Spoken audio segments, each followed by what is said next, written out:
Ladies and gentlemen on YouTube, it is the artist, only known as the Natural Porn Thriller, welcoming all of you to, as you all, watch along with AEW Dynamite. AEW Dynamite presents Fight for the Fallen 2022, where we're going to be getting a lot of action here on the show here. And on top of that, where we're going to be having a lot of actions here. And on top,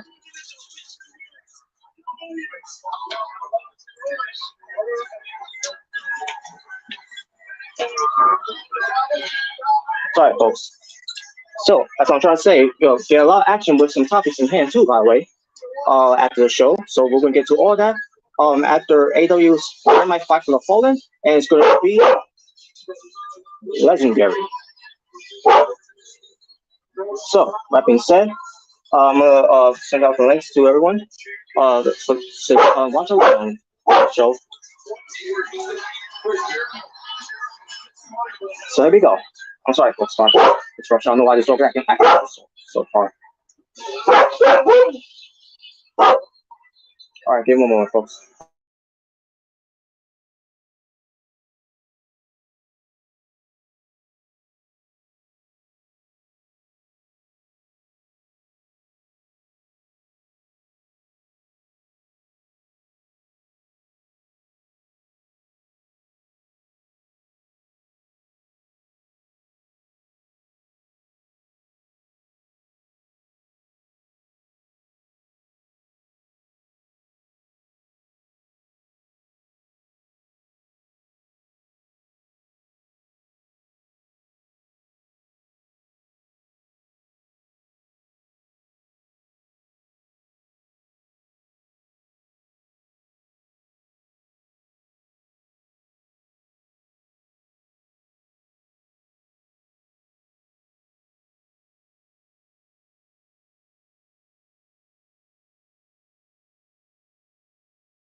All right, folks. So let's get the show on the way.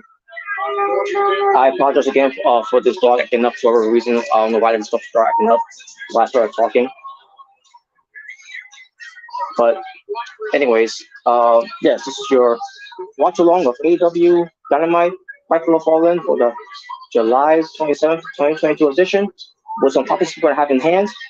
And we kick off the show with AW or should I say the interim AW World Heavyweight Championship going on between John Moxley for the champion defending against Roosh. And already, Moxley is already bleeding. What a surprise. What a shocker. You know. So, I miss how this whole started for Moxley. I think he got attacked early on before the match started when Roosh attacked him. And let's see, Roosh was getting the upper hand on Moxley from the beginning until Moxley fired back on him, and then now Moxley's not getting the upper hand on Roosh. So that's basically how the show came in with besides the whole interruption of that fucking barking from that fucking dog, going fucking crazy, going fucking nuts. Again, I don't know why. I don't know what the fuck's the problem was.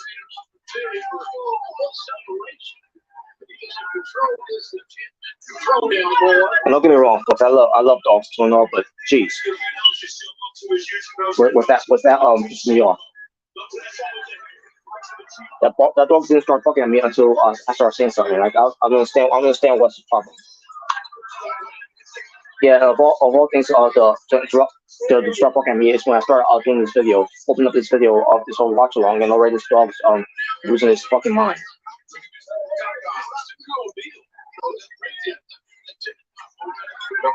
But I apologize, folks. I apologize for the actual on my right now and everything. I apologize that I also showed up a little late. I had to step up for something, but I'm here now, so I'm gonna try to do the absolute best I can for this show. Despite this dog race ruin my mood and all. But anyways, so we got Roosh getting the upper hand on John Moxley in the ring. Again, this is for the interim AEW World Championship. Moxley's defending against Roosh. Roosh basically earned this shot because of his win that he's got from Ring of Honor against Dragon Lee. Which that's gonna be a topic too, by the way. After the show, that's gonna be one of the things we're talking about when it comes to Ring of Honor after AEW's show tonight. Is the Death Force Honor review that happened this past Saturday. So maybe get to that, and we got some more topics in here too, in the middle of it as well. And then we're gonna save NXT 2.0 at the end as well. Pertains to how that show ended up being, with this man no longer being in power, no longer being around no more, and with Bruce Pritchard not being in control of that like he used to be anymore. Shawn Michaels now being in charge of it, and right now during commercial break, picture and all that. So we're gonna get to some topics and all here and all that. So we're gonna get to everything as we're moving forward. So we'll see how that turns out. But in the meantime, let's bring someone in.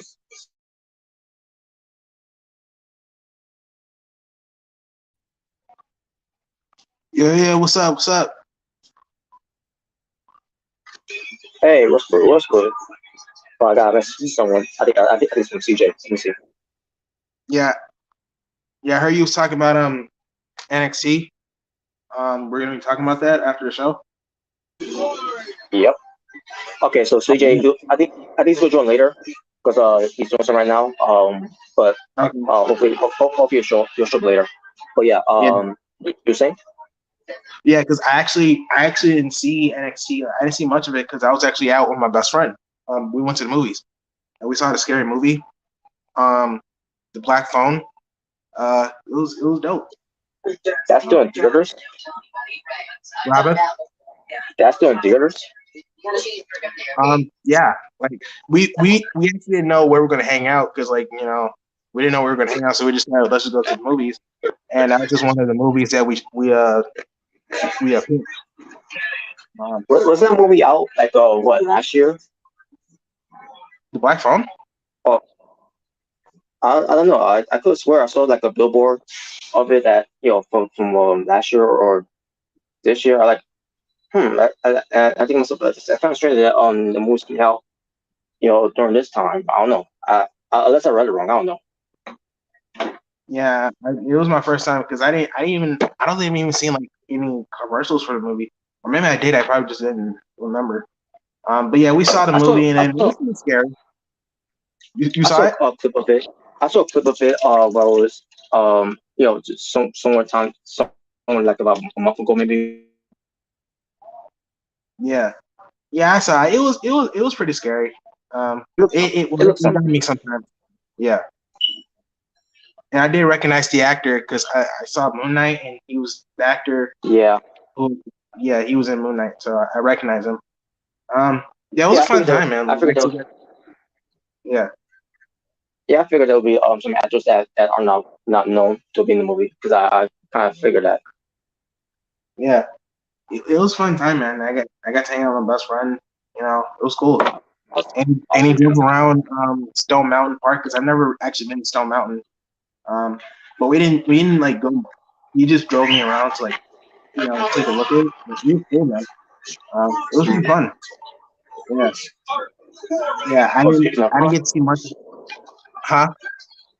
Well, speaking of fun, now we're back with the show of AEW Dynamite Fight for the Fallen. Yeah. Unfortunately, AEW took me out the card, so we ain't getting no match.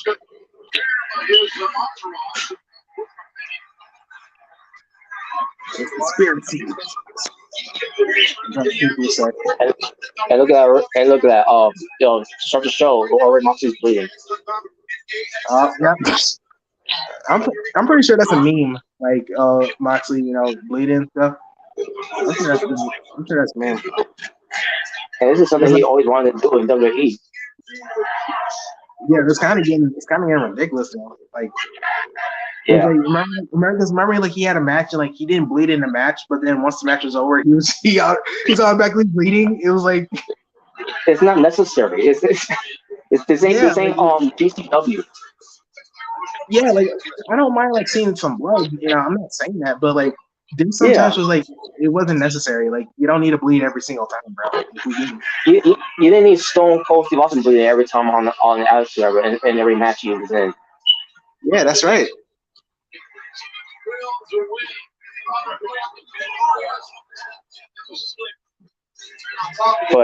But he's bleeding. He's definitely bleeding, but it's not that bad. It's not that bad, but still, man, like come on, there's no need for any blood. Just like there was no need for blood from the Forbidden Door match. Yeah, give me a reaction,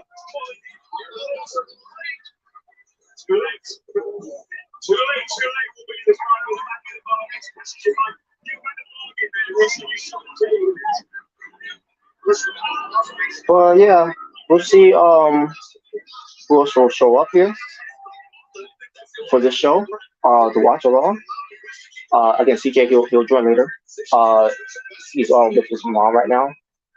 Since his brother. So. Oh my God.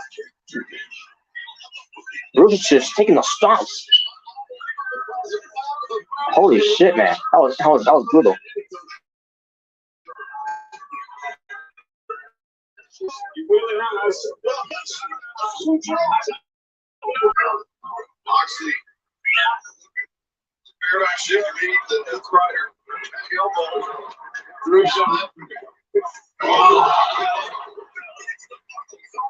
All right, to the buckle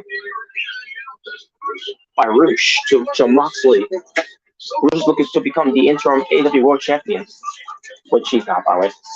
Which is another opponent to defeat Moxley until he faces an incredible opponent. And I'm not trying to say that Roosh is not an incredible opponent because Roosh is great. I mean, this is your former what? It's your former Ring of Honor World Champion, who's one of the biggest stars from now of Triple A, and yeah. So, but at the same time, we all know that Roosh ain't gonna win. So tease it, but he ain't winning. And then it's the return of Andrade El Idolo, trying to screw over Moxley.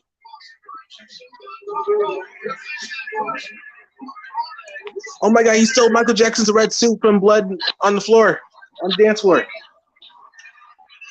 All he's missing is a red collar shirt. Well, he's getting chased away by Lucha Bros. Oh, Lucha Bros, Mexican. By the way, I got this cool shirt. These colors don't run. I got it in Walmart. I saw the shirt. I was like, I gotta get that shirt, man. That looks so awesome. Yeah, I noticed it too. On your side too. That was cool. Yeah.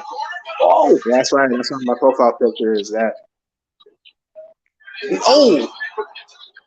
Yeah. So what are you talking about? The jaw of John Moxley. Not just. I don't remember. Actually, I don't remember what I was talking about. Other than talking about Andrade getting chased away by Lucha Bros. Because I think he was mentioning about like Roman Reigns or something. Maybe you said Roman Reigns. I don't think I mentioned Roman Reigns. But then again, he'd probably be mad if I wasn't because he wants to be acknowledged. But wait a minute. Is Moxley get the bull's horns? Nope. Bruce didn't get it.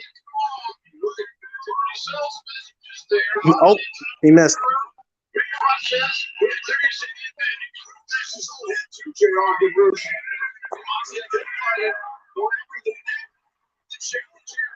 Oh, nice escape there. Just so that's gonna bust over Moxie again.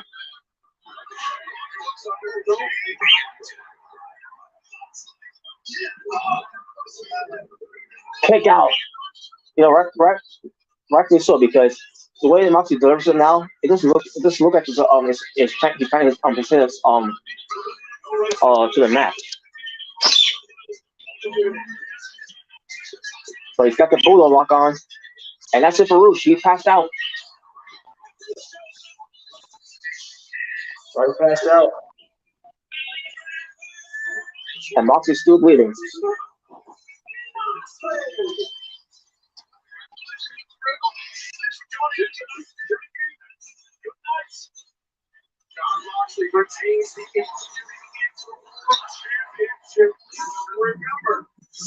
Oh, fuck. Are you kidding me? Uh-oh. I was about to say, what are you talking about? I was like, uh-oh. Oh, my God. Your favorite, Robert. Now that he won last week against Eddie Kingston, now he's in line to be next in line for the title match. Fucking shit, man. I hate this now. Oh, he's gonna get his rematch, bro. He's gonna get his rematch from Revolution, I believe. Oh, yeah, from last year. Yeah. I mean, Well, not last year. 2 years ago, I should say. Yeah. Oh, damn, look at, is that Anna Jay? Yep. Oh, she looks good in that red outfit. Oh, man. But this is what I was afraid of too, by the way. When Anna Jay turning heel, she's gonna be part of this dumbass Jericho Club faction. Oh, she left one faction for another. I mean, yes, I'm on her leaving your faction, but damn, honestly, man, why they have to be with another faction, especially with this faction? I can't stand. Come on, man. Come on, you don't love the Wizard, man. And what the fuck? He's wearing purple jacket with all those studs. What's on the jacket? I don't mind the jacket. It's fine. I mean, it's cool, but a purple. Oh, is it Jericho wearing it? That's why you don't like it? No, it's fine. It's Jericho wearing it. I get it. He's a rock star and all. But purple? Yeah. Why purple? What's wrong with purple? Purple's fine. I mean, purple's great, but for that's not. I don't know. I don't like how purple looks with that all that on there. Mm-hmm.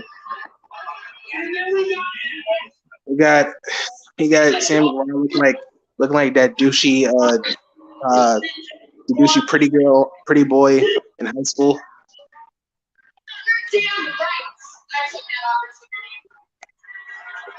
Jay, you made a big mistake by joining that faction.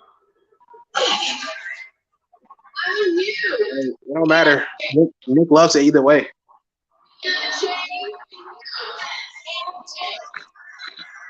Anna J.A.S.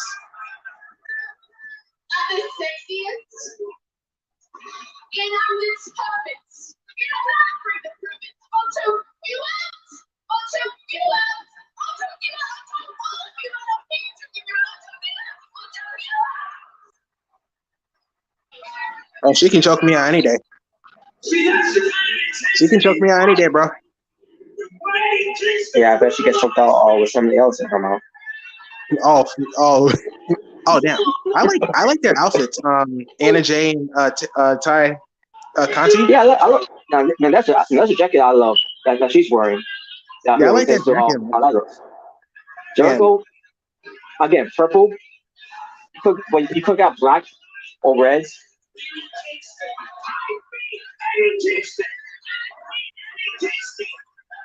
Yeah, who cares? Everyone being atheist. What's the point? My grandma could be in Harry Kingston. Redeem these nuts. Seriously. I'm demanding my rematch. Yeah. Oh my god. Yeah, obviously Jericho ain't gonna win. Yeah, I know he's gonna win, but the fact he's getting a shot is god. Come on, man, they gotta push new talent, man. This is great.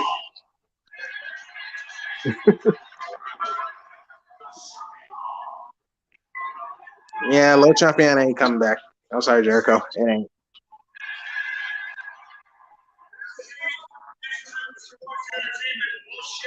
Well, he said what Robert was thinking. Yes, yes.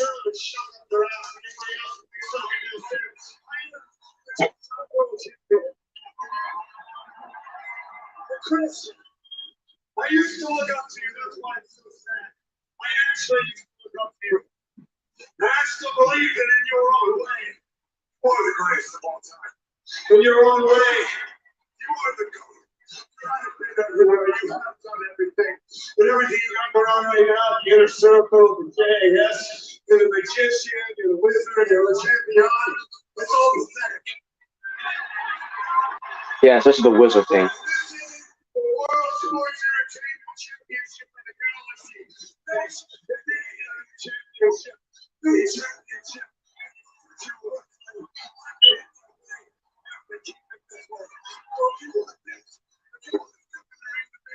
If you got the balls, leave all that trash to Well, I like that Sting shirt someone just had, like all like an American version of Sting shirt.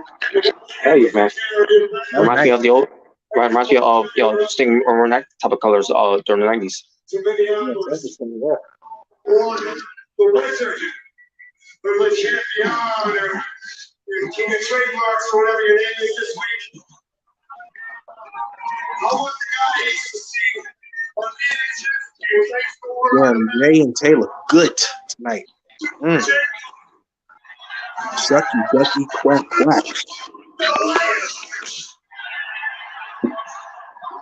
You know what? I like Shigeru Moxley. I want to see the Lionheart. Not this Gerald Hog. Yeah, we want to see Break the Walls Down. versus the last survivor of the Heart Engine, Lionheart, Chris Jericho. This is for the World Championship, baby. Hey, we got the same maker. I don't mind bringing back the Lionheart. I wouldn't mind. Yeah, bring back his Lionheart attire. Yeah, I mustache. remember. I remember he was Lionheart for in ECW One Night Stand. I think it was 2005. Yeah. Yeah, I remember he was facing Lance Storm. Even when he brought that in WCW, after his ECW run. Mm-hmm. And I remember, I forgot what pay-per-view it was in AEW. Oh, I remember like he did like. is that what? Are those who are thinking this? Wait a minute. Are those AEW Trio Champions? Ship belts? AEW Trios Championships. Oh, they really made Holy it. shit! I mean, they look nice. Well, I need Holy a closer shit! view. Oh, those look really nice. Wow! Those look really nice. And it's coming all out. The guy later tonight, Dante Marcos, one of the Saving Gamora of the Jericho Appreciation Society. Oh, look at that T-shirt. Look at that T-shirt that Dr. Marge wearing of AEW. And I know this Sammy's going to have Taya ringside. You want to know why that is? I think it's because Sammy knows that he just can't trust her. And he's been taking too many vacations around the world, eating grapes to get his feet well. Well, I've been sitting in this ring, working week in, week out, earning their respect. You know what that feels like, Sammy? The respect. So I'm about to have somebody in my corner tonight. And that somebody is Sky Blue. Sky Blue. Oh wow. All right, guys, let's go back to the ring. Yeah, that's what I'm talking about. Dante Marcus and Ah yes. It's everyone's favorite. Danhausen. He's yes, he's very nice. He's very able.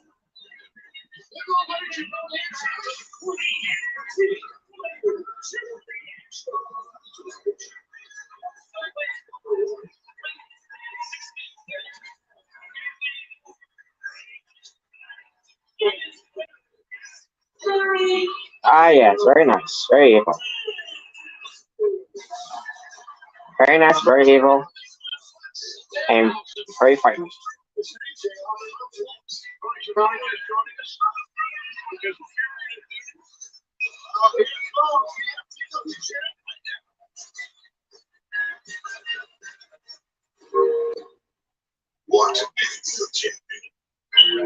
What the hell? Is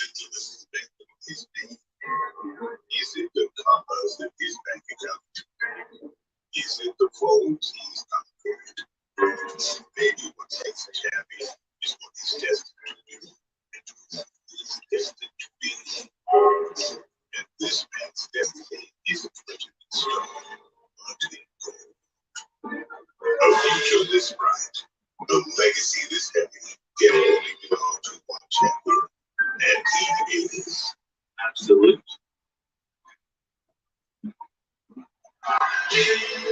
Wow, what a video package for Absolute Ricky Starks. Revolution is televised. All right, someone from the chat, I should acknowledge right now. Surf Wrestling. Basically says the wrestling topic right now been Bray Wyatt.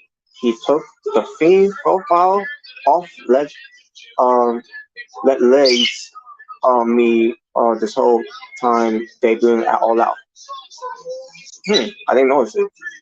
I better follow everybody on Twitter. I mean, I don't know if that's what you're referring to. Was his his profile? He wasn't being specific of it, but I'm assuming you're talking about Twitter or maybe Instagram. I don't know, because I very follow was from Bray Wyatt at this point, or Wyatt Six, whoever, whichever one call himself, or Wyndham Six, whoever of what I heard of. But either way, I don't know. I didn't know anything of it. So, and on top of that, it's kind of the whole thing where he's going to end up at this point doesn't matter to me anymore. 'Cause, it's been died down the way, which is why I don't care where he ends up at. If he shows up, great. He shows up wherever he wants to show up. So, but yeah. But nevertheless, here we go. Ah yes, Danhausen versus Absolute Ricky Stark. Oh wait, is he going to curse him?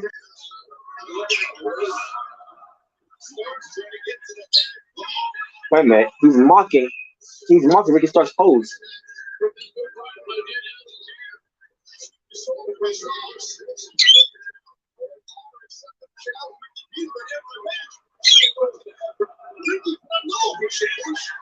Now that's how you do it.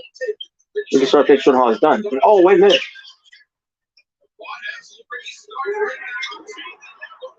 Nice, no match suplex by Danhausen. And he's going for a Mars Rock Cradle. Nope. Break shots for Chandra.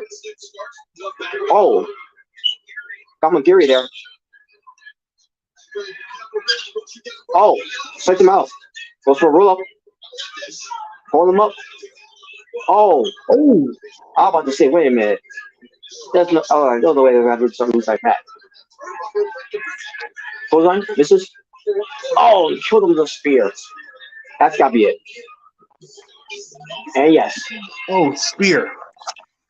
And that's it for Danhausen's title reign there. Ricky Starks is still your WWE champion. Oh my God, they buried Danhausen. Let me guess, is Hook gonna come out? And out goes Danhausen. Someone's gonna come out.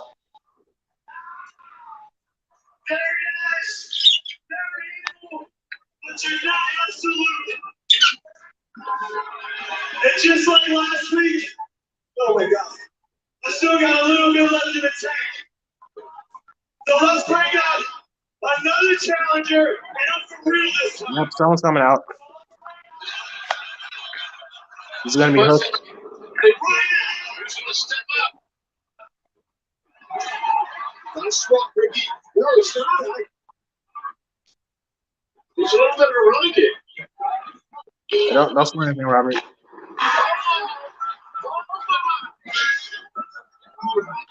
Here we go. Is it Hook? They send Yeah, Hook. it is Hook. But that's your partner. I got orange shorts.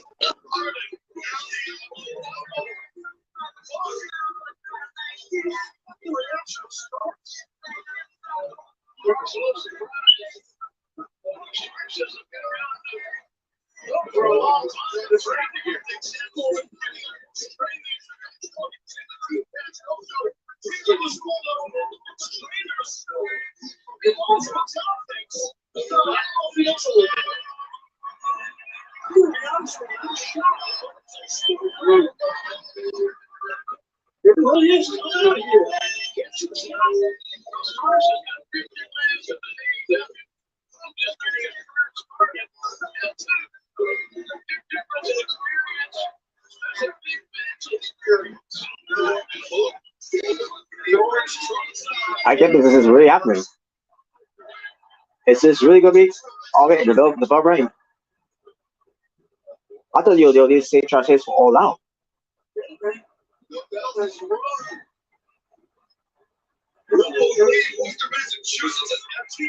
Here we go.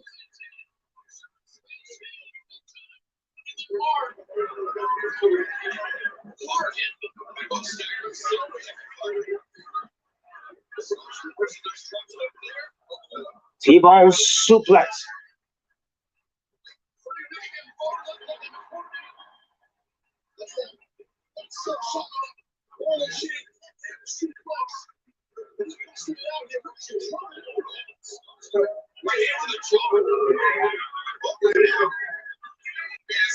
Oh.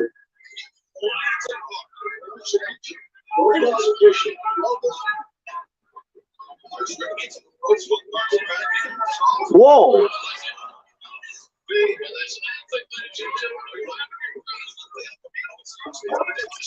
Oh.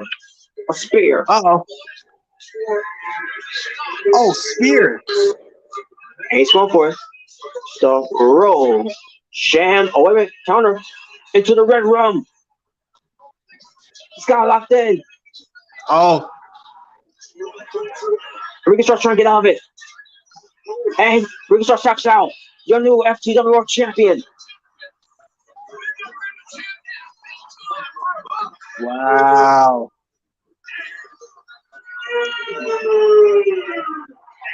I knew Hook was coming out. I knew it. Once he Hey, freaking someone put a lost. Starboy mask on. Once he freaking lost the freaking now once freaking Danhausen lost that quick, and then Ricky Stark called out for someone, I knew it was gonna be Hook. Well, we all kind of expected that would be Hook either way. But hey, it was a great it was a great competition at the end of the day with Team Taz. Even though Hook is has not been Wait, Team Ricky Taz. Stark showing respect? Yep. I thought I would be pissed off. Well, then again, I guess it's still with Team Taz either way, so Yes. I guess we won't be too upset. And until they turn on him. Yeah. All right. So yeah. So far, the show has been been pretty good. Kicking off with the title match, Moxie defending against Rush, and Mhm. and then another time after Ricky starts beating Dan Housen and then laying to Hook to become the new champion. Yep. Oh yeah, and Jared Hall, whoever. But yeah, man. I can see what's happening next. Moving forward on the show.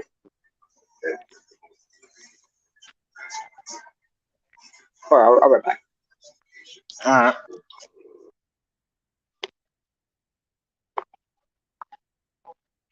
So we got Hook as the new FTW champion. I wonder what this is going to do with Team Taz. I mean, we already saw Ricky Stark show respect, which I did not expect. I thought he'd be pissed off, But we'll see. We'll see what happens in the future with that. Hopefully, they do something with that. Yeah.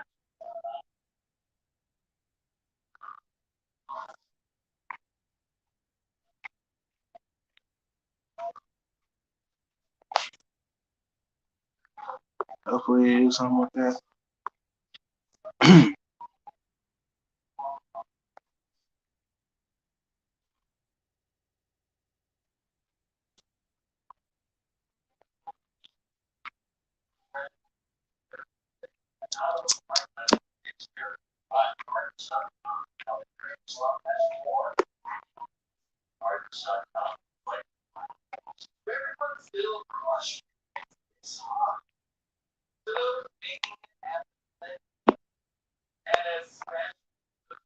Ooh, Dunkin' Donuts.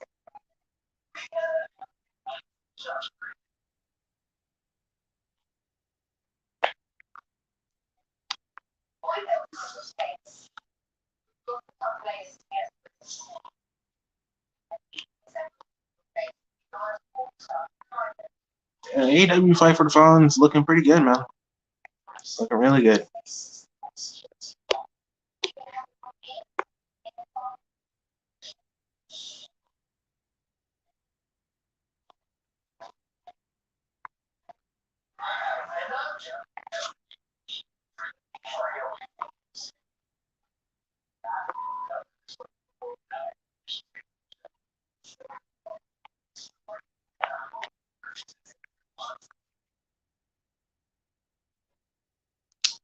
All right, it's back.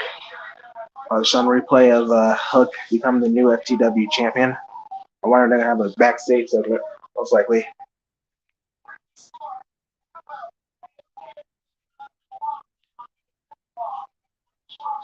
And fans went crazy for that.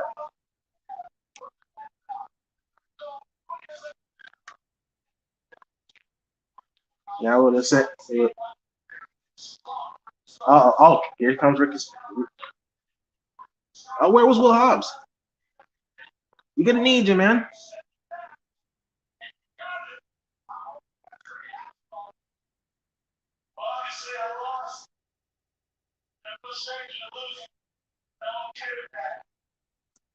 Really?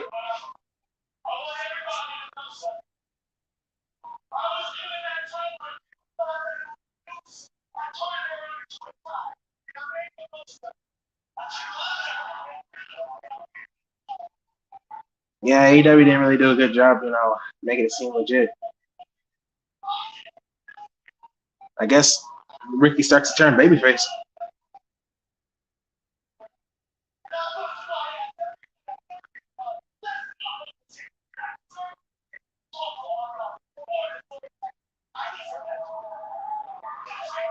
Oh, by the way, I see someone with a Johnny Gargano, Johnny Champion NXT shirt. Shout out to you.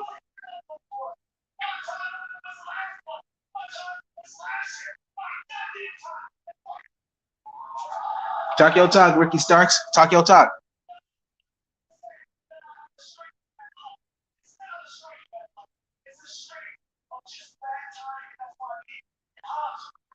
Oh! Dang, Powerhouse Hobbs turned heel. Well, I guess What the hell just happened? I just came in. I see. Holy shit! Yeah, What the? He just turned heel. Well, I mean, they're already heels, but he. Oh, hell! Taz is surprised by it. Yeah, it looks like Ricky Starks being babyface, and hey, Will being part of it. Dang. And I just put the freaking profile pic of Team Taz. Well, it's over. What the hell? Well, I mean, hopefully for both guys, they get a push. I like those jerseys, man. I like those jerseys. The Acclaimed. Just to be jerks about it. That's right. And you're going to have to watch our music video. That's how you're going to find out what kind of match we're having against you ass boys. Ass boys, you want to hit the Acclaimed in the head with garbage cans? They'll get real something. Bring your ass right. That's right. Bring your ass cream. That's right. And you want to have those channels for all right here because Friday night, the Acclaimed, we're taking out the trash boys. That's right. Taking out the trash boys. They stole your gimmick. You're going to take out the trash. That's right. Gimmick infringement. I actually like that. Take out the trash boys. Oh, God.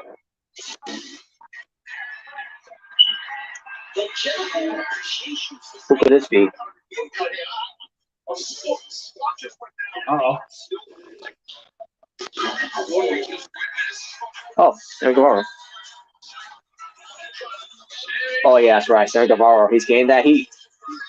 because people still can't get over it. The whole thing was him and Ty Conti.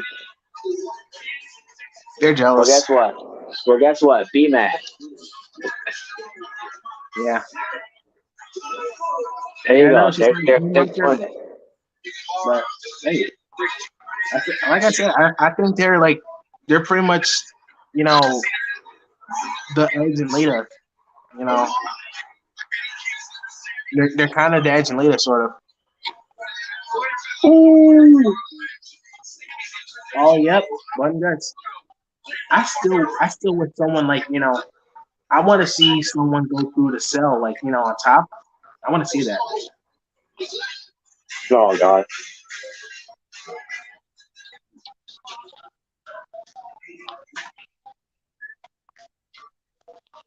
Wait, we'll see. If that ever happens. Um, Oh, uh, Dante I mean, Martin. they're not doing like the Foley when it happened for twice. Oh, damn, who is she? Who that? Oh, Sky Blue. Oh yeah, she Absolutely. cute. And Yeah, she's gonna she be cute. there. She's there to make sure that Ty Conti doesn't do anything. I'm sorry. Ty Conti is a smoker. And she's a Brazilian, jiu-jitsu.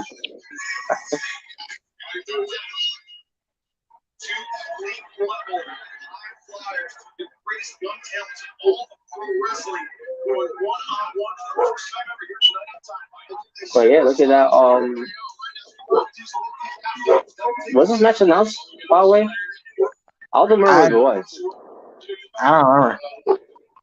Yeah, I don't remember if it was. I think it's out of nowhere that Simple Bar was listening Dante Martin.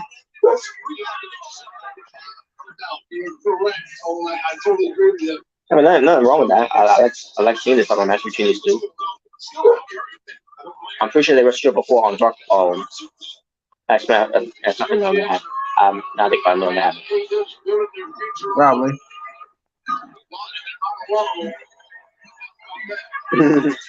Showing off.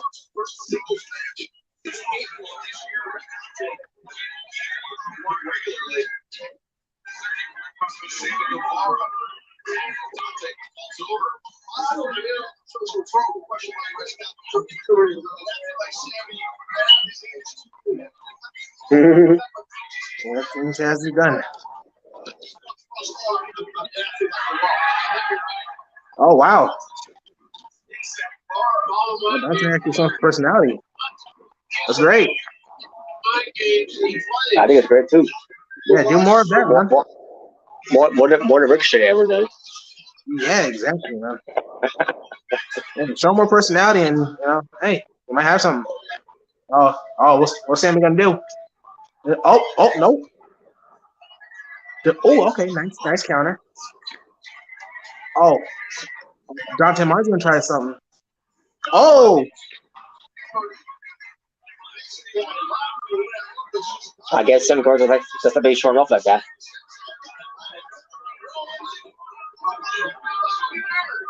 I thought he was about to sit down for a minute. Oh wow, really? And then it's like, we're out of here. Forget it. Yeah, typical. We're leaving. Oh, there you go. And Oh, he threw him off Dante the is stage. still here. Oh. Holy shit! Wait, what is he gonna do? You'll see. Oh, he pulled the Kurt Angle. He pulled the Kurt Angle. Picture. I remember Kurt Angle did that in TNA to Abyss. Off the stage. Yeah, you did. And what I think that was a muscle fall they had, right? Or it was just I can't remember if it was or not, but yeah, Kurt did that before too. But not to the height like Dr. Martin did though. My God, he had a lot of air for that. Yeah. All right, we're right back. You continue on.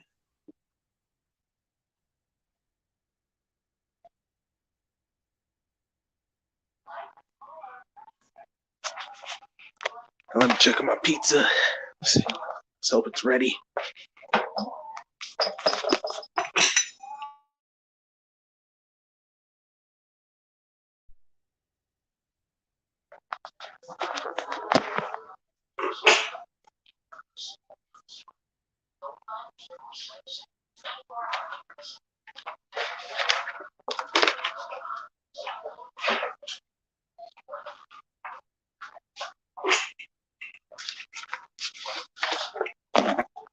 Yeah, so Team Taz, being disbanded. I hope they actually push Will Hobbs and Ricky Starks. I don't know what they're gonna do with Hook as FTW champion, but we'll see.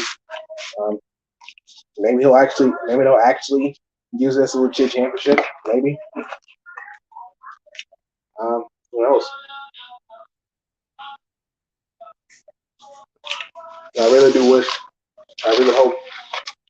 You know, Will Hobbs and Ricky Starks are gonna get a good push.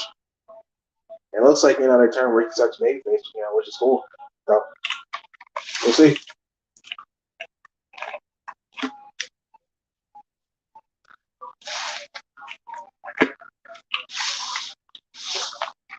Oh, I wouldn't mind him being the Atlantic champion or TNT champion. Either one of them, I wouldn't mind.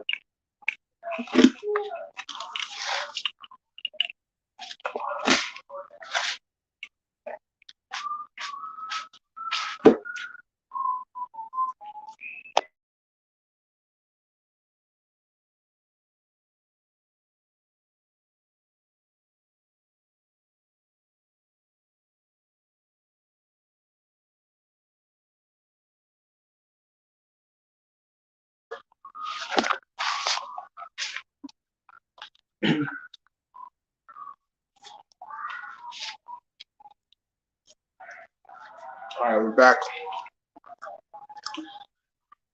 Back in full screen.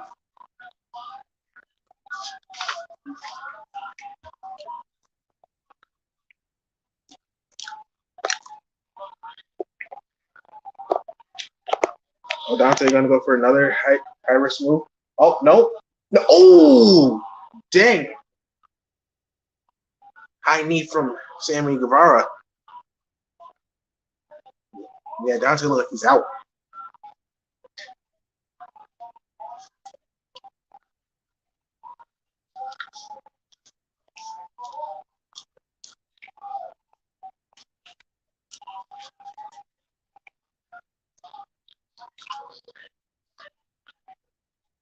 And they're going back to the ring.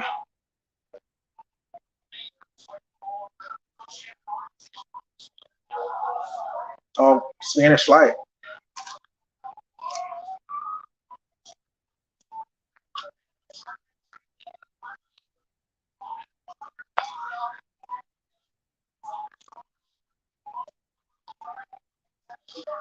All doing the throat cut.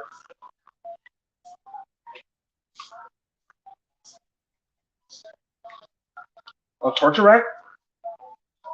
Nope.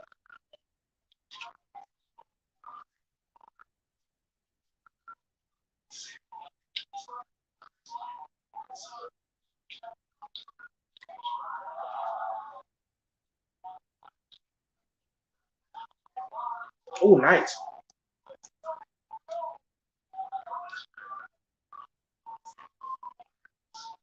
Dante is pissed.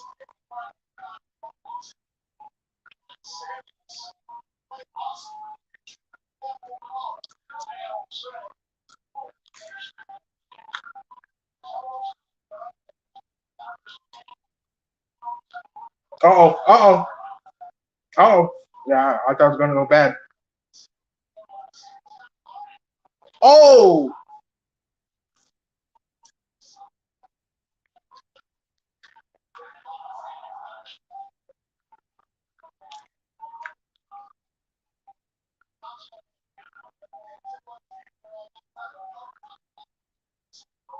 Dante in control. Up. Oh, nice move. Sam can kick her out.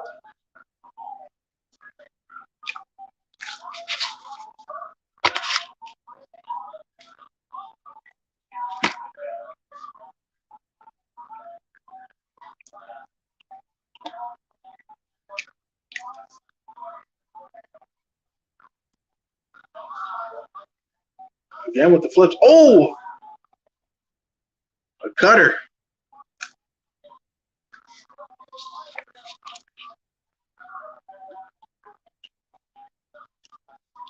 Oh, nice move. I think Dominic Dijakovic does that move too. Yeah, he closes the Feast Your Eyes. But San Guevara, he closes the Go to Hell.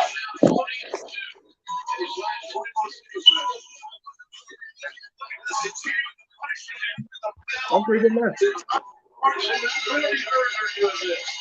Oh, Sammy Guevara still attacking him. Oh, Ty Conti is also attacking him too. So yes, Scott Blue's just stand there watching this all happen. Okay, now she's doing something. That's what I'm saying. Oh boy, here comes Andre. Oh, cat fight. Cat fight. All right, comes Anna J. We have a double cat fight. We have a double team cat fight. More of a beatdown.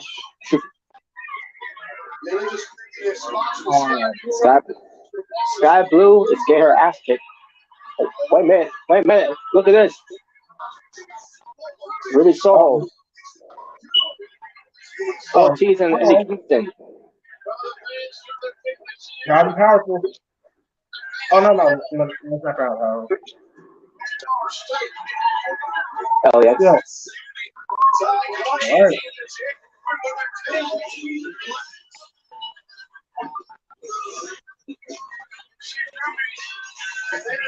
All right.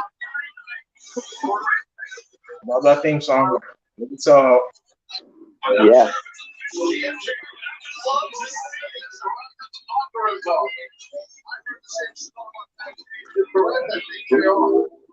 Right now, let's hear from one half of the participants in our main event, Daniel Garcia.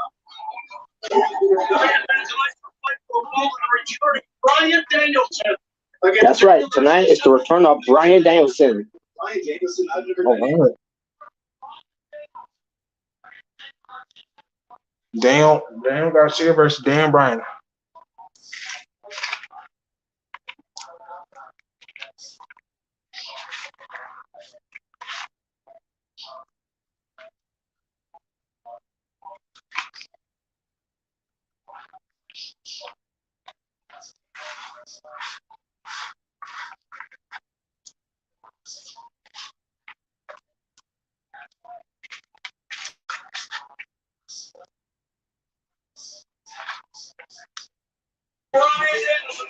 The greatest technical sports entertainer. Yeah, I'll pass on that. Yeah, you don't really have that much charisma for that. And here's CJ. Hey, what's up, CJ? Hey guys, sorry I'm so late. I had to wait for my mom to get back and pick up my brother from his job. Okay. I've been watching the freaking show, and I'm sure Robert was probably happy to see Hook win a championship, and I'm still surprised that Hobbs turned on Ricky. Yeah. Powerhouse Hobbs turned heel. He already was a heel. More like Ricky. Well, I mean, he already was a heel, but like he turned on Ricky Starks. Yeah. Ricky turned babyface. I did not see that coming. A heel turn on the heel. Yeah. Well, Ricky Starks now a babyface, so. That's what I was about to say. Yep. Now he's a babyface. Yeah, because that promo he cut, and not only that, he showed respect to Hook. Yeah, he's babyface now. Yeah, we gotta find out why he did what he did. Now, obviously, it's gonna be because of that. At this point, I think it's safe to assume that Team Taz is officially broken up. Oh yeah, definitely. Tonight was definitely a sign of that now. Yeah, I mean, I wish for the best, for both Will Hobbs and to actually be pushed. Ricky Starks. I see Hobbs being certain, to become a future world champion in AEW. Probably that or future freaking at least top mid card guy. Yeah, I wish both. I wish both of them to be best, man. Honestly, I could see Hobbs as like the Scott Steiner of towards the end of WCW. Probably. I think he could probably sell the game. Let's just hope he don't get some math involved. And also, Jericho's finally deciding he's going to use his rematch thing after 2.5 years. Yep.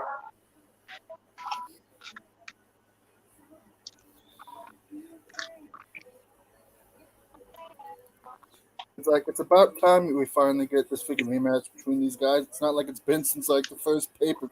It's like this one of the early pay-per-views. Yeah.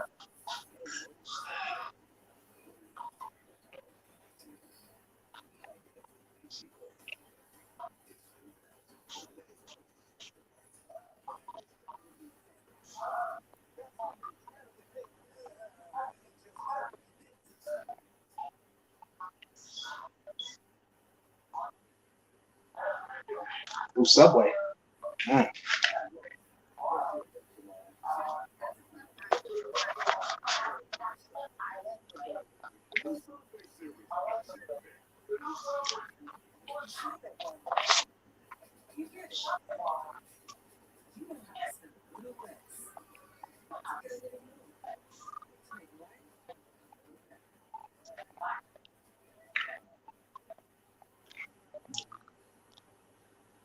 I don't know about you guys, but I thought that match between Roosh and Moxley was good too. That's pretty good, yeah. All right, comes Jay Lethal, Black and Cheesemo.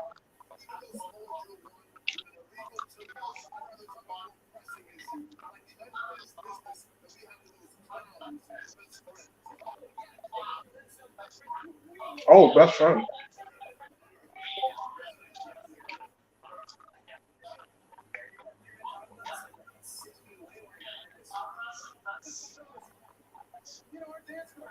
Got best friends and Orange Cassidy wearing tie dye.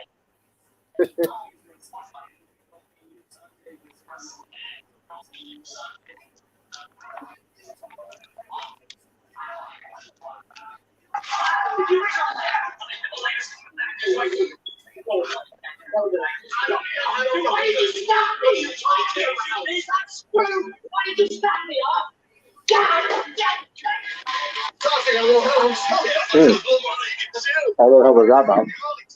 I don't know, but if Andre really is going to wrestle again, that would be sweet. I I don't know why he's stuck in the first place. Hey, it's Triple Boy. Here we go. Really? Someone in the crowd had a right back sign. I see. Maybe they like seeing fat chicks getting clothesline in pools. I'm sorry, that's a foot. Seeing a right back's name in the crowd there, it's the closest the right back will ever step foot in the AEW company. Luchasaurus.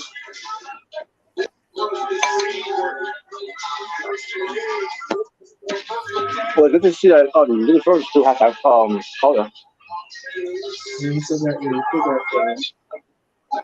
Yeah, that was great. That was great what you did. That's great.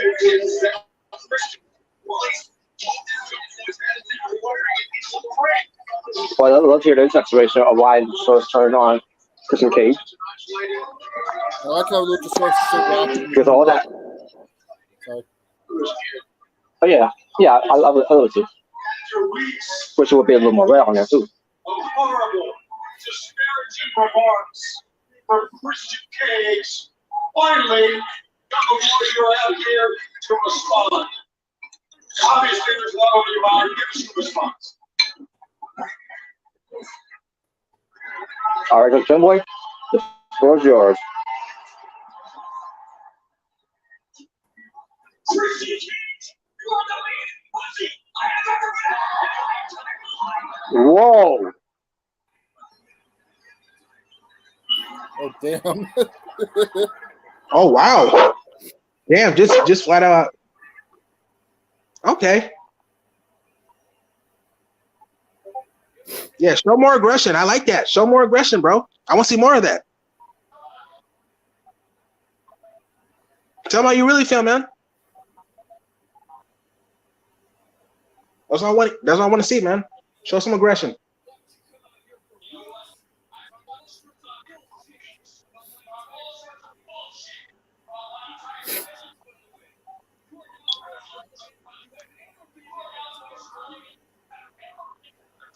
not including the times when he was world champion. Wow. Okay.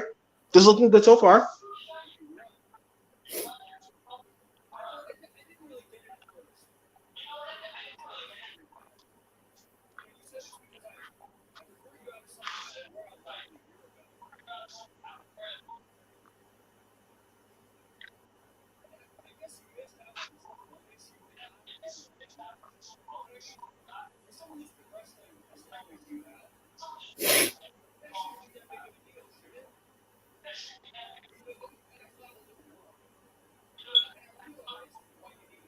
Okay. Well, why do you need the money?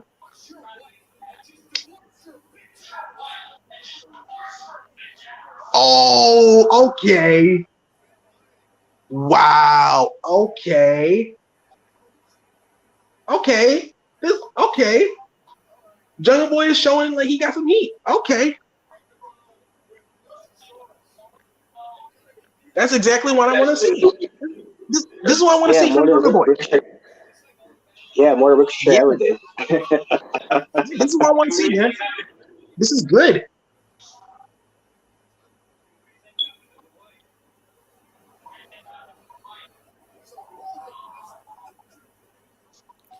Yo, he's on a roll. Jeez. Keep going.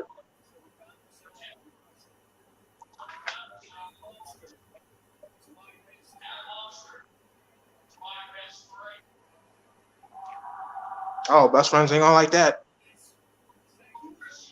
Gimmick infringement.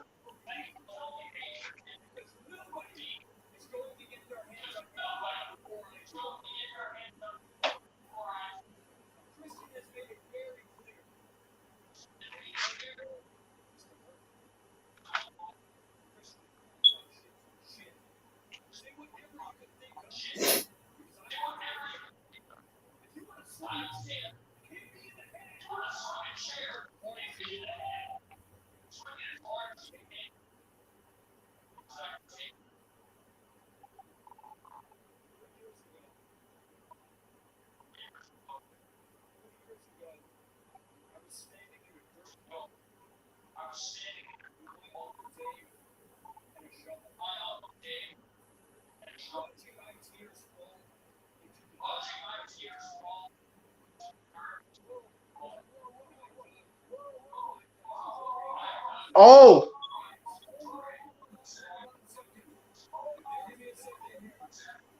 Oh, Christian's out. They should let him finish. I want to hear this. Man, he was actually getting something emotional, and then bring Christian cuts him out. What a menace. Yeah, I want to hear it more. Like, I'm whatever.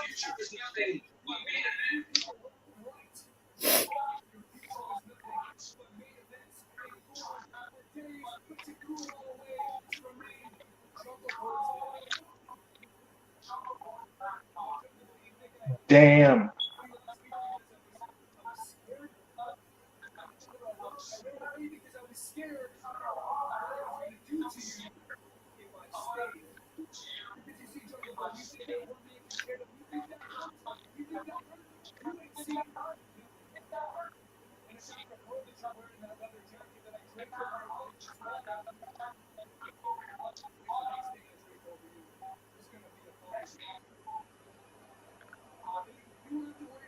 Oh.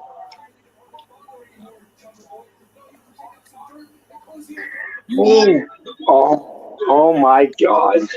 Oh.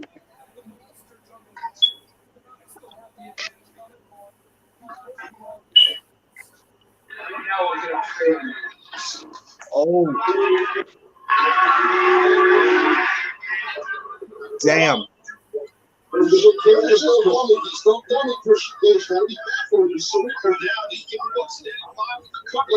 was a good segment, man. This is exactly what I see. This is exactly what I want to see from Jungle Boy, man. Hell yeah, man. This is exactly what I want to see with Jungle Boy. Also, I'm happy that they finally going to show the trios championships. Oh, the Young Bucks. The Young Hogs.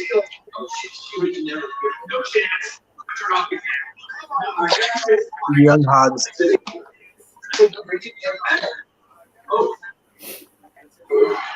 Oh boy. Hi, Hangman.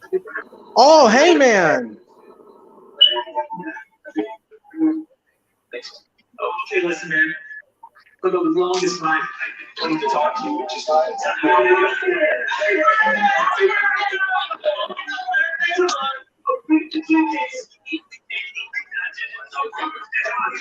Oh, Dark Order. Actually, actually, the one is 50%.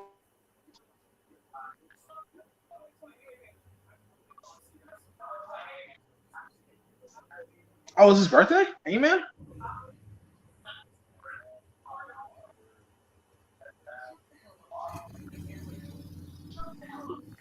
This is fucking weird.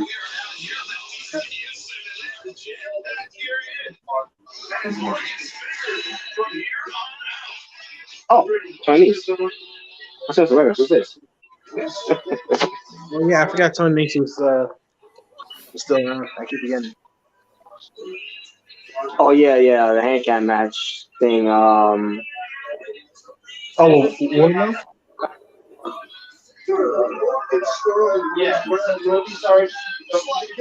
Mark, didn't you know the last No, time you got your ass kicked by somebody in a wrestling ring?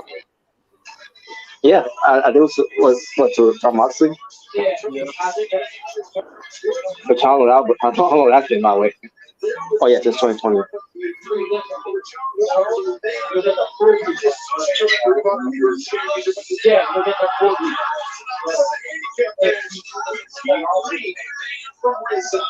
I definitely learned it tonight.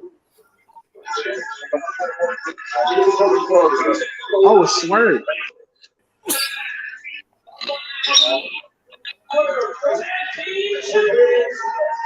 Remember Tag Team Championships?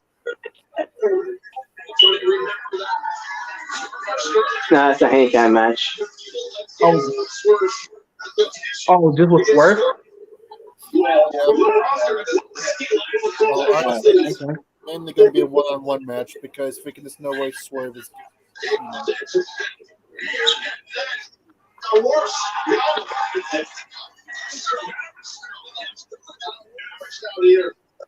Uh,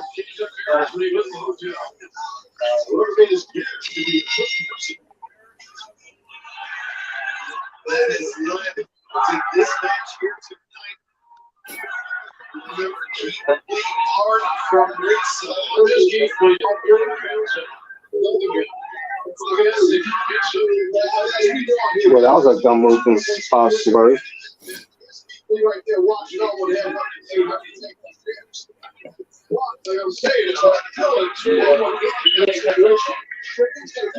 But yeah, Keith Lee's watching backstage.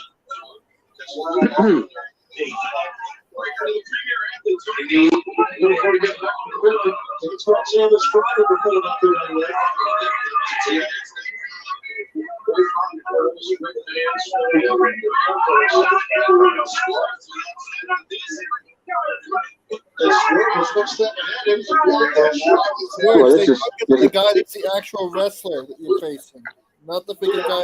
yeah, yeah, like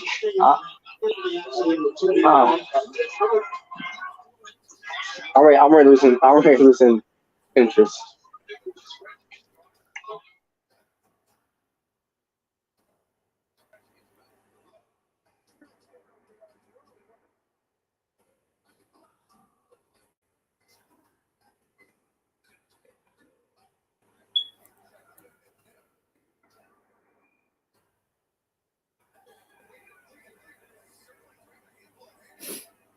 Okay. Damn. Swerve gets ripped down onto the apron after the distraction by Mark.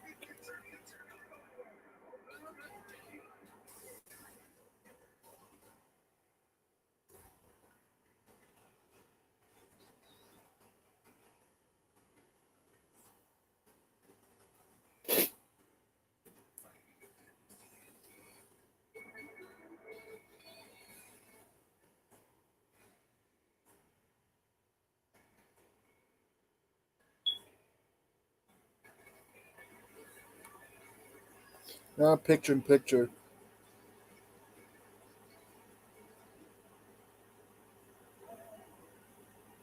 And somehow freaking Tony Nese has the advantage on Swerve.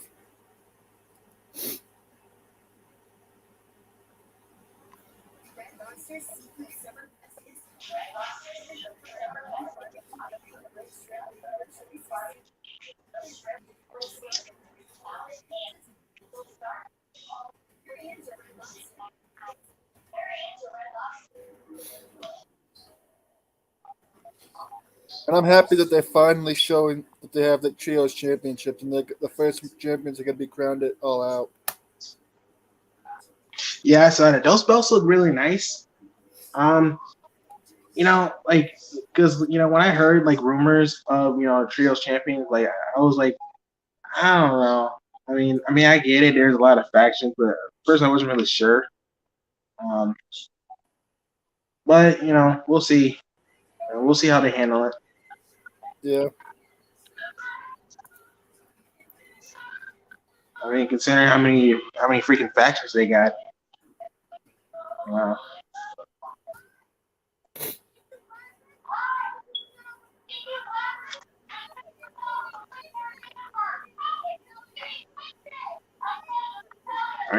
Yeah, AEW's gonna have some updating to do with the championship belts, the video game. I still can't wait, for the AEW video game. Me too. People seem to think that there's going to be a legal thing between GCW and AEW because of the trademark that they got. When literally AEW has a trademark for AEW Fight Forever for video game related shit, and GCW has it for just Fight Forever, just for actual wrestling related crap. There's a lot of differences here, people. Plus, GCW can't afford to get into a legal battle with another wrestling company. Yeah, what? Say it again. Like they're having legal trouble because of what? GCW can't afford to get into a legal problem. They don't have the budget. And the fact that they can pay the wrestlers that they have, freaking, I'm still amazed. Wait, why are they doing it? So, like, why are they? Why? Go ahead. I was saying, like, why are they suing AEW? They're not yet, but there's this YouTube channel I follow that made a video that thinks that there might be a problem in the future. Mm. I doubt it though, because like I said, GCW doesn't have the money to freaking take AEW on in a legal battle. Plus, AEW's trademark is for video game related shit. GCW is just for one of their freaking low budget pay per views. Oh, they have a pay per view called Fight Forever? Yeah, or some special or whatever. I don't know. I mean, and the thing is, Fight Forever, that's in freaking every wrestling, crowd. Whether it's WWE, AEW, you hear it everywhere. I don't know. Yeah, I don't know why you can't really sue something that's not really even yours. I mean, I know you got pay-per-view of it, but still. I don't know. I doubt it, though. Even if they did, I don't think they have the budget for that. Because it's literally just ECW off Wish. That's what it is. I don't know. I'm just looking forward to whenever the game finally comes out. Yeah, I'm waiting for some more news. I'm waiting for some more trailers. I'm waiting for something.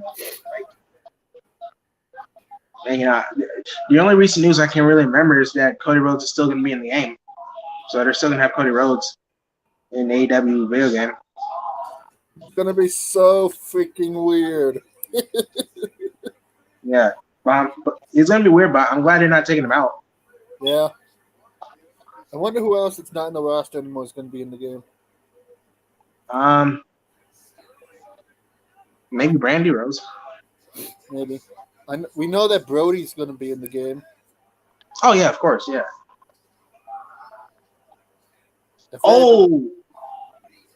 Go ahead.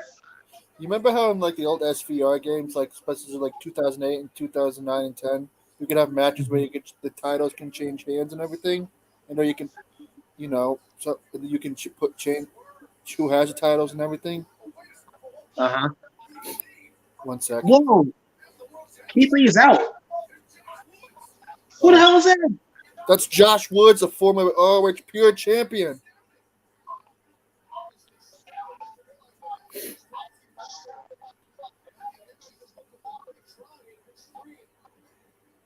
I don't think I've ever seen him before. But he attacked Keith Lee. Oh, Jesus Christ. Are we going to have freaking Tony Nese and Josh Woods team up to try to take the tag belts? Most likely. You know, I would hope that freaking AEW's game would be the way you could have matches for the championships, and it's not, and it's not I'm just sure they will. a story mode kind of thing or whatever. I'm sure you can, fight for championships, Because if you could have freaking like matches where you could just put like two guys against each other for a title, I'd like to do that with Brody Lee and someone else. Yeah, I'm sure they'll do that. We got Aleister Black. Malachi Black on Miro.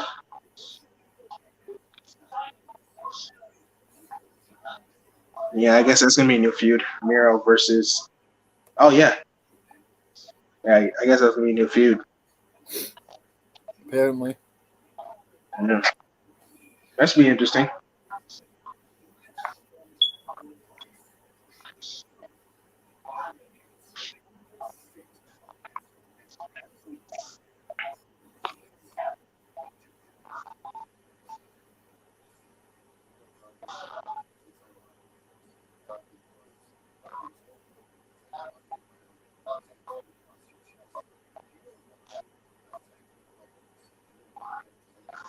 Oh, damn. Yeah, I remember seeing that. Yeah, he's been beating his ass. Was that in Comic-Con? He did that? Yep. Dang.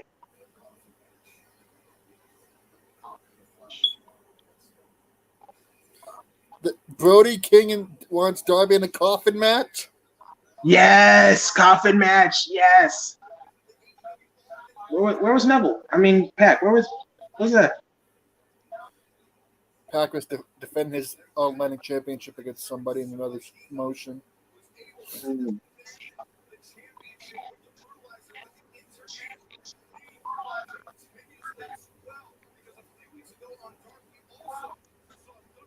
Yeah, that's the gimmick of the championship. Like you fight around the Atlantic.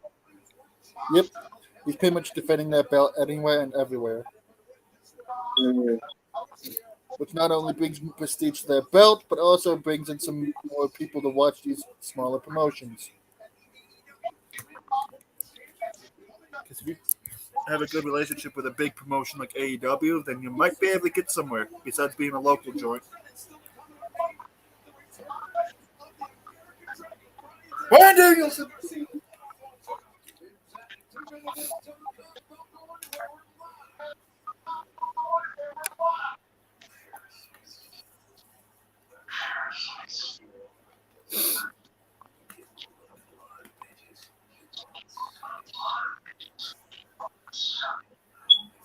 It's just going to be interesting how it's going to work with Tony Nese and Josh Woods, the tag team. Because Josh Woods is a pretty good wrestler. But if it means that you're going to be using him, then I'm perfectly fine with that.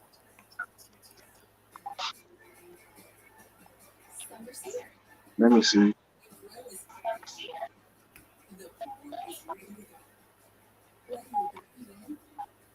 He looks familiar. Maybe I have seen him before, but I just don't remember.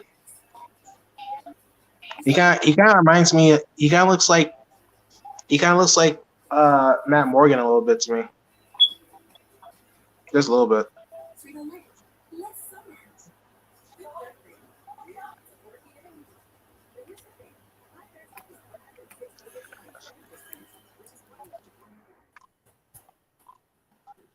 He was pure champion for a while. He was where? He was the Ring of Honor pure champion for a while. Oh, okay. Oh, yeah, I see him holding the belt. Yeah.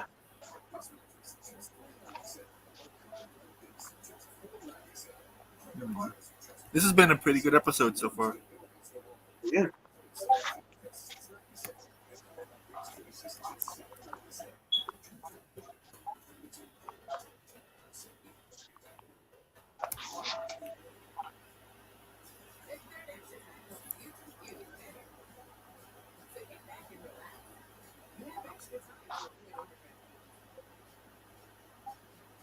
And now they're in full-fledged commercial right now.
Oh, yeah, it's just the one girl that beat Thunder Rosa at another show once, some time ago. Mm.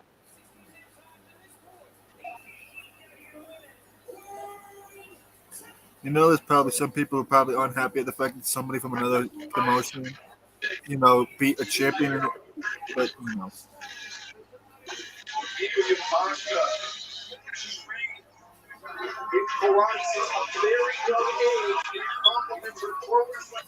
I see it as giving a talent that might have a future if they get in the spotlight, in my opinion. Here comes Thunder Rosa. Here comes the current AEW Women's Champion. Yeah.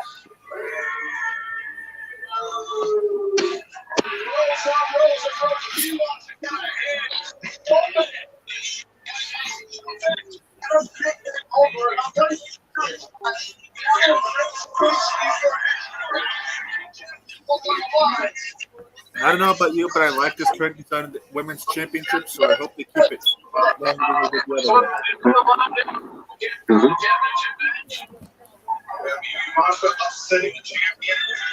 What do you think about Josh Woods teaming with Tony Nese, Robert? I missed it, but after hearing from you guys, like really, you had Josh Woods be with Mark Sterling. I kind of figured you probably weren't going to be happy because you know who Josh Woods is just as much as I do. I mean, I don't want him streaming with Tony Nese, but Tony's streaming with Mark Sterling. Mark Sterling, I'm sorry, he's just not cutting it for me. Yeah. And the fact you got Josh Woods part of that too, like, yeah, you definitely good. You definitely want me to lose interest of Josh Woods now. Nah, you're just racist, Robert.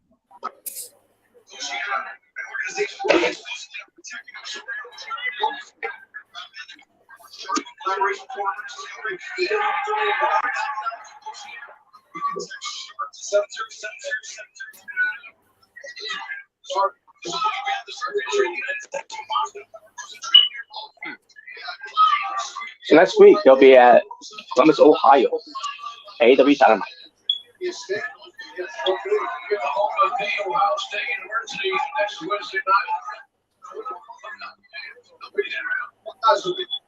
know, thus far in this championship, as we've now seen,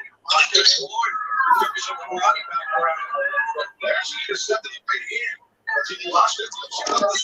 Correct. Except to your point, though, Rosa's got to rely on her capability of pro wrestling is don't get perspective.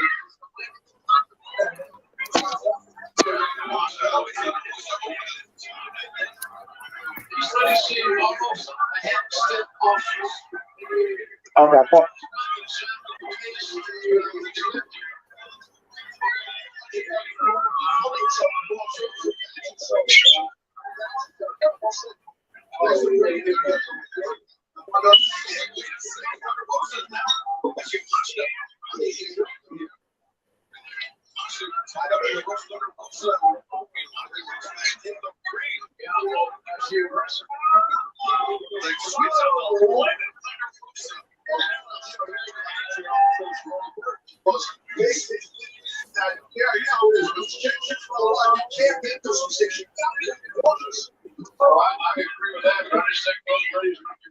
Oh,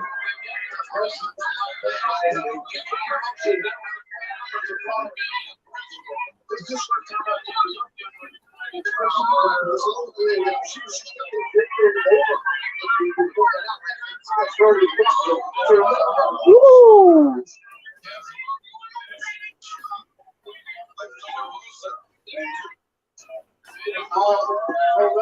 Oh,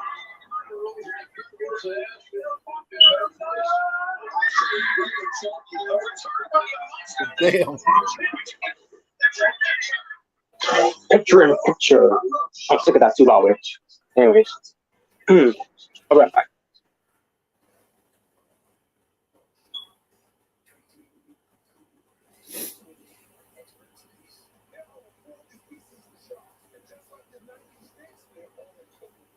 I'm not. I don't mind the picture in picture. The one thing I don't like though is sharks.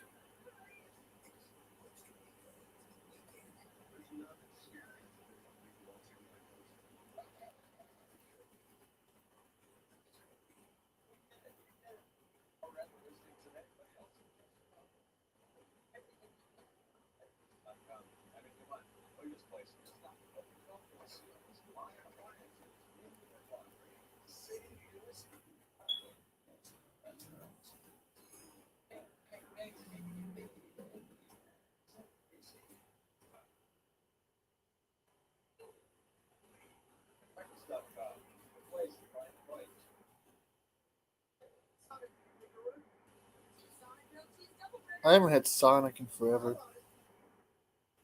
Food, by the way.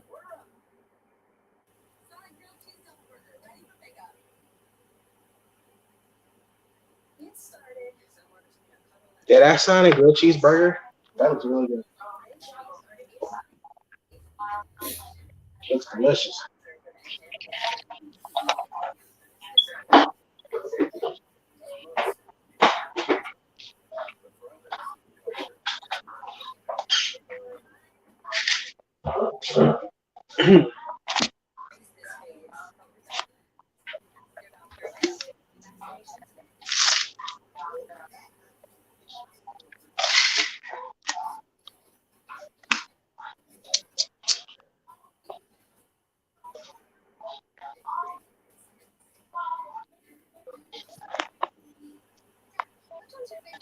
What's that pick supposed to be, Jalen? It's just a Kevin Nash picture that I saw. It's like a play on the Pistons logo. I saw it and I just want to use it as a profile pic. Yeah, Kevin Nash is one of my favorite big guys in wrestling. Uh, Big sexy, big damn cool. He's one of my favorite big guys in wrestling. He's also a major dick. Well, they don't call him Big D for nothing. Have you heard some of the shit that's happened behind the scenes with him Lately, in the past? well, I mean, the main thing. Well, I know with WCW, like with the backstage politics. I know what he said about Eddie and Chris Benoit. Other than that's all I really know.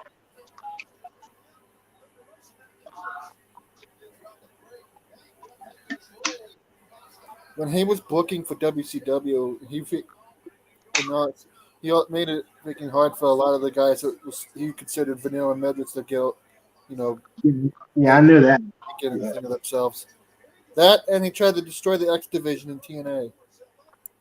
Oh yeah, I remember that too. Yeah. Even though the X division was like one of the top selling points of TNA. Yeah. It was. Mm-hmm.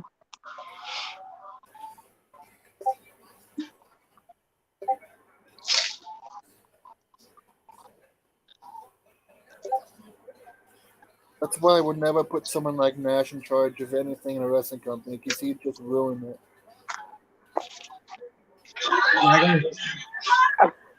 I mean, this was saying Nash that would say Benoit and Bro on the night that they were champions at WrestleMania. Wasn't that their what person died something like that? And yet Michaels and Bret Hart were small guys like them too. But did they keep the wrestling business too when they were champions? No. Well, of course you want to say about. Well, of course you want to say about Sean because that's his boy. Yeah, exactly. Yeah, yeah, because that's the point. That's the point I'm trying to make there too. Yeah. Hey, you know what Bret Hart's capable of in the ring? He wrestled some plenty of times. Yeah.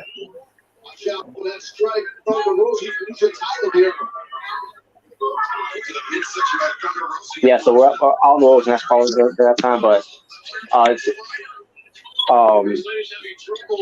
to me, it's whatever. But that ain't a cure for wrestling. Because a girl in the wall standing tall as champions on that night.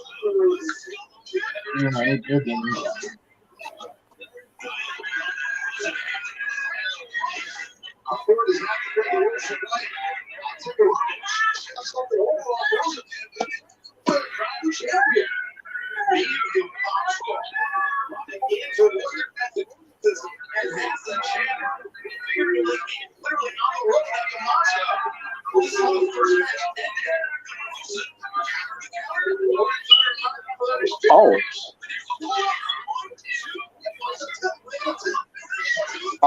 Like last time.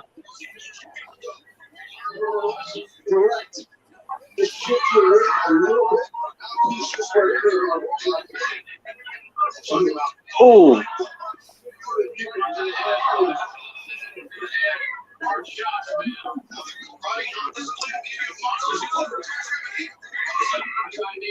Oh.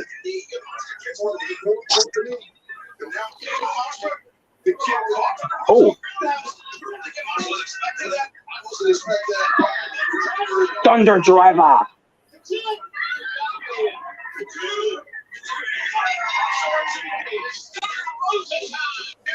And that's all she wrote. And Thunder Rosa gets the win back.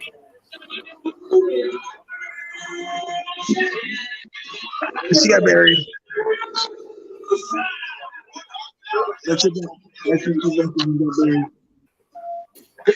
Well, I want to get married in AEW, but she's not on the contract with AEW.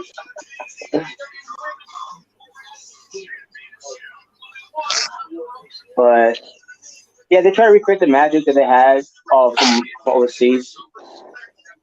With things to what they're doing, but I don't think they did. I mean, it was a match. The match was still decent, but the first match they had was better.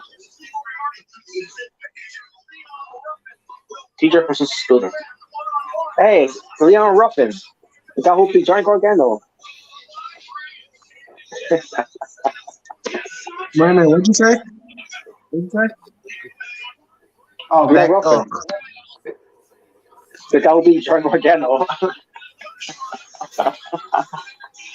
Oh my god. Oh my god. Oh. Adam Cole and Red Dragon are finally going to be back. They're coming back. Oh yeah, that's next week. Yeah. Oh, I must have missed that. Oh, Matt Hardy versus Christian Cage. More Dynamite matches will be announced on Fight for Fallen Rampage. Yeah, they just had to rub that in my face with Jericho getting that shot against Moxley. Yep. Oh, and they're going to Canada. Oh, it's going to Canada, bro? I forgot the date, though, man. I missed the date. Damn. It's going too fast here, man. Like, what the hell? They're going way too fast for this. Why are they going to Canada? They're going to Bizarre World. Hell yeah, man. They're going to Canada. Welcome to Bizarre World. Where they're gonna be chanting for WWE. They'll you know what? For the women's match, they'll probably chant bra and panties. Oh, That would be so funny if they did that, bro. Or they can have good. they could do what GCW did, have someone dressed like Vince McMahon, and then they'll chant "You screw Brett, you screw Brett." Oh yeah. They'll definitely do that. Or maybe someone. Well, I don't know. Maybe like Shawn Michaels. I don't know. They still feel that way. I don't know. Um, Maybe they forgiven it, but Vince, yeah, they'll do that.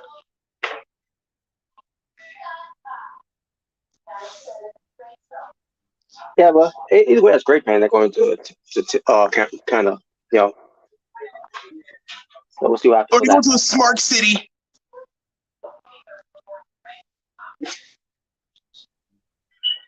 They go to the smart country up north. Yeah.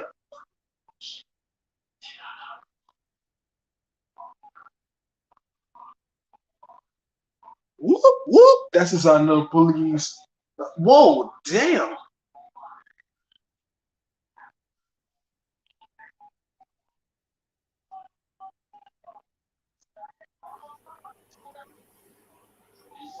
Whoop whoop. That's the sound of the police. Whoop Oh, whoop. Jesus That's the Christ. sound of the beast.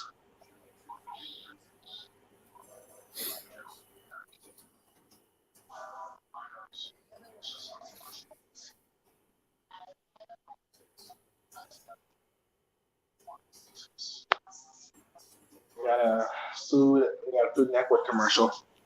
My grandma loves Food Network.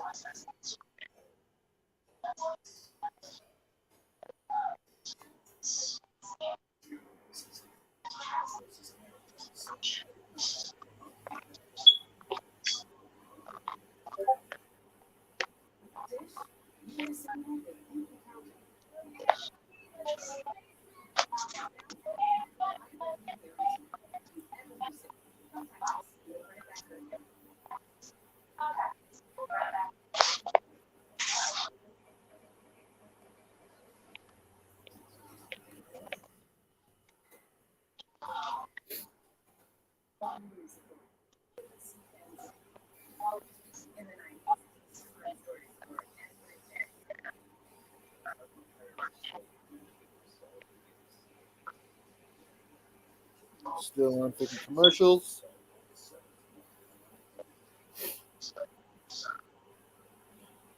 And now we're finally back. All right.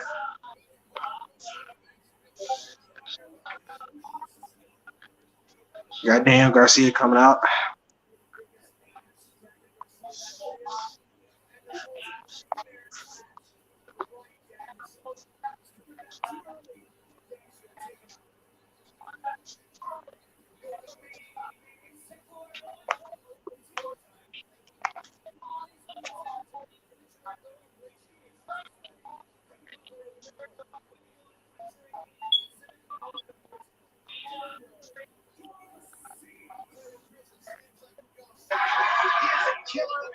It's the return of the American Dragon.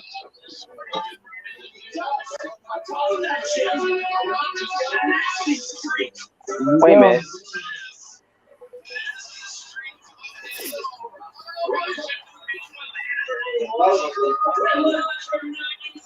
All right. Oh, here we come.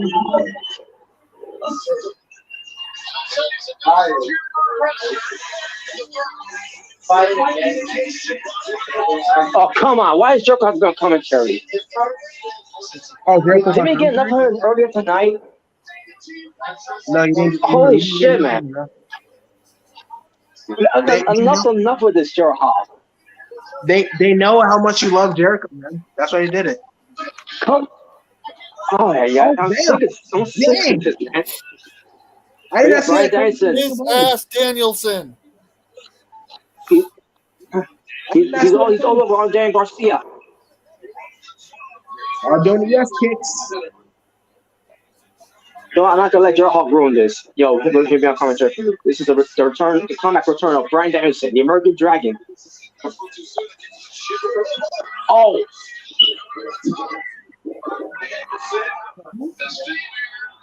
Oh.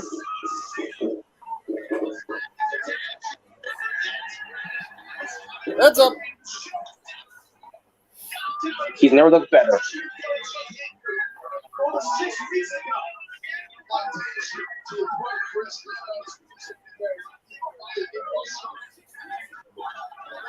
Welcome back.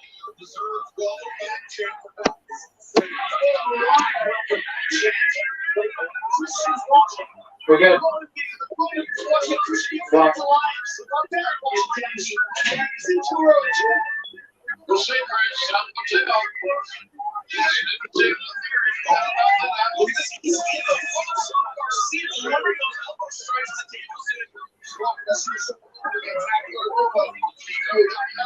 I'm sorry, Dan Garcia. You know Brian Danielson. This is how you do it. There's a reason why he's the best in the world. This is why he's the GOAT.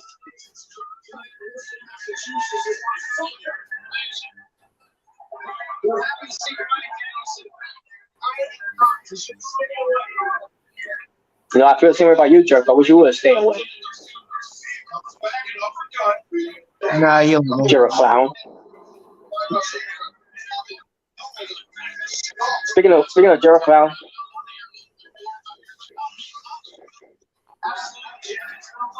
There he is, Jericho. Come on, Ryan. Why are you disrespecting the legend? Yeah, Legend should have retired a long time ago.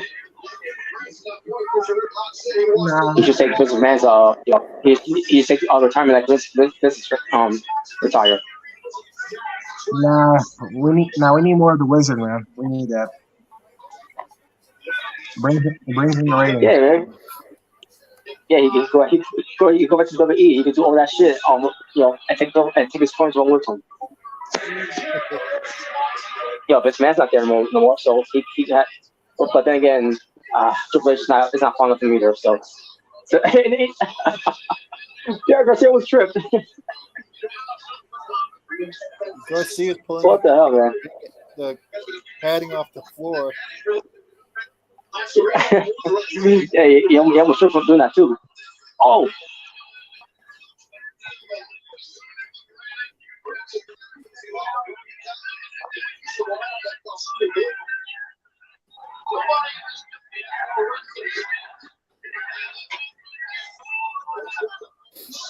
We got that freaking box head. Oh.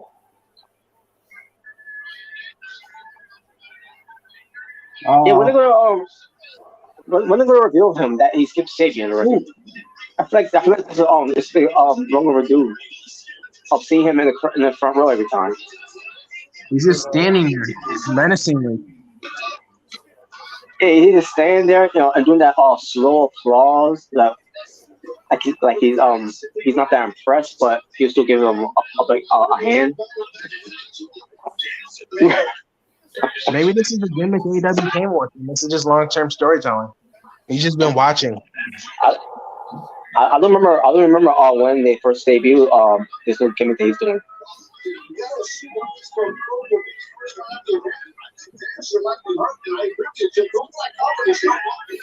Oh my god, the hammer punch.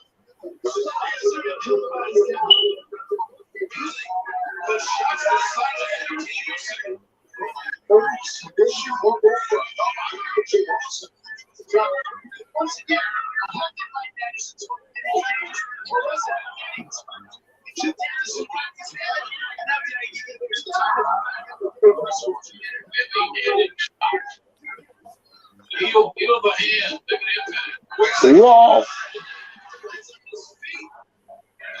What the?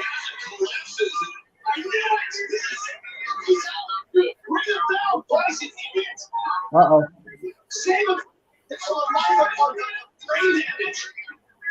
Wait a minute.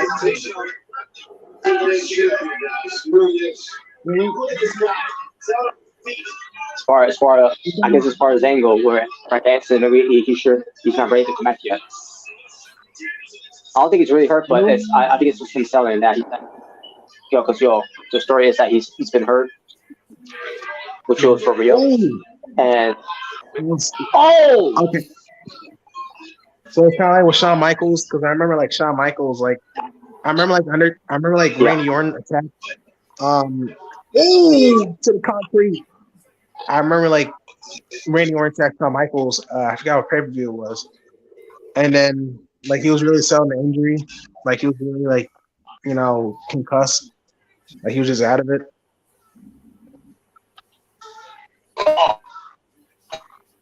Fight me.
Yeah, picture in picture right now.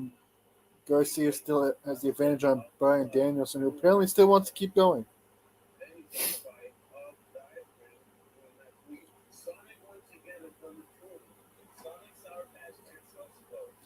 And apparently I'm the only one here.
I miss Robot Wars every time I see those freaking BattleBots commercials. You guess what? All damn Brian Danielson is bleeding. I miss. You ever heard of the show Robot Wars? I think I've heard of it. Yeah. I'm trying to remember if I did. I miss that show. Pretty much what BattleBots is, but back in the day. Yeah, I remember that one. Battlebox. Also, Danielson is somehow busted open.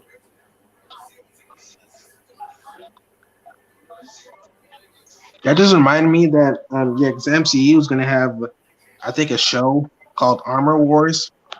And I think it's gonna have War Machine. Um, yeah.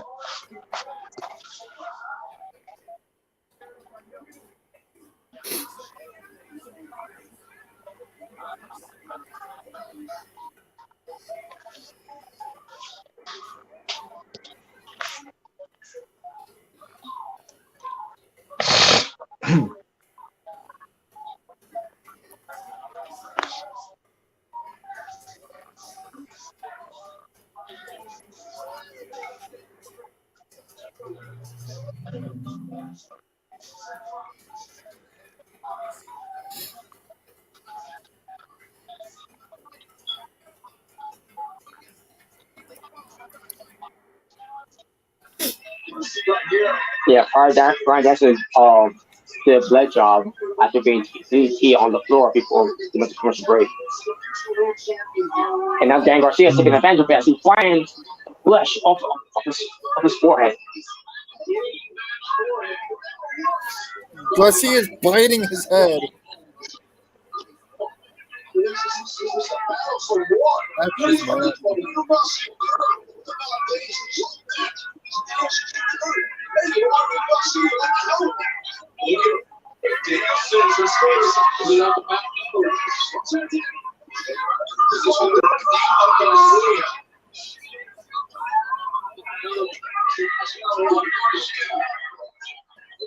And Brian Danielson is clobbering, but staggering at the same time.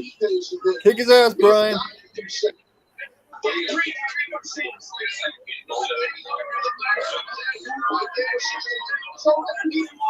Oh my God.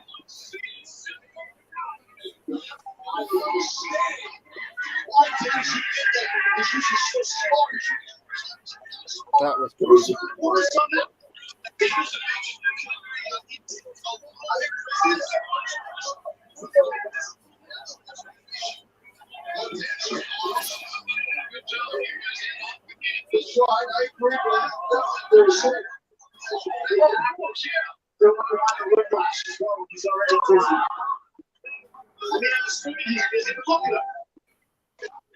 Still steady on his feet.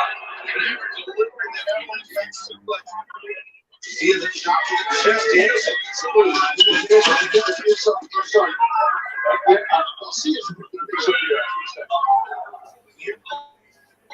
An opportunity to recover, take our mind, then prove his team. Something just.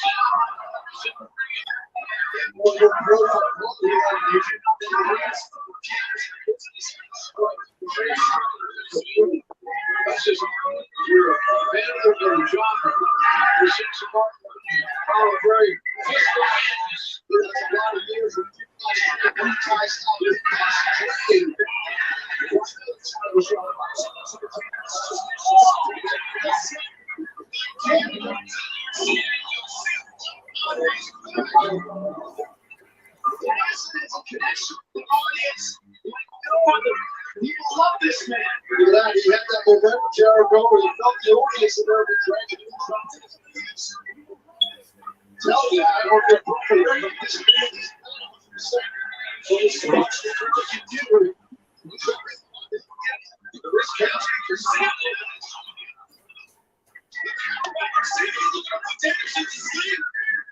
Pretty tight.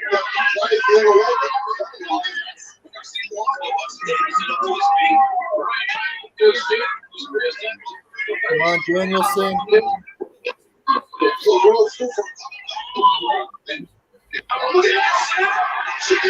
Humiliation.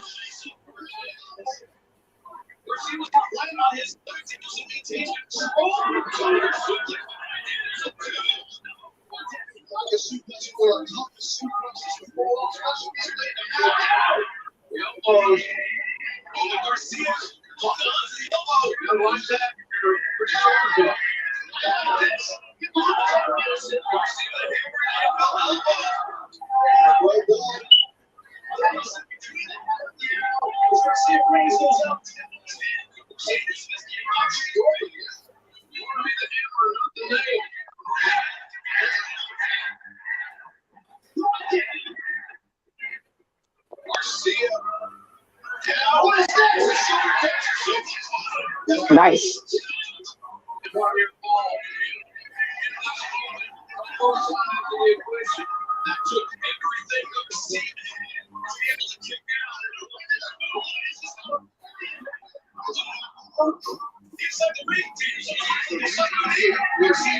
Oh.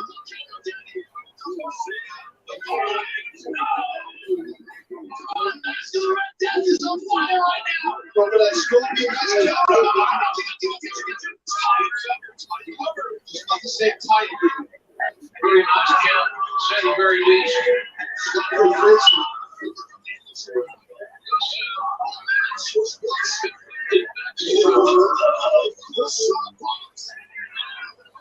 Elbow strike. As Garcia was steady on his feet.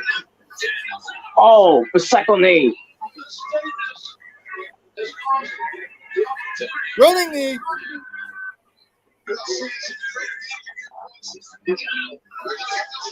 Running lapel lock.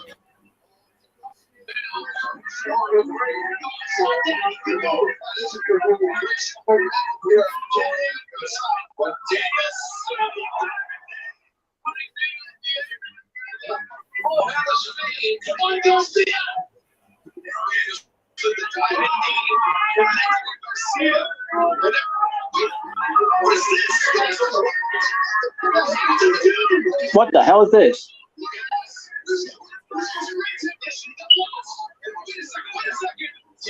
Oh my god. Pile driver.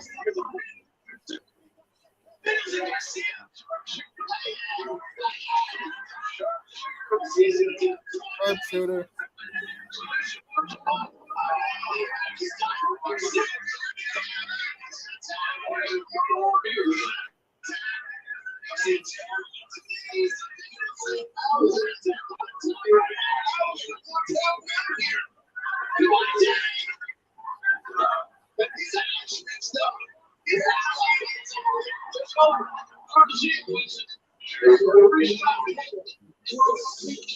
Bunch of motherfucking cheaters.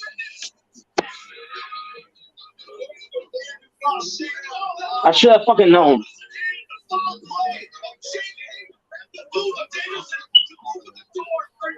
Oh god, here comes Jericho coming in to have the spotlight once again.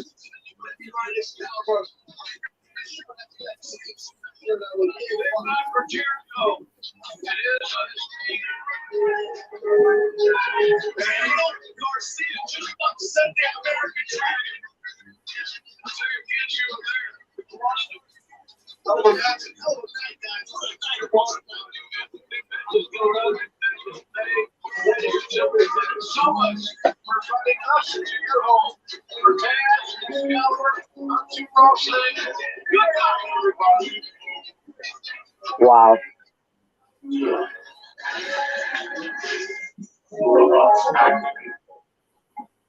Wow. Unbelievable.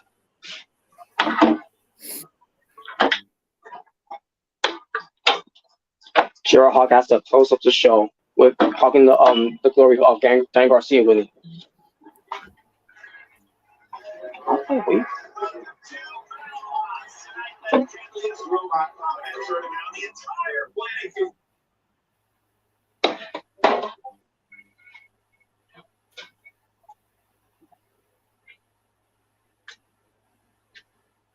Well, that was a interesting show tonight. I didn't think the show was anything great. I mean, it started off great at first, but then to me, it kind of was like, didn't feel like a special type of show in a way. Um, but yeah, CJ, you probably didn't see much of it either because you were busy, but um, yeah, the opening. I thought the opening show was worth watching for the first hour, and then it kind of fell flat a little bit in the second hour. To me, that is.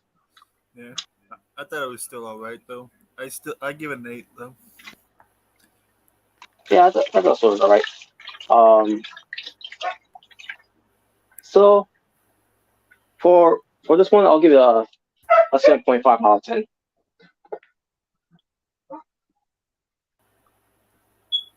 Yeah, I agree. 7.5.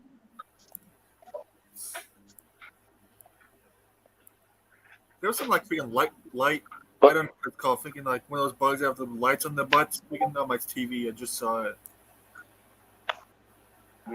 Lightning bugs, I think they're called. I don't know, but I took care of it. All right. No, I didn't squish it.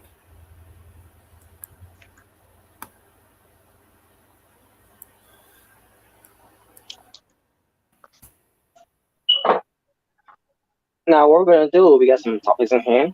Not a lot, but just a few to talk about.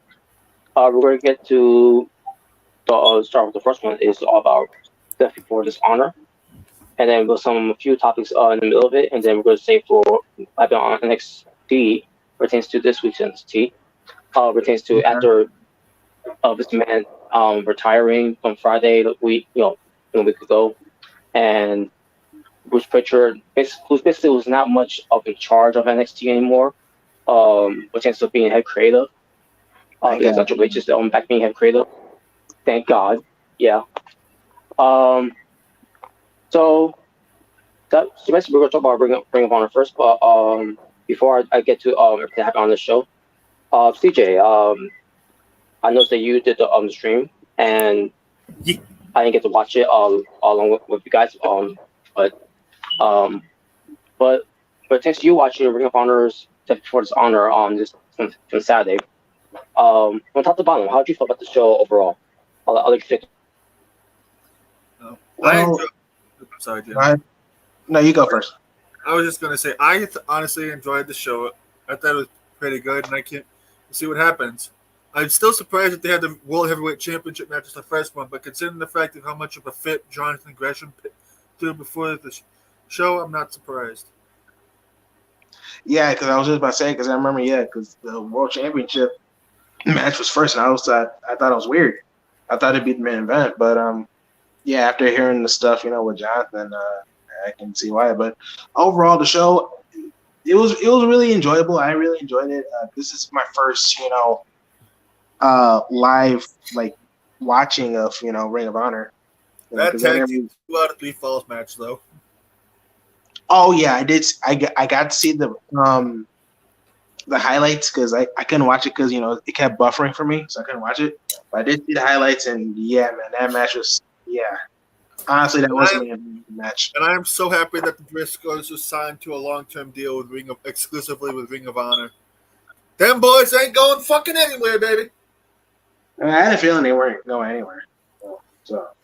And one of these days, I really hope TNT will get their heads out their asses and let the Briscoes be on AEW TV. But hope so.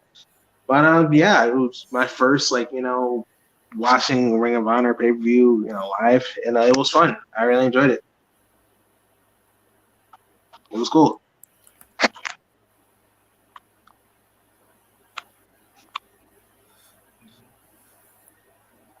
Really, really cool. So that was a pre-show. I'm gonna guys seen that, but if you guys did see a pre-show of what it was, you guys told me exactly how the pre-show was. Yeah, you could let me know right now. And everyone else know exactly how the. I kind of forgot the pre-show. I know I watched it, but I really remember much. I remember a good bit of it. I know Colt Cabana won his match. I forget who it was he was against. And I know it was Tully Blanchard's group with Brian Cage. Brian Cage against a trio of job guys, but apparently a dude named King Nana, whatever the heck his name is, we can apparently purchase Tully's group and renamed him the Embassy, which is those of you who are long-time Ring of Honor fans know who the Embassy is, but this is the first time I've ever seen Prince Nana, whatever the hell his name is. Yeah, that was my first time here. I don't know who he was. And the Gates of Agony and Brian Cage unsurprisingly won. Yeah. Yeah, that's really the only match I really remember was the 6-man tag team match. Yeah. And also Cheeseburger, because I remember Cheeseburger was in the match too. Oh yeah, that's right. Yeah, Cheeseburger was in the match.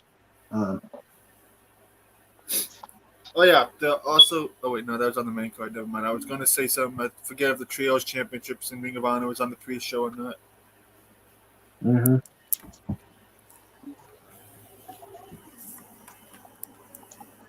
All right, so we're gonna get to the results of that as well because I didn't see the pre-show. All I saw was the main show that I download. So let me pull up the results. We can begin. But yeah, it's great that Ring of Honor is not going anywhere. It's going to be remaining what it is because after the door was closed back in December, pertains to the Sinclair wanted to, close doors, because they want to take a hiatus. But let's face facts. I think they wanted to close down Ring of Honor either way. And they could have saved it. They could have done something. They could keep it going, but they decided not to. I think they was gonna you're just was gonna put an end to this, and and just sell Ring of Honor to whoever was gonna buy it from them. Luckily, Tony Khan did because if WWE would have bought it, WWE what they care about is the interests of the libraries. They would not go revive Ring of Honor, to have a Ring of Honor versus NXT war, um especially with NXT, how that was, I've been calling it NXT shit for a reason. Mm. But besides that, yeah. So let me get to this card once I type it in. Deputy Force Honor. Hey, calm down, girls. I mean, dogs. Because thankfully for Tony Khan for purchasing Ring of Honor, Ring of Honor is going to be in good hands. Pertains to still having his own wrestling promotion, but it's still doing his thing. Again, it's not like with WWE where it'll take a company and like a WCW, ECW, world class championship wrestling and whatever have you. After what the territories closed down during that time, your AWA, even pertains to Evolve, where even Evolve ends up having closed down. I don't know if it's because of budget reasons, whatever, but Evolve is kind of in a way something that Triple H was always had a hand on. He got guys like Austin Theory coming in, Leon Ruff, who's been gone from there. He got some people too as well that came from there. Also went to WWE, but then they also been gone. They also been let go too. But except Sashi Blackhawk, she's still there. So but my point is, with Evolve, they was not interested in doing something with Evolve, or they're gonna do the same. We're gonna call this WWE Evolve. No, it's they're only interested in the library because of the guys that they got there. Working for them right now, since that's not around anymore. And some of those guys are not there anymore because they got let go. Bougie Goods. But anyways, so yeah, that's what you guys mentioned about the pre-show. Coco Cabana, he defeated someone named Anthony Henry. I don't know who he is, to be honest with you. He was being acquitted by but he was being acquitted by J.D. Drake. And that's 10 minutes. And again, then watch the pre-show because all I care about was the main show. The other pre-show that featured the Trust Busters, which was Ari Daivari, the former Ari Daivari, and the brother of Sean Daivari. He teamed up with Slim J, and they defeated the team of Cheeseburger and Eli Ism, which they call themselves the Shimbo Shadow Squad. Shinobi Shadow.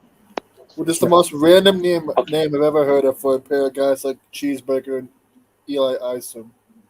They must be in the ninjas. Ninja I guess. I want to know, but I never seen this act. So, but that's 5 minutes and 30 seconds. Then we had a 6-man tag team match that featured the Bassi. I believe that's what it's called because it used to be called actually I don't know if that is what they were calling themselves before, but before this it was when Tully Blanchard was still there, the Tully Blanchard Enterprise. That featured Brian Cage and the Gates of Anarchy, which is Jasper Khan and Toma Lionel, and they're being accompanied by Prince Nana, who it's basically what they say here. In reviews of the show itself, where he purchased Toy Ventures Enterprise, and now Brian Cage and the Gates of Anarchy, along also with Johnny Grisham, which he's gone now, but sort of. But we'll see how that turns out. But we'll get to that when I get to that point. When I get my thoughts about that. But yes, now this Chris Nanda's faction now. Chris Nanda, I've seen him from before.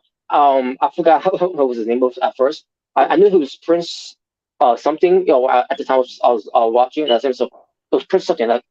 Oh yeah, Prince Nanda. I thought at first I thought it was like Prince Ani or something like that. I don't know. Because I was trying to, because his name escaped me at one point. Because I remember seeing him plenty of times before, Ring of Honor shows that I've been to, and some shows I've watched on at home of him, and he's got potential potential what he does as a manager. But they went against Alex Zane, Blake Christian, and Tony Deppen, or whoever that guy is, Deppen. But the Embassy, I think so, as I pronounce it, I don't know. They won. 11 minutes and 35 seconds.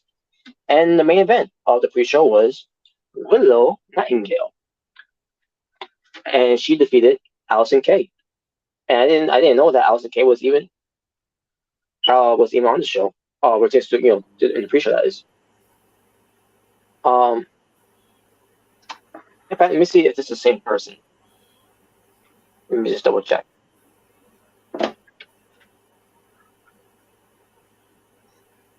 Yeah, Allison Kay, the former Sienna. This was her name in TNA, right? Yeah, Sienna, the former Sienna from TNA. At that time, but yeah. But it lasted 7 minutes and 50 seconds.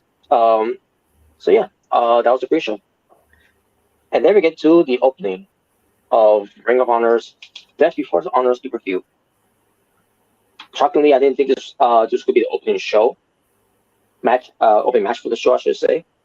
But it ends up being, when they first announced this, I was excited at first. I was like, oh, okay, we'll start with this. Yeah. So it ends up being the Ring of Honor World Championship. Yes. When Claudio Castagnoli coming out with William Regal, join on commentary with, by the way, the commentators were Ian Ikambani and Caprice Coleman. Your ring announcer was Bobby Cruz. Your backstage interview was Lexi Nair. Your referees was Stefan Smith, Paul Turner, and Mike Posey. Also, pertains to the pre-order match, you had your judges, which we'll get to when we get to it. But yeah, so I see Claudio Castagnoli coming out, and then also we see Jonathan Grisham coming out, and I noticed that he was not wearing his usual attires. He didn't bring out his foundation flag. He did not bring out his octopus mask. He was not wearing his sleeveless robe that he wears. And I don't know of it at the time. I say to myself, maybe I think to myself, maybe he forgot his luggage, that part of his luggage at home or at the hotel or something. Maybe he forgot to wear, or maybe he forgot to wear it, because I didn't know anything about what was going on during that time, about what was going on during the Gresham. But same time, what tends to how this match ended up being too, which it lasted 11 minutes and 30 seconds. Match itself, I thought it was pretty damn good, despite how Jonathan Gresham was just phoning it in, because just going to say right now, Claudio Castagnoli is your winner after the Ricola Bomb, and he is your new Ring of Honor World Champion. And all I can say is good. Yeah. Because this is something that we've all been asking for, not just pertains to in WWE, but pertains to pro wrestling in general, because this guy is championship material, despite how this man said back in 2014 on that Stone Cold podcast on the WWE Network at the time, saying, well, I don't know what to do with him. Yeah, he's lacking it. He's not the audience, maybe because he's Swish. Yeah. Fuck you, Vince. Fuck you of your thinking that this guy couldn't be make who you thinks that that should make you money. Well, this guy plenty times could make you a lot of money, and he has by with his merchandise that pertains to you know, him being the Swiss Superman and other things that he got over to in the company with We the People with Jack Swagger, the Real Americans, and the bar and you know everything else that you basically gave him, you know, to see if he can connect with the audience, and which he has. The only reason why he wasn't champion is because of you, because you didn't see him as world champion. Were all of us, that was fans of this guy coming into WWE, despite you know, not knowing his resume from Ring of Honor, that this guy has the talent of his entire body that he could carry this company as world champion, and the fact you never did that for him, it's a fucking crime. And it's validation of, you know, it took this long that this man is now no longer part of the WWE right now, where who knows if there could be other people that he held back too, that could have been a world champion, that could have made company a lot more money. So this whole thing of, you know, he didn't know what to do with him because he was lacking charisma, he was lacking he was not connecting, and it's because he switched. No, because he showed you right there how he got open with these crowds, and how important of a world champion he can be for Ring of Honor after this match against Johnny Gresham. Despite again Johnny Gresham's pulling it in because of the issues that he's had with Ring of Honor / AEW pertains to Tony Khan, which we'll get to. But yeah, I am so happy for Claudio Castagnoli. I shed a little tear when we won the belt, because this is just one step of Claudio Castagnoli of being one of the world champions in one of the companies, and it's plenty other companies that he could also win world titles as well. Despite him, you know, being signed with you know, AEW and Ring of Honor, you know, who's to say he could also you know, could take that elsewhere, you know, it takes him going to, you know, New Japan to become a world champion there, to become an NWA world champion if you know, but it tends to you know, for Tony Khan, and you know, to explore more of the whole forbidden door, for other organizations to work with alongside with them. Even with a chance to you know, to one day maybe Impact Wrestling, you know, hopefully when they you know, because you know, they stopped working there for quite a while, since almost a year ago, and who knows how towns could change from there, you know, whenever they decide to do that. Yeah. Whew.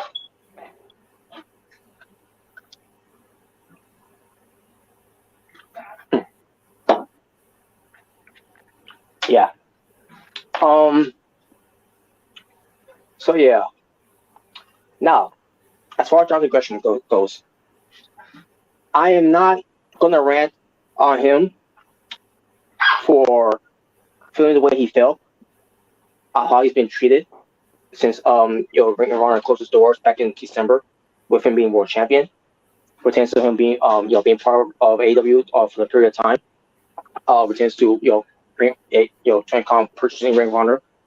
I'm not gonna fault him, because I don't blame him for feeling that way, because he should have been treated better. He should have been featured a lot more, because he is your Ring of Honor World Champion. He should have been featured a lot more on AEW television, pertains to you know, since you made that announcement Tony Khan, when you purchased Ring of Honor in the first place.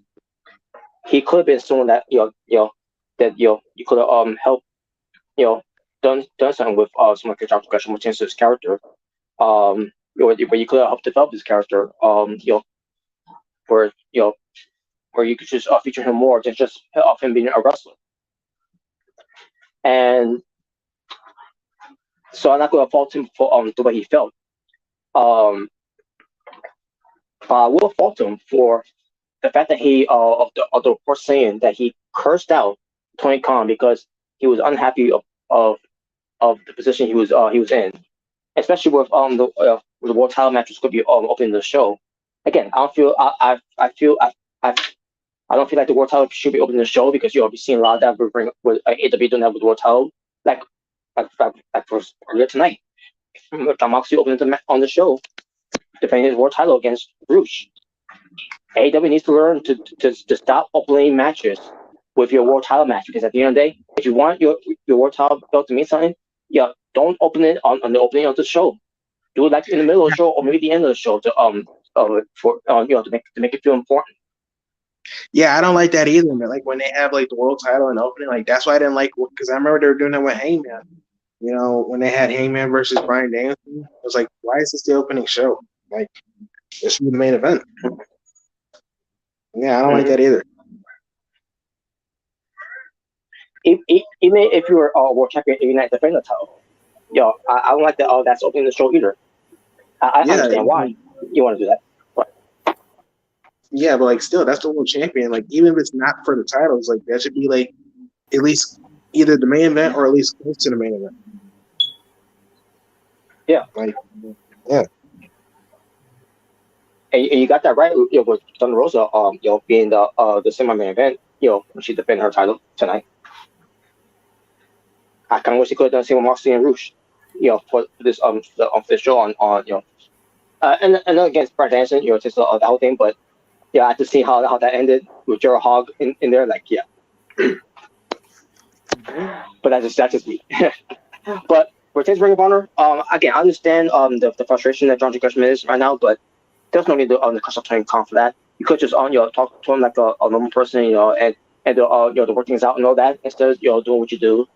This is Tony Khan we're talking about here, not Vince McMahon where you want to not give him the best pay or the worst pay that you ever gotten, and then Nails try to give him to McMahon. Apparently, he was also mad because he couldn't get because of the lack of communication. Well, you try running 2 promotions plus all the shit behind the scenes, dude. Yeah, did he really curse him out? Yeah. Yeah. Dang. You don't hear that very often, pertains to bosses getting cursed out like that, especially if you're Tony Khan. With Vince McMahon, I can definitely see a lot of people cursing out Vince McMahon, or at least try to kill him, like a Nails trying to. And apparently, Gresham is saying that he's. Apparently, from what I've read, Gresham is probably going to be done with wrestling after he's done with the few commitments he still has, if he does get released. Yeah, that's true. He could be Honestly, out of because of this. If I was Tony Khan, I would just keep him. I wouldn't give him his release. I would make him. I would just let him freaking sit at home. If he wants to be a freaking crybaby, freaking whine and complain about shit, he can sit at home as far as I'm concerned. Yeah, because he's too good to be on the basis. He's too good to be listening on that all that anger with just his talent that he could bring to the table in pro wrestling. He's too good to throw that all away just because of that that whole this communication. Well, at least he didn't pull Austin Aries and no so the finish. I don't think he did it, right? He did. John Gus, he's a professional, and plus he's not like a Jordan Miles who went on this tantrum because he's black. I hope he's Jesus. I would hope not. I'm glad he didn't go that route. Jonathan is my slave name. Oh man, that was ridiculous. That was ridiculous. That was ridiculous, bro. And I understand his he was frustrated and all, but the fact he went overboard with it and tried to and then going after Jackson Giolito and all, like, okay, now you lost me there, buddy.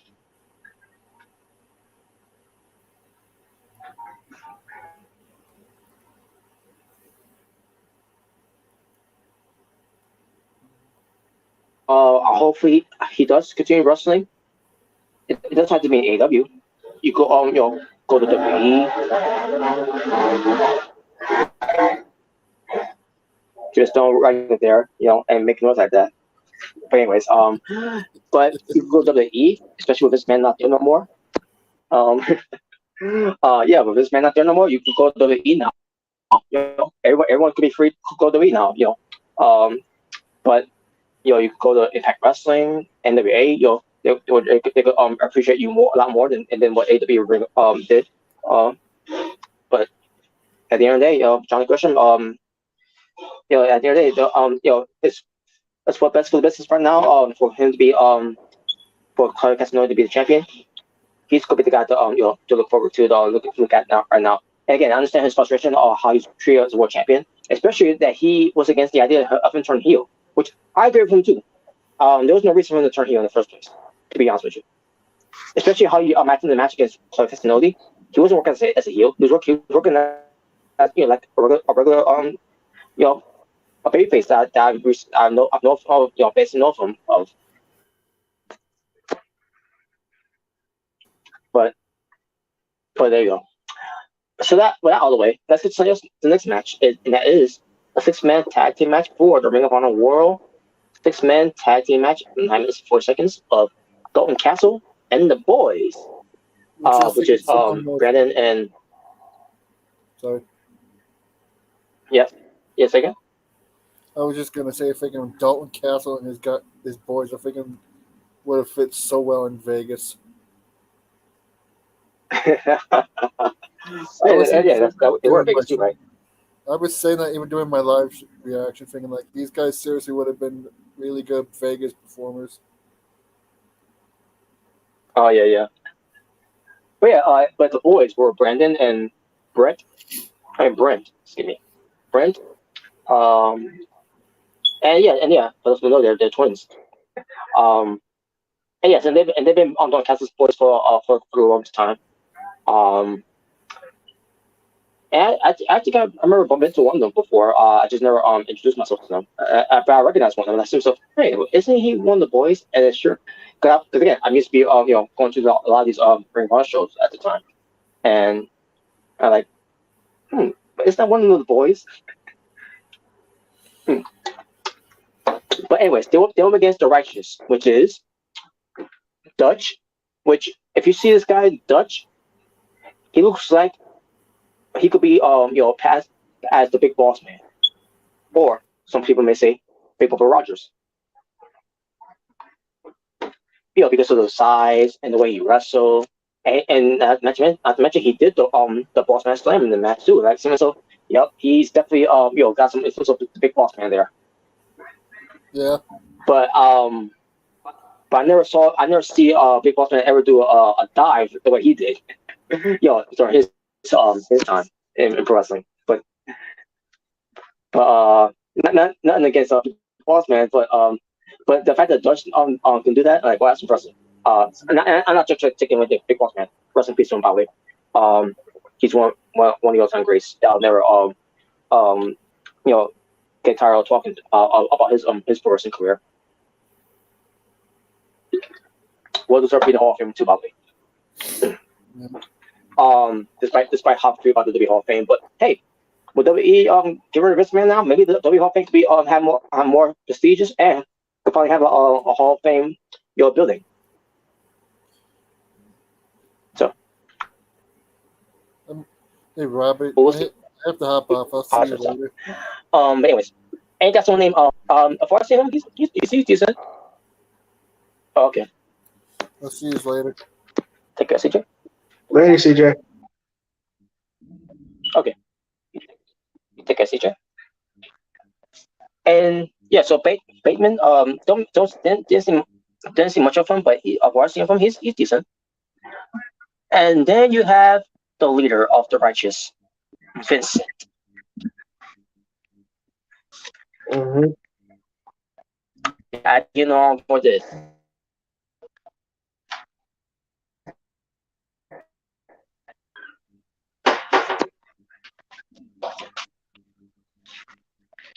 Do I sound okay, by the way?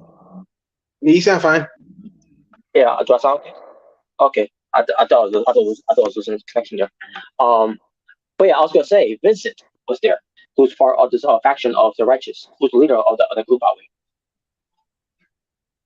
Okay. So Vincent, the same Vincent who's in Impact Wrestling with Honor No More, or the whole purpose of why he's part of Honor No More is because Ring of Honor closes its doors back in December, and then you were changed to guys like Matt Taven, Mike Bennett, Maria Kanellis, which she's part of Ring of Honor too now, which is her being back in the position of, which is women's booking. Pete PCO, which I don't think PCO should be part of that because it makes no sense of his character of him being part of Arnold Moore. Kenny King being part of Arnold Moore, and then I'm not gonna get to Eddie Kingston's not Eddie Kingston, to Eddie Edwards reason of why he decided to join Arnold Moore as well. Because it has nothing to do with Eddie Edwards of him being in Ring of Honor. Because it's an Impact Wrestling storyline they're doing. But the whole purpose of the point I'm trying to make here is that the whole point of Arnold Moore is guys like Vincent who came from Ring of Honor and came to Impact Wrestling and created this whole Arnold Moore faction because of the whole Ring of Honor closing its doors. Because they in their minds they thought Ring of Honor has honor and all that, right? But now because they closed the doors, now there's no more honor because we are no more. And here's Vincent appearing in Ring of Honor, who's one of the Ring of Honor's World Six-Man Tag Team Champions. Kill the fucking faction of Impact Wrestling's Honor No More. This is fucking stupid. This makes no fucking sense to have Honor No More around when you got Vincent and Ray Canellis back with Ring of Honor. You know, if they really wanted to, they could have had Honor No More invade Honor, Ring of Honor, and probably get some revenge or something.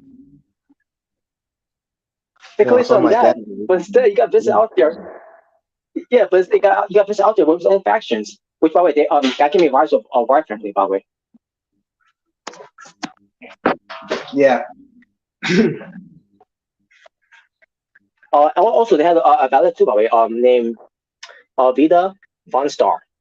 I don't know much about her, but she looks. I guess she looks fine. What's her name?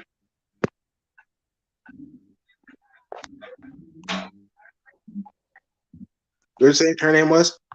Vida Von Star. Vida Von Star? Okay, let me look her up. Vida Von Star. Yeah. So yeah, that's her name and all that. But yeah, yeah. Oh, I have seen it before. There's this thing called Okay. It's called Lingerie Fighting Championship, and it's literally chicks fighting, having fights in their lingerie. I have seen it before. Oh. You know what I'm talking about? I heard about that, but I actually seen one of them before. Yeah, I don't know if I've seen her. Yeah, I've seen Katie Force fight there. All right. Yeah, I don't remember if I've seen her on that one, the one that I saw. Because I've never seen Kate Forbes on there against Trina Renta.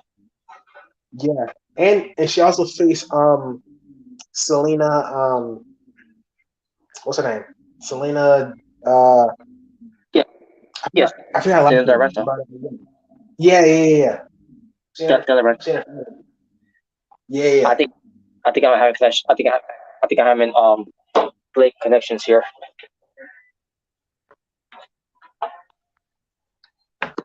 But yeah, I knew. Yeah, because I've seen it before. Yeah, so. And she's in Ring of Honor now? I think it's the same show, if I'm not mistaken. That I saw with Crystal White.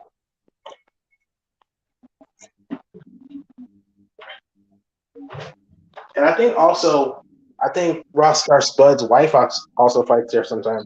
Renee Mitchell? Yeah, she fights in.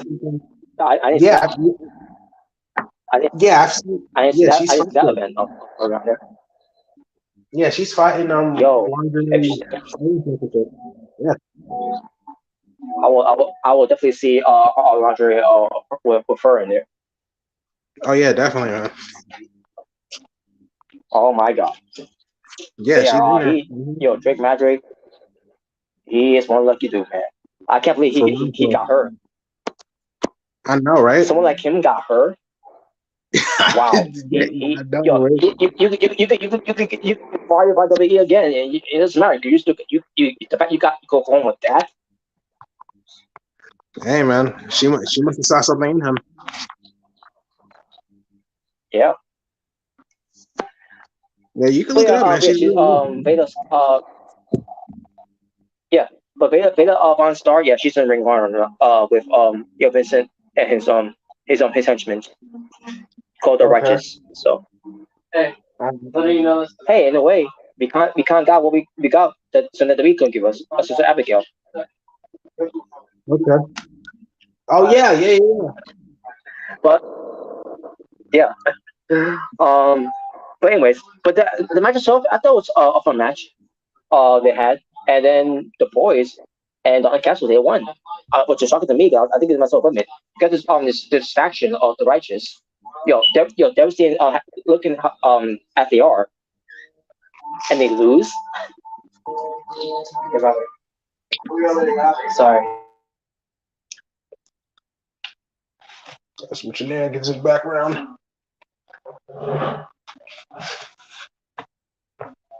Yeah, for those who've never seen Lingerie Fighting Championship, go look that up, man.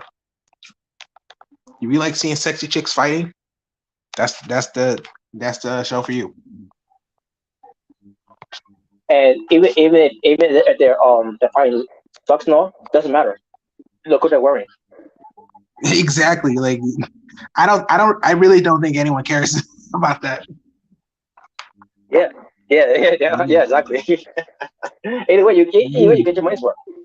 Yeah. I remember seeing one of them, and the one I saw with Crystal White, she looked terrible in the fight, but the fact that the judges all have her won the fight, and I said so. Okay, either way, I love Crystal White too, no. So either way, I'm glad she won. Despite that look at she lost the fight anyways, but the fact that she got to wear lingerie and the way that her you know it looked well, and then I think you may have seen a little slip there, but the smack was they were wearing a patch over the nipples. Yes. Yeah. So yeah, folks, it's my work. It's my work spent. Yeah. Definitely go check it out, So man. there you go. Yeah. Hell yeah, we highly recommend it. Mhm. So yeah, like I said, the righteous lose their belts. Mm. This was Right, for okay, that's how you no, you sound fine. say again. But this is for the 6-man tag team championship, was it? Yeah, it was, and they lost. They lost the belts. I don't know how I feel about that, but I like going captain the boys and all, but you have this faction. You look like they could be a ton of faction, and they lose. Mm. Yeah. Okay, That sounds weird. but we move on to a pure wrestling rules match for the Ring of Honor Pure Championship. 15 minutes and 55 seconds lasted. Excuse me, with Ryo Yuta, the champion, part of the the Blackpool Combat Club, alongside with William Regal on commentary with Ian Icabani and Caprice Coleman as he goes up against Dan Garcia from the Terror Club faction, whatever you want to call it by. Now Your I pure saw match the. judges. Now I saw Before you do, the. I was gonna say, the pure match judges were Josh Woods, John Walters, and Ace Steels. Mm-hmm. Now I saw the preview. I saw the promo package. I did not know that Daniel Garcia was in a bad car crash. Didn't know that because that was new to me. Yeah, because I didn't know he was in a car crash. Yeah, so That was crazy. Yeah, I'm glad he's fine now. Exactly, he could wrestle. Because I also remember one of the announcers for NXT. What's his name? He worked with Wade Barrett. He was also in the car crash too, and he was in a real bad. Like he almost could have died. Oh, Big Joseph. Yeah, Big Joseph. Yeah. He was in a bad car crash too. Like it was so bad that he couldn't even talk. I didn't know that. Yeah, I saw a video like about it, like some facts, and like he almost he almost died because of that. Yeah, but I'm glad Wow. he's okay now. Yeah. Yeah, like he could not So talk yeah, as far as for like yeah. So I'm glad both of them are alright. Man, I can imagine that's scary, man.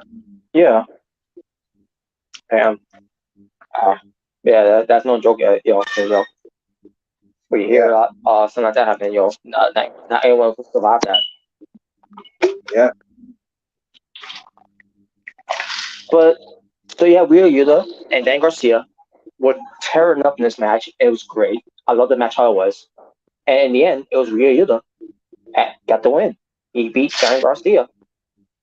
Yeah, I knew he was gonna retain. So really, yeah. I had a feeling he would. I'm glad he did. I'm glad he did. Man, the fact that seeing Wheeler Yuta coming all this way, getting away from best friends, which he should never been part of in the first place.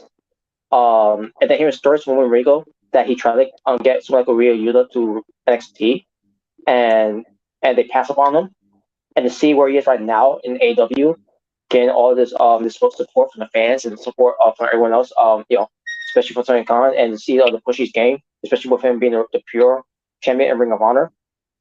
Wheeler Yuta's winning, man. Yeah, man, Jimmy Wing Yang, we're proud of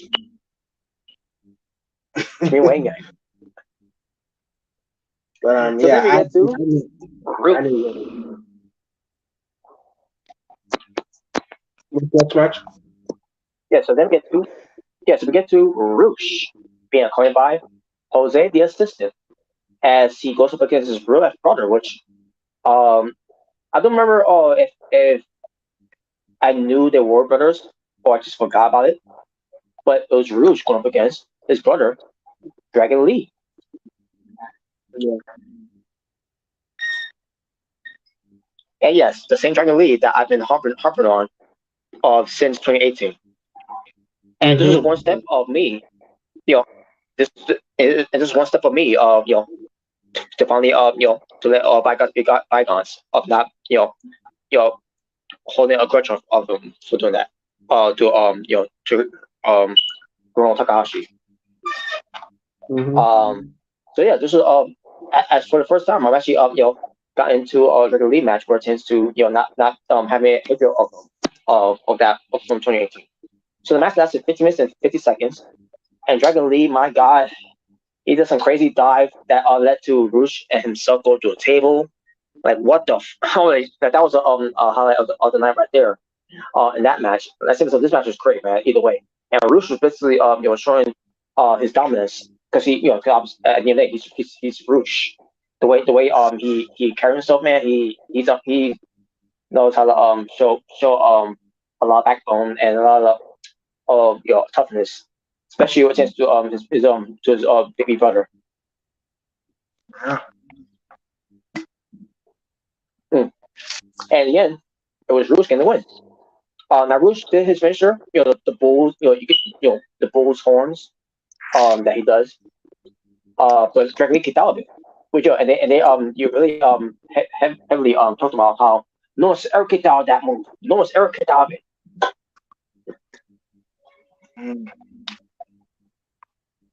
You get the bull's horns. So yeah, but Roosh got another one on him and got the win this time, and that was it. All right. So then we get to the ROH Women's World Championship, 17 minutes to 26 lasted with Mercedes Martinez defending against Serena Deeb, and another good match versus the women's. I thought it was a very good match here. These two women were going back and forth for each other, and it was great. Yeah, it was a really cool match.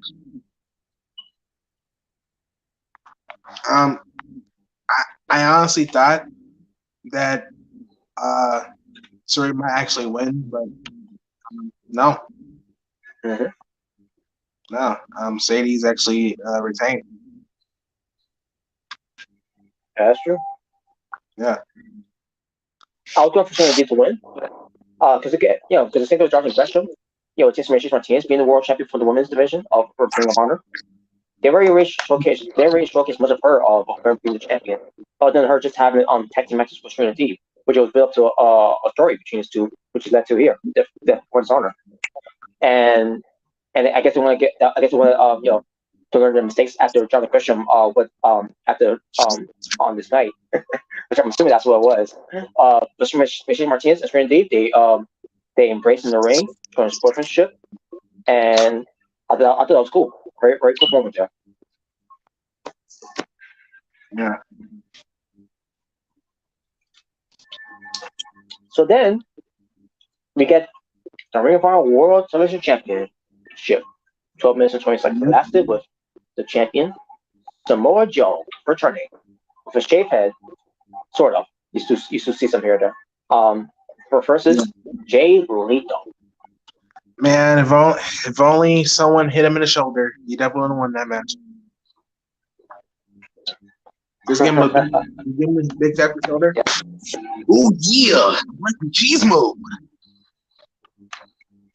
Yeah, he definitely would have won that. But he definitely needed that. I don't think Chuck Cheese will give it. But I don't think Chuck Cheese will stand the small submission machine in the ring. But who knows? Never know.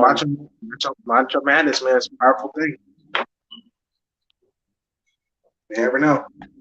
But yeah, I did want Jay Lethal to win. But I mean, I was cool with Samoa Joe winning. I found it. It was a good match. Hey, Samoa Joe won match, by the way. Another good match, and where people saying this is one of Samoa Joe's best matches that he has since his match against Brock Lesnar. Some people went that far.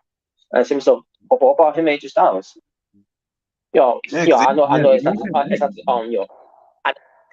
because I know it wasn't on Samoa Joe and AJ Styles from TNA, but this was Samoa Joe and AJ Styles in WWE. I know that they have some kick-ass matches in WWE too. Oh yeah, they've had some bangers, man. And yeah, that match with Samoa Joe and Brock Lesnar, it was really good, man. The build-up was really good with Samoa Joe and Brock. It's really good, man. The promos, and I remember Samoa Joe actually attacked Brock Lesnar. Like he was actually one of the guys that looked like he could take Brock Lesnar and Samoa Joe, like how they were building it. Yeah. Exactly. Yeah, because usually, like most of the time, let's go, champ. Yeah, like because most of the time, like when someone's facing Brock Lesnar, it's always Brock Lesnar having upper hand. For the most part, looking like the powerhouse. But like nah, man, like someone actually giving Brock some trouble. He couldn't even get out the punch. Like he was actually choking out Brock Lesnar. Yeah, they had some. Yeah, Samoa Joe and Brock. I love that. I love that match. Great balls of fire. Mm-hmm. Yeah. Great balls of fire. Yeah, like there was two great matches in that pay-per-view. It was that match, Samoa Joe versus Brock, and you had Roman Reigns versus Brock. That was a really good match. A weird name, but decent. Well, I didn't care much about the match of Strowman and Reigns because my feelings about Reigns at that time. Yeah, I get it. And on top of that, the pay-per-view to me was the pay-per-view was still kind of boring until we got the main event. That's the only thing that I didn't care about of the show. And the show name itself didn't really do it for me. Great balls of fire. Great idea. Theme song was great. I love theme song, but yeah, I don't think you should have named it after that. Because it's old school. Because it's old school. It's old school song. Yeah, I love it. The song's catchy. I like it. But they couldn't call the Great Balls of Fire, man. It's like, nah. I remember people were laughing about it. It's like, yeah, I don't want it. But yeah, Samoa Joe versus Jay Lethal, really good match. I wanted Jay Lethal to win, but I don't think it. I kind of knew he wasn't going to win, so. But yeah, Samoa Joe won. STL Ring of Honor World Television Champion. Yep. And then we get to the main event. Now Oh it yes. pertains to how they did this with because the last review from Supercard of Honor with FTR versus the Briscoes for the Ring of Honor World Championship, where that match was great. Where some people said that should have been the main event on that show. It's the world title match. Um, Oh, I Scott would Steiner's coming for you. yep, he did. And then seeing this being the main event, this reminds me of what WWE pertains to Taker and Michaels from WrestleMania 25 was pertains to the match they had that should have been the main event. Instead of a Sting main event that Triple H and Orton had, and then we Yeah, to a year later when WrestleMania, when Michaels and Taker had the main WrestleMania, where someone thought, I mean, it was good, but it wasn't to the level that they had for WrestleMania 25. I mean, yeah, it wasn't, but it was still like a really great main event. It was too good. Oh, yeah, it was too good though. This is how I felt with this match. And pertains to them being the main event. But I feel like okay, this match was good. Did it have the story that it did here for the 2 out 3 falls match for the Ring of Honor World Tag Championship? But to me, even though how good this match is one of the good matches in tag team wrestling that you could ever ask for. This was not on the same level like when they first met back in Supercar Honor. Yeah, But that's just me. yeah, that's a good comparison. It was still great. It was still good though. It was still good. Yeah. It was still good. Yeah. But it lasted 43 minutes and 25 seconds. My God. I know that was a long match. The highlight, it was still kind of long, but that I saw because, like I said, I didn't really watch it because it was keep buffering for me, so I couldn't watch the main event. So I had to watch the highlights. Right. Yeah, that was a really good match. First of all, went to the Briscoes at the Say again? Yeah, the Briscoes won the first fall after a doomsday device onto Dax Harwood. Yeah. And then the second fall, obviously, went to FTR with the big rig onto Mark Briscoe. And then finally, the third fall,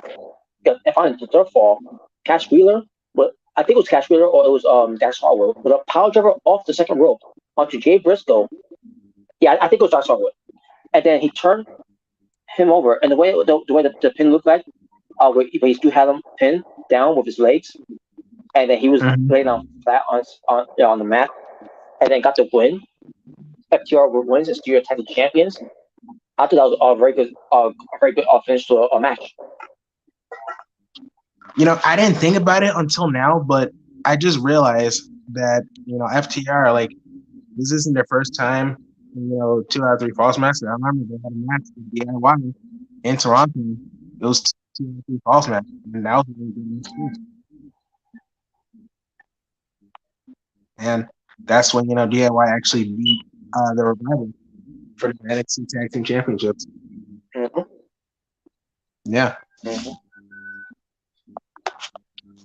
So yeah, man. Yeah. And then after the match, FTR. Yes, FTR got in the ring. The person got in the ring too, but just to at first they were hesitant to get in the ring, but then they ended up getting there and then they pulled over FTR. And pertains to the Briscoes, they have signed a full contract to be with Ring of Honor for long term, which is good. And hopefully this will be one step closer to eventually for Tony Khan and the rest of AEW executives to try to talk things out with top Time Warners, which is TBS and TNT to whatever what Jay Briscoe said years ago, which is to how you feel about the on Twitter, which is to him being homophobic in a way. Just let just forget about that. Like it's not the it's the I get it. I don't defend Jay Briscoe what he said there. It's not right what he said there. I said some things too pertains to to almost to like saying kiss, and I apologize for that too. But I'm not the Briscoe pertains to being in the wrestling business um, where they are blackballed, blacklisted from going to to national TV shows and or have you. But but since the Briscoes, they apologize. I don't know how many apologies they got to give out for for them to be forgiven, and then to give them a shot for them to be on television to showcase what they are, why exactly in pro wrestling they are the best tag team on the planet, and show them that they could be great community in pro wrestling, which is to to get along with others as well. Despite of their sexuality and all that. So I believe the Briscoes deserves that, at least deserve that. But that's just me. Yeah, the whole controversy. Because didn't he say that like years ago too? Like, wasn't that like, just like past like um Yeah, years ago. yeah, that was years ago. So it was like I don't like when that happens, man. Like when someone like digs up something from the past and then they use it to like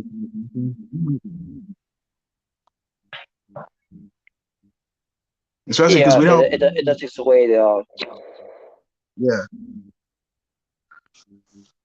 And it besides, takes like we away don't know like, these every anymore. mhm. Yeah. Yeah. So like, But yeah, it takes away what tends to their personal lives and their jobs too and all. I mean, unless it's called for, like with Vince McMahon and Jimmy Snuka and Donald Trump and Harvey Weinstein, whatever his name, or Kelly, where those people, roughly deserve it. yeah. The Briscoes don't deserve that shit. Yeah, it's like yeah, it's just ridiculous, man. Oh yeah, it is. So FTR, but just Dax Harwood, he says that he's a fucking mark because he loves this and all that. It Yeah. gives you a prime example of why so like Dax Harwood, who grew up as a wrestling fan and who's in the wrestling business as a wrestler, where he tends to go back to the comments of Joe Briscoe because us fans just celebrating this man's gone from from retire. You know, you're basically putting Dax Harwood in that category too. I'm not trying to say that Dax Harwood is happy. I don't know if he's happy or not that this man's gone. But I know one thing. If I was a wrestler, pertains to being on in WWE and being unutilized and not being happy with my position and all that, and hear the news that this man's gone, I'll be celebrating. Yeah, man. Yeah. But there you go. That was Ring of Honor's for this honor. I thought the show delivered. It definitely did, man.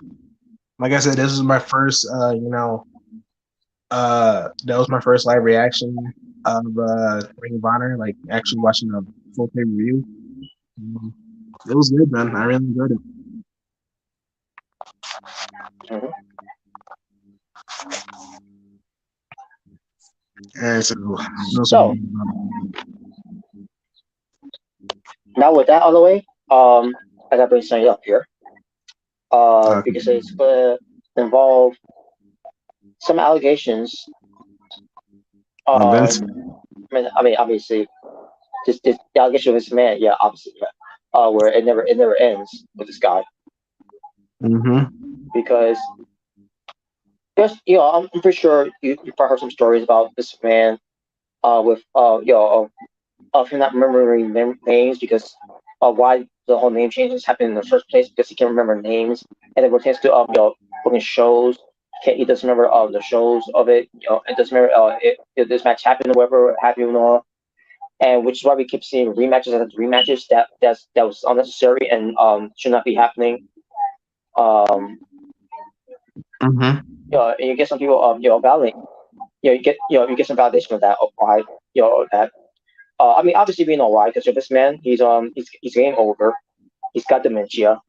And, yeah,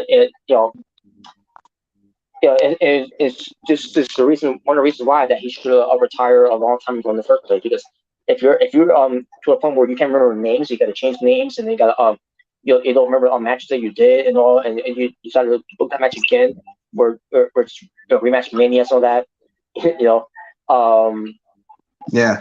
it's like it's your time, your time should have been done a long time ago. Mm-hmm. Yeah. Yep. Definitely. Ah, I'm not tired of it. Yeah, I ain't going to fuck them. Mm-hmm. But yeah, I don't know if you heard about what happened with Renee Paquette, the former Renee Young. No, I didn't hear what happened. What happened? So she was telling a story about this man, right? About Okay. how this man was so upset with her when Tyson Fury was there, right? Okay.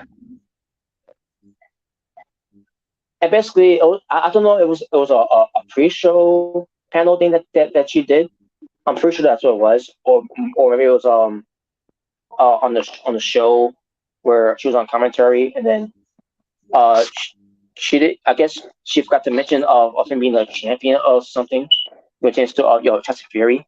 And this is man, you know, if this man is which is him being in a career position, and he's always in the headsets of their in the ears of these commentators, and then basically says the lines of to Renee Paquette, saying that to her that you fucking ruined it, or because she forgot to mention that one thing, like, Yeah, cause he's a boxing champion. Um. Yeah. yeah. Right. I mean, well, because I didn't know much about Tyson Fury. Like, all I knew that he was a boxer, but that was really about it. None of Um. us did. Yeah, yeah, none of us did. Yeah, Yeah. So I don't know why he's getting upset.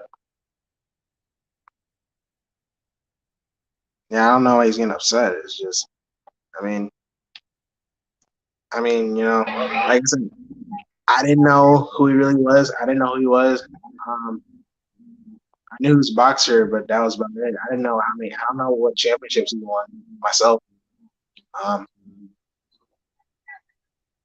if I was there, if you would have told me, I'll mention the championships he's won. It's like, what championships? I don't, I don't know what championships he's won. I, don't, I mean, I just don't know. I don't watch boxing,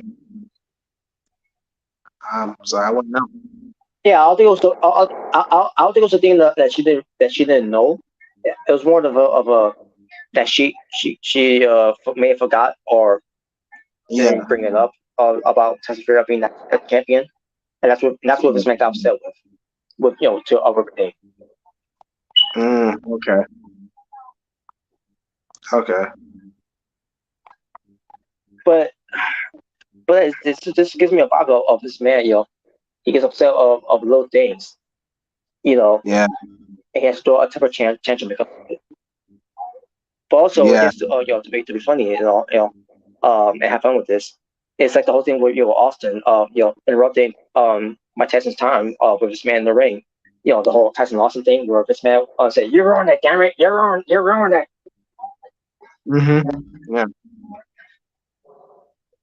Yeah, even though that's part of the storyline, but still, that's what reminds me of when they mentioned something about that. Where Vince, you fucking ruined it. No, you're Nah, wrong.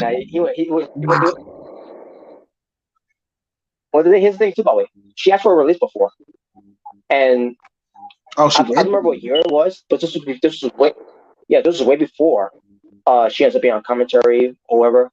But she wasn't happy with the position she was in because she felt she could do more, which is true. She can do a lot more, but they just decided not to, and she was unhappy and she wanted to be released, and they did not grant her a release, which is why she still stick around.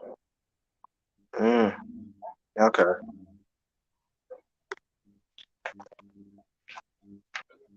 But yeah, I mean, we'll talk a little bit more about this man too, but with the rest of the panels when we do the next being the Assam show, because the next Okay. one, we're going to discuss with this man, it's going to be about what Poland said about the whole this man harassing Ashton Rosario.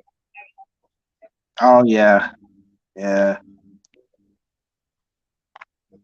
Oh boy.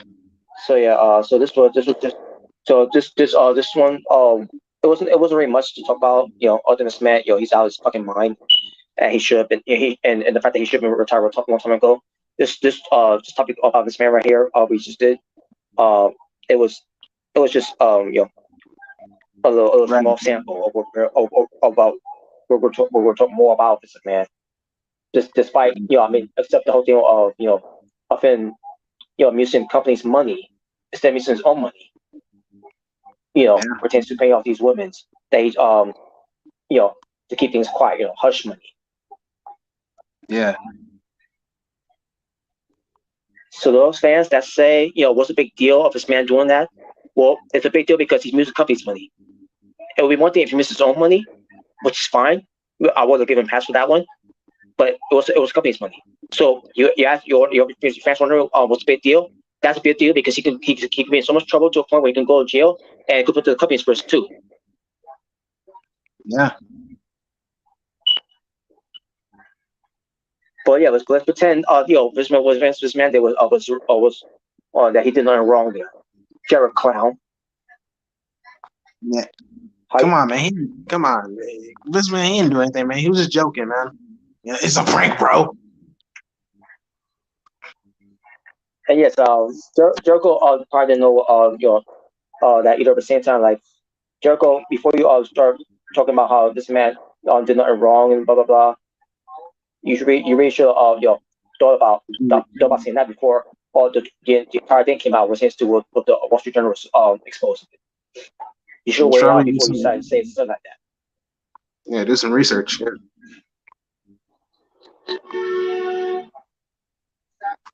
Oh, Diesel's coming So for yeah, you. there you go. All right. Oh my God, yes.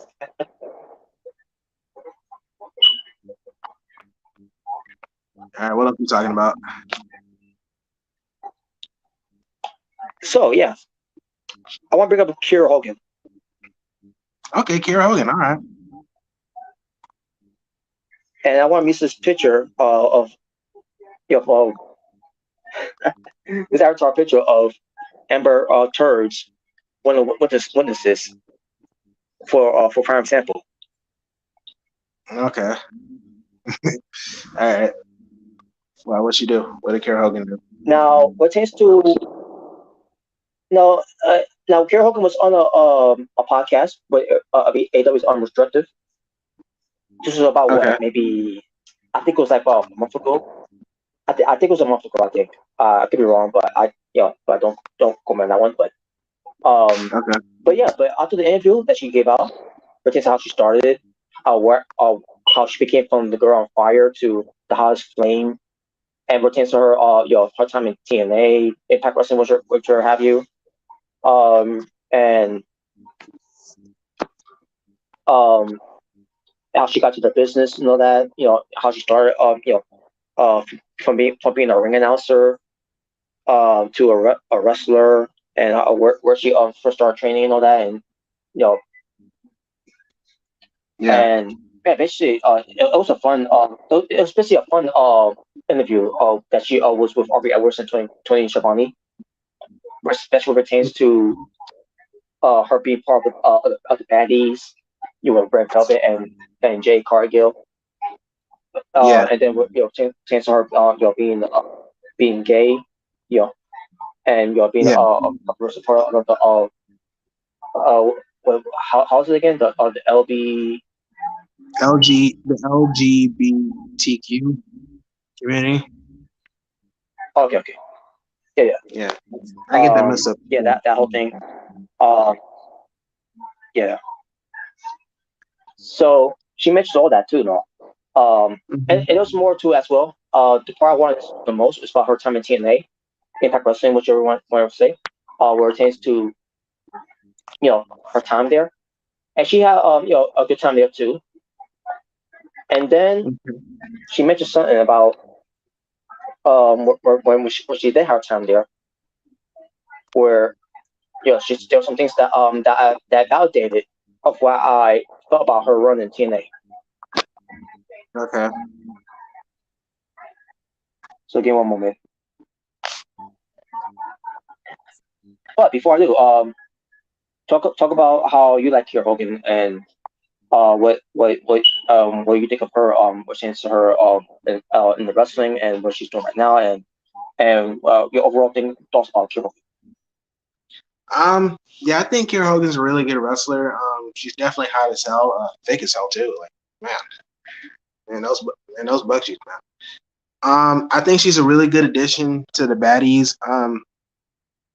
I'm not sure if she's actually like, because I think you said she's not in contract with AEW, but if she does sign with AEW, I think her as a baddies, like it's really good for her. It's good for her to do something. Yeah, man, Kara Hogan's really good talent. She's sexy as hell. Yeah, man, really good. Like, Impact really lost. Impact's loss was AEW's game. Like for sure, like for real. Kara Hogan's really good, man. Hopefully, when because I think Red Velvet's injured.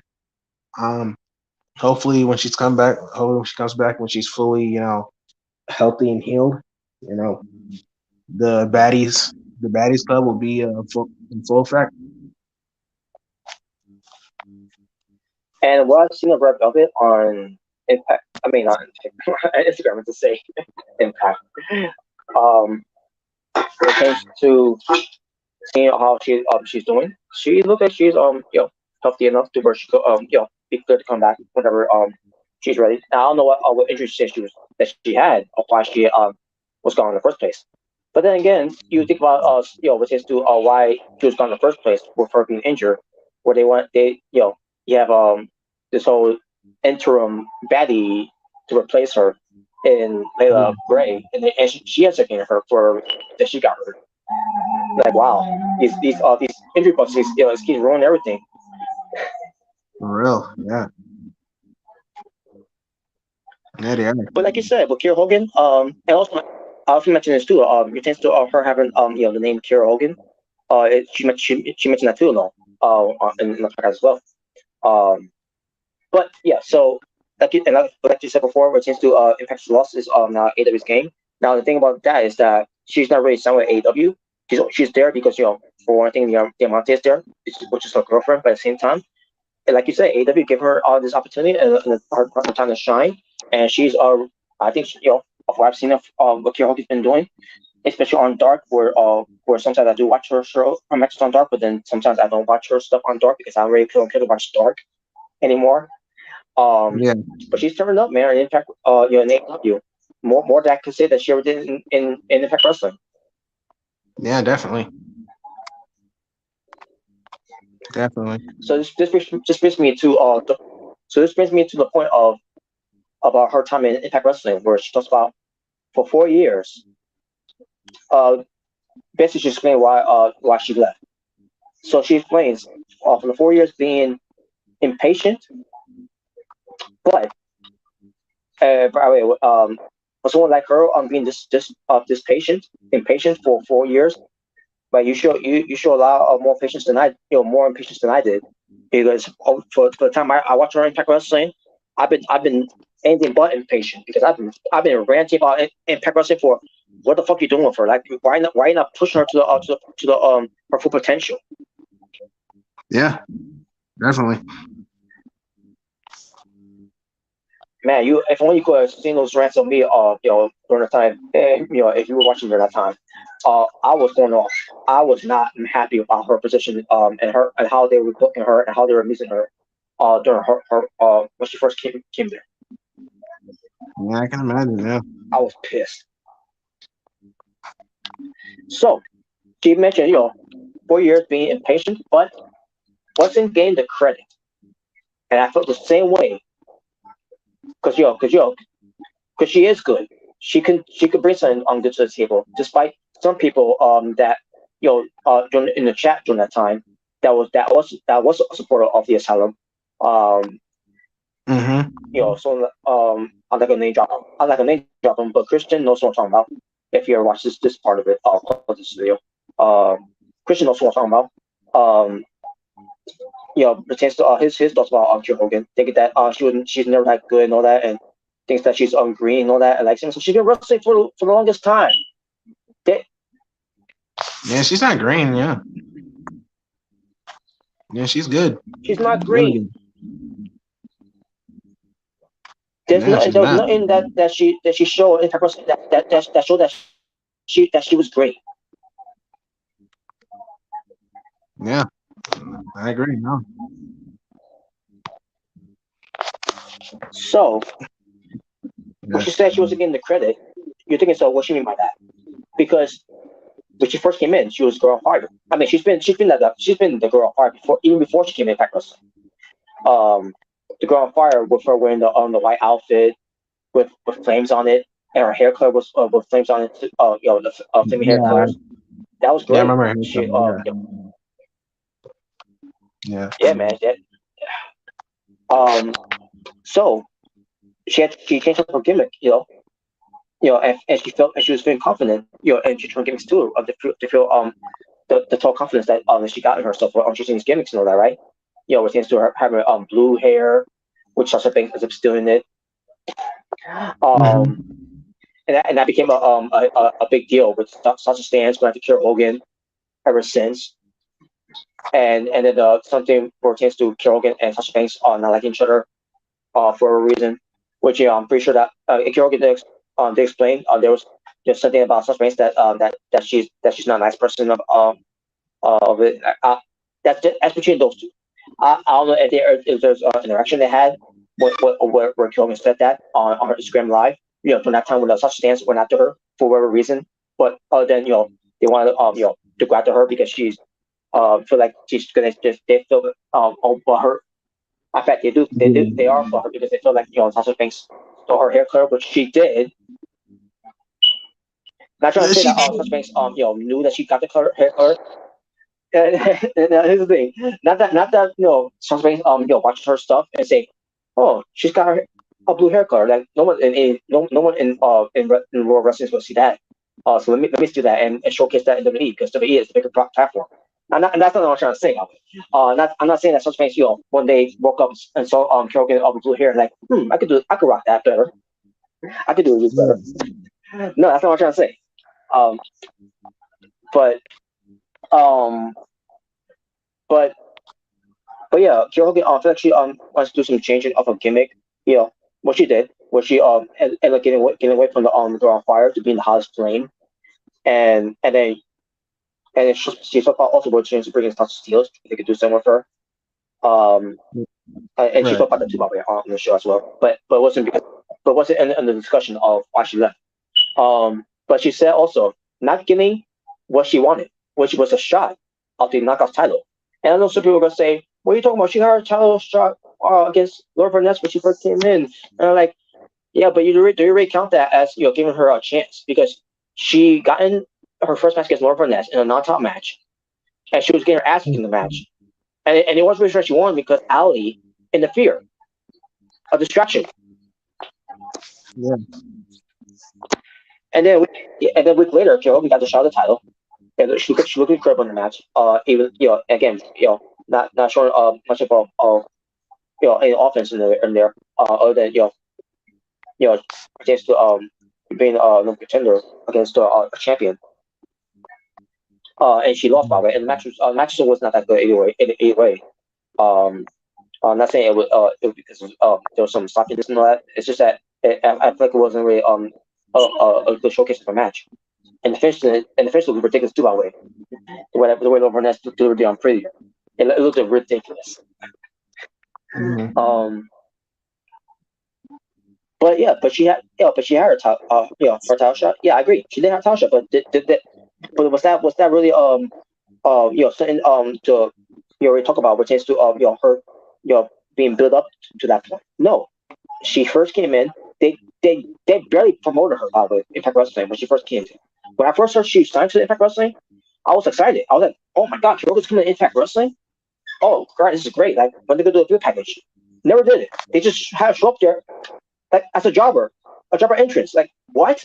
What the fuck? Like, you could have done some real packages for her, like you did with Jordan Grace and Scarlett Bordeaux, um, John Perrazzo. You could have done some. You could have done some. Even Top Mercury when she first came in, they promote her as Lucha royalty. Right. They didn't do that for Kiera Hogan. They didn't do that for Kiera Hogan. We're gonna do a real promo of showing the girl on fire so it comes to Impact Wrestling. No, all they did is have her show up, no interest whatsoever, against Laura Vaness, and that was it. What? Wow. So she got a jobber entrance. Yes, I was upset with. Yeah. She got a jobber entrance. Yes, and I wasn't happy about that. And again, she's new and everything in Impact Wrestling, but at the same time, this is the same Kiera Hogan who did a video at one point on YouTube, put over the Knockouts division, and this is how you retreat. This is how you repay her. Yeah, you can't even get her a vignette.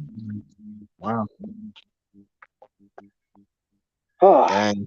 So yeah, so you see the frustration on the screen right now. Yeah, I get it, man. I get it. But I totally get it. But yeah, but all she wanted was the opportunity to go after the Knockouts title. Yeah. So all she wanted was the opportunity to go after the Knockouts title. And they gave her matches on Joe. She could won and become a contender, but never did. She came close, but no cigar to gain that shot, that other shot, another shot at the title. The only title shot she got was against Laura Vaness, and she lost that one. And after that, she never got one again. She had to work her way up, to change her gimmick and all that, and to do something different and special. And they finally decided to do a video promo where they her repackage herself. And I said, so you should have done before with her, which is what the fuck? Yeah, it's like that's not a good way to introduce talent like that, man. Treating her like a jobber. Yeah, a job. Yeah, that's not. Yeah. So then she talks about then she talked about other women's coming in, like a Jordan Grace, John Perrazzo, whatever have you. Then again, being a cross champion, but Kiera Hogan, no, we're not gonna give it to her. Oh, I understand. I never understood why they never Yeah. Yeah, I think freaking Katie Forbes got a better time and impact than Kiera Hogan. Well, she was featured a lot more than Kiera Hogan, I'll tell you that much. Well, yeah, she definitely was. I guess Kiera Hogan's ass wasn't big enough. I guess not. I mean, yeah, Kiera Hogan's got a big ass, but I guess let's compare it to the large ass of Katie Forbes. Yeah, and Jordan Grace, because she's thick too. She's pretty thick. Yeah. But you see these women, like a Jordan Grace and Dion Perrazzo coming in, and they become like a champion. But Kiera Hogan, and she mentions too, by the way, but just women's like she name drops like Mickie James, but she has a lot of respect for Mickie James too, by the way. She's one of her biggest influence in wrestling is Mickie James. And she had that match against Mickie James too, by the way, where she was happy that she also had that match against Mickie James, not once but twice. Oh, okay. Talk about all right now off your bucket list right there. Yeah. So she talked about those women coming in, and she felt that she was put on the back burner, and decided to go elsewhere now. I mean, she's done it before, by the way. She went elsewhere, obviously, before Impact Wrestling, but thanks to her on going elsewhere, she got a lot more push of going elsewhere than she ever did in Impact Wrestling. Yeah, she definitely did.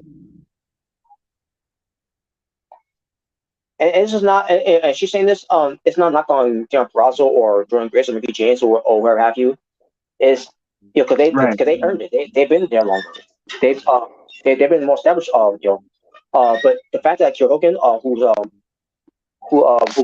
got a lot to do to deliver and to showcase what she can do, and she's got a lot of fighting spirit, and she showed that a lot. Even even before from Impact Wrestling. But when she showed what she could do in Impact Wrestling too, she delivered every time she they that that she can offer, and she still feel like she didn't get the credit that she deserved. And I don't know who behind the scenes was against her, um or didn't feel like that she's good enough. Are you kidding me? She's got a ton of good potentials that you just for a reason is you're too fucking blind to see. Yeah. So I'm glad that AW, despite she's not signed to AW, but the fact that she's part of AW, doing things on Dark, and then when it comes to with her being alongside with Jay Cargill, Red Velvet, all the baddies, again and then getting all this love from everyone else from AW. Hopefully it'll come to a point where the AW does sign Akira Hogan, for this time to be all elite instead of just being there, just for a second being there, because of who's there as well in Diamante, who's also by the way who's not also only as well. She's I don't know what they went for. I don't know what the hell they went for to sign her too. Yeah. But but this picture I'm using right now of Amber Turd's witness is a prime example of why I'm using this avatar as a picture because during Kyoko's time in Impact Wrestling.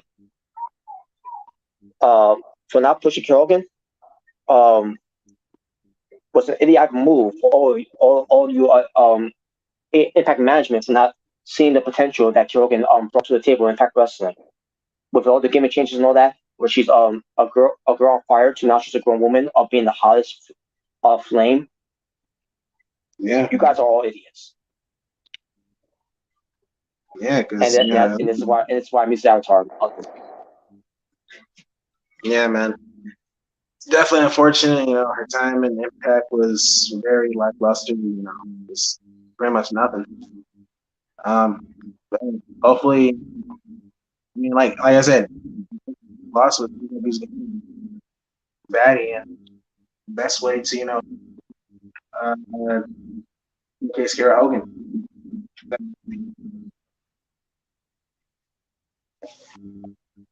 Her team up with Jay. Yeah. Now I'm not saying her. And I'm not saying her time in Impact Wrestling was a waste because at least she became a two-time Knockouts champion with House of Steelers, but they were called Fire and Flavor. Uh-huh. But if you remember how she got right off of Impact Wrestling because she ends up leaving.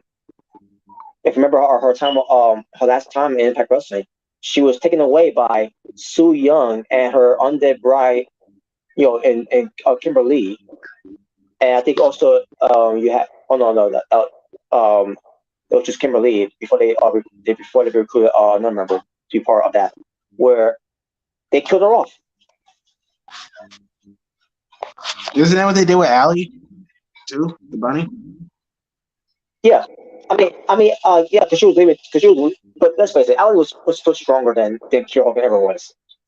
Oh yeah, definitely. They get out, and that's the thing. They get Allie from a push, with her being Knockouts champion more than Kira,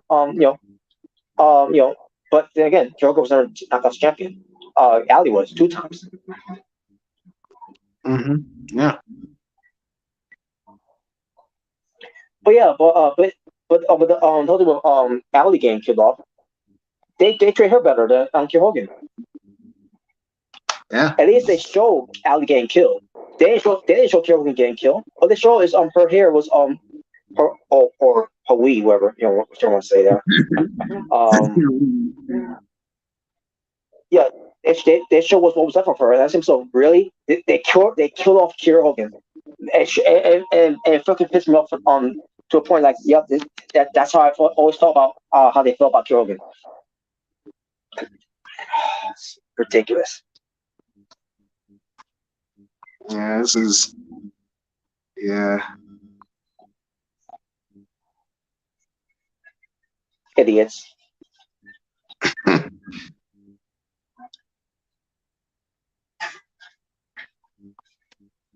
Ah, so yeah, that's why I'm using this picture my way. Yeah, because it tends to the whole thing of when they thought he was calling Johnny Depp an idiot, and I don't remember this guy's name by the way, um, but but Amber's witness person guy here saying he's basically it was our contents. Yeah, I wasn't calling Johnny Depp an idiot. Yeah, I say it would be something idiotic that whoever is he was trying to do, which is why I'm using this as an example for for Pierre Hogan all time in Impact Wrestling because these idiots didn't know what how good they have Pierre Hogan or they could have done something with her. Idiots. Well, they didn't. Yep. Stupid. All right, so what's the next topic? All right. Let me see. I'm trying to think of something else to be talked about before we get to 2.0. Okay. So let's see.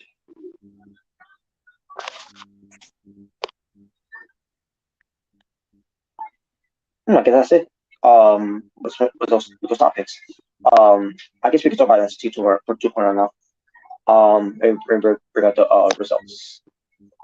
I did watch it, and for once, I can say to everyone, you're gonna hear a few things positive for me to say about NXT shit to NXT 2.0.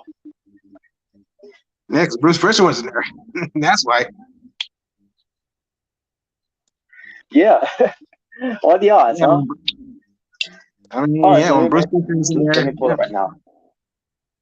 Yeah, because again, I was actually out with my best friend last night, so I had to watch it from YouTube. Some stuff. All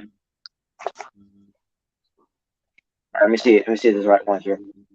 Yeah, it's the right one. So I'm gonna go to. Let's see the opening. If it shows me, it's not showing me. It's not showing me in images. Come on, show me something. Okay, we go. Let me see. It's good. And maybe because it needs to I need to scroll down a little bit more. Okay, I see. It's still buffering. All right, let me see now. I know, and of course, these ads are always gonna be in the way. All right, here we go. Yeah. I see something now. Again, it's good. And again, because on putting these results out, they gotta show, hashtags of Twitter and all, and these YouTube clips and all, which is gonna take a little long too as well, which is why it's like that too. But basically, the show is promoting hype up a show for NXT 2.0 called Heatwave.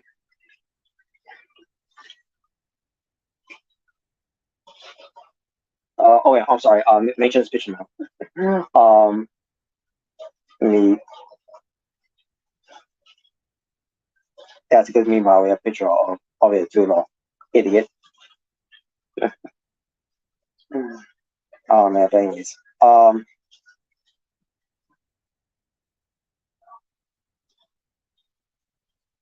on a second. I don't know which one is in there. Is he in the backstage yet? But maybe take care of this picture first. That's Avatar. What? There we go.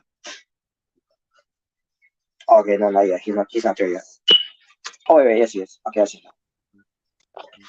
Yeah, I was checking some on Discord. There we go. Yeah. Oh, okay. All right. So yeah, they're promoting the show called NXT Heatwave. That's gonna be I guess in August, which is I think yeah. So yeah, they're gonna be building up NXT Heatwave on August 16th, which is next month on USA. So especially one of the special events to have on special TV event to have. It's basically their own SummerSlam. So Yeah, it's pretty much yeah. so we get to the opening show of Zoe Starks,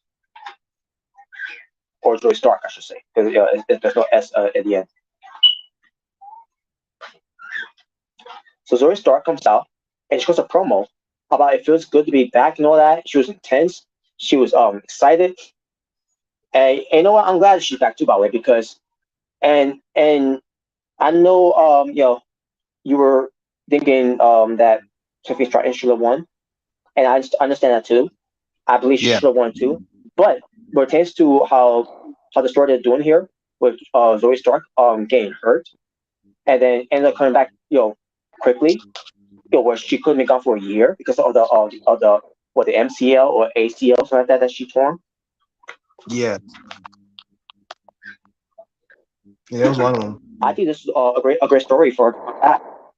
Yeah, I think it's a great story for her to come back, and to win the entire thing. Where you could say that she, fought through injuries, for rehabbing and exercising, and she still looks great, by the way. And she's ready to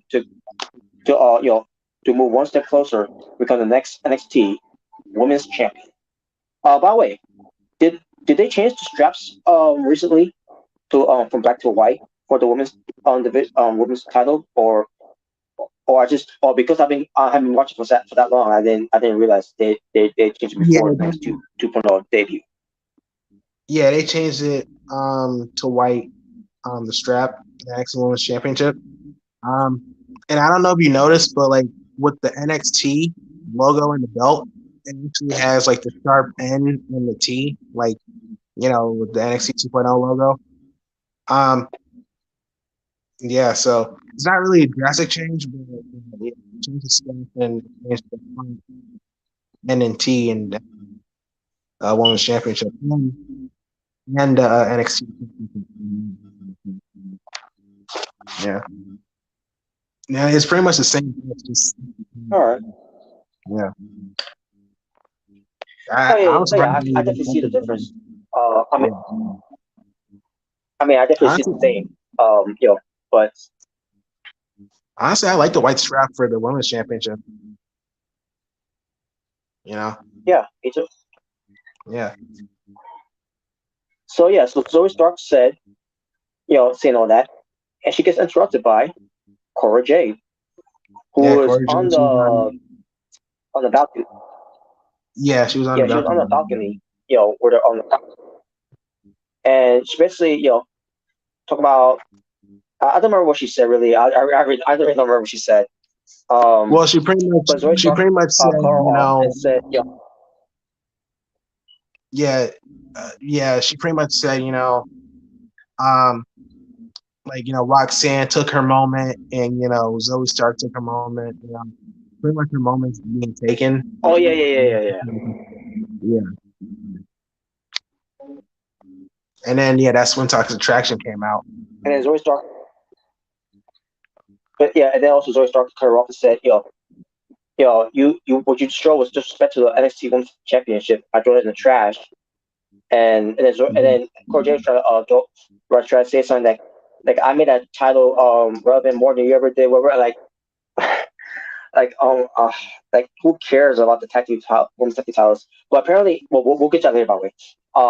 Then that's when Toxic Attraction came out, and yeah, and Mandy Rose has said that she's going to be the longest reigning NXT Women's Champion, the fourth ever one. And I say to myself, well, she'll be one of the weakest ones because what it takes to her matches as Women's Champion was not they were not good. Yeah, her matches ain't really like all that, but I think the main reason why I've liked her is her complete character change, her presence. Really like that's it. That's it. Yeah, summer matches they're hit and misses for me. But I mean, I'm in really enjoying Toxic Attraction. They've been my favorite in NXT 2.0. They have. Yeah. But Zoe Stark, she wanted a match against Mandy Rose on that show, but instead, Gigi Dolan decided to step in and face her, and make sure that she's not going to be able to make it at Heat Wave, which we'll get to that match when we get to it, Yeah. and that was basically it. Mm-hmm. The opening though, it was harmful. It didn't overstay its welcome. So I'm glad it was short to the point. Yeah. But it wasn't like what happened on Raw or on SmackDown. Jeez. Mm-hmm. Yeah. So then we had Grayson Mhm. Waller defeating Wesley Lee. Yeah, Wesley. Yeah. Now I did And see this match. apparently, Trick Williams was got himself. Yeah, he was in the crowd. Like he was hiding in the crowd. He had a hoodie He on, disguised himself. and yeah, he pretty much punched Wesley in the back of the head. It almost cost him the count out, but Wesley didn't. Grayson Waller his stunner. He got 1, 2, 3. Yeah, so And by the way that was done too, don't think him signing out the ring and then hop jumping in back to the ring and then the stunner on him. So that's the lamest finish I ever saw in my entire life. when he goes to the ring, does the center. Honestly, I think he should use that elbow drop he used. I think he's used that elbow drop he uses. It's like have you seen his elbow drop, Grayson Waller? No. Yeah, I've seen it. Like, And I don't remember much of the match. About it. Yeah, I saw the match. It was an all right match. But yeah, because I know it's alright, but yeah, I don't remember much. Yeah, I still think they're definitely teasing Wesley versus Cameron. I mean, not Cameron. Carmelo Hayes for the NXT North American Championship. Since Trick Williams shooting with Steve, so maybe eventually he'll face him for the North American Championship. Well, I don't know how strongly Wesley looking this one because he lost. Well, he didn't lose clean, so.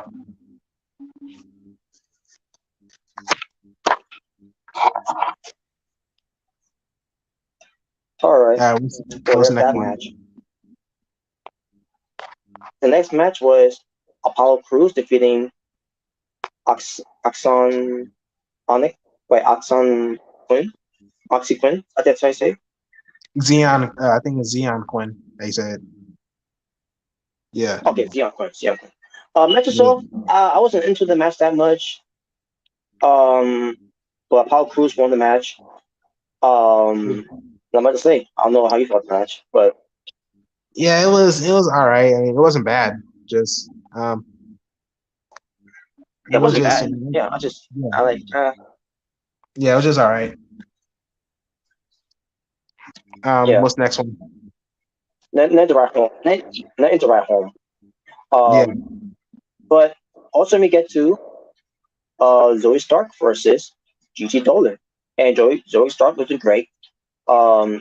Gigi Dolan, really showcased much of it because she was getting her ass kicked from the strong woman in Zoe Stark, and he had some outside interference in the way, just for distraction, but it didn't work at the end of the day because Zoe Stark still ended up winning.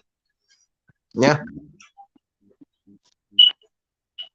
Basically, they're building her up strong to become next NXT Women's Champion. You know what? I was going to say this before. When she got that promo, and then we talked about how she won the Battle Royal where some of us could have thought maybe Tiffany Stratton should have won.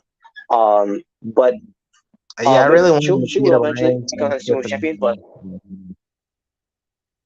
yeah. But let's give Zoe. I think we should get Zoe Stark this run because she's after her injury that she suffered from, where they're gonna do the whole comeback storyline for her, come back from injury. I think it right off the start itself there, where she could become the one to dethrone Mandy Rose to become the new NXT Women's Champion. So I'll be okay with that. With first start winning. All right. But before we move on, Tiffany Stratton, her feud with Winnie Cho, whatever you want to say. Yeah, Winnie Chu. I've maybe seen a segment. Yeah, Winnie Chu. I saw it. Yeah, I was gonna say this. Okay, so you know what I'm talking about. Yeah, yeah. As much as I praise NXT 2.0, yeah, Wendy Chu's not one of them. She's not. Yeah, she's not one of them. Not praise. Yeah. But yeah, I know the segment you're talking about. I think what they're doing with her. Yeah, the segment that they're doing with her, when she's waking up in bed, she's having nightmares. With Tiffany Stratton, getting the best of her and all. And then, when they show the part where she got eliminated from the Battle Royale, but then she wasn't really because she landed on the pillow, so I guess that counts for her not being eliminated and similar. So her entire body was out there. It just reminds me of Casey Carazaro when she got eliminated from the Rumble. Her entire body was out there, but because her foot into the floor, it didn't count. She still got out of the ring. It makes no sense.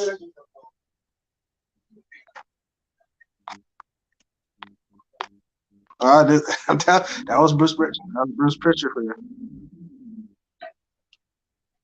Yeah, that's not really a good way to do the whole. And this one got worse. This was.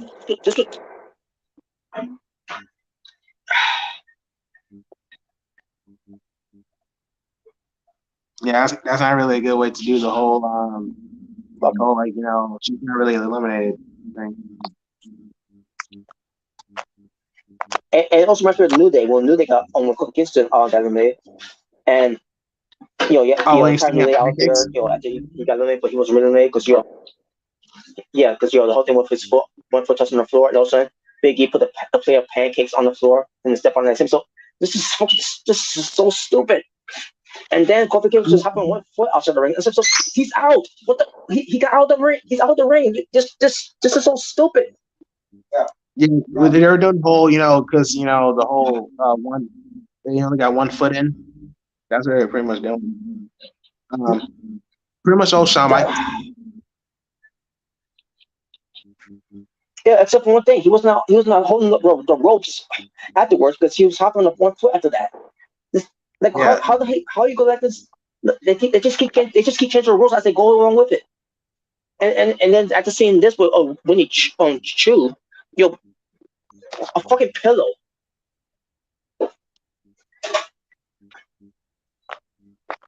I think it's great.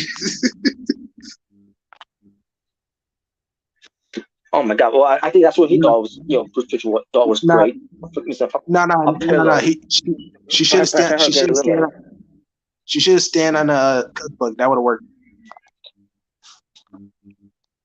worked. Oh my god! I don't care how they look at it, man. She was gone. She was gone out of the ring, and she ends up getting back in the ring, but that's not anyway because she lost anyways.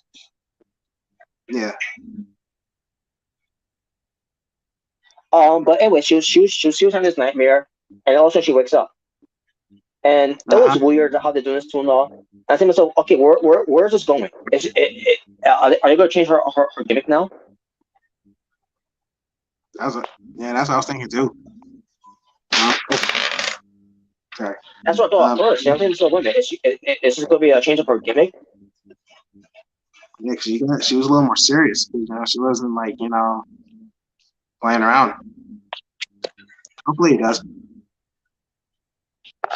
Because she has been losing. So yeah, now she's going to be focused on Tiffany Stratton.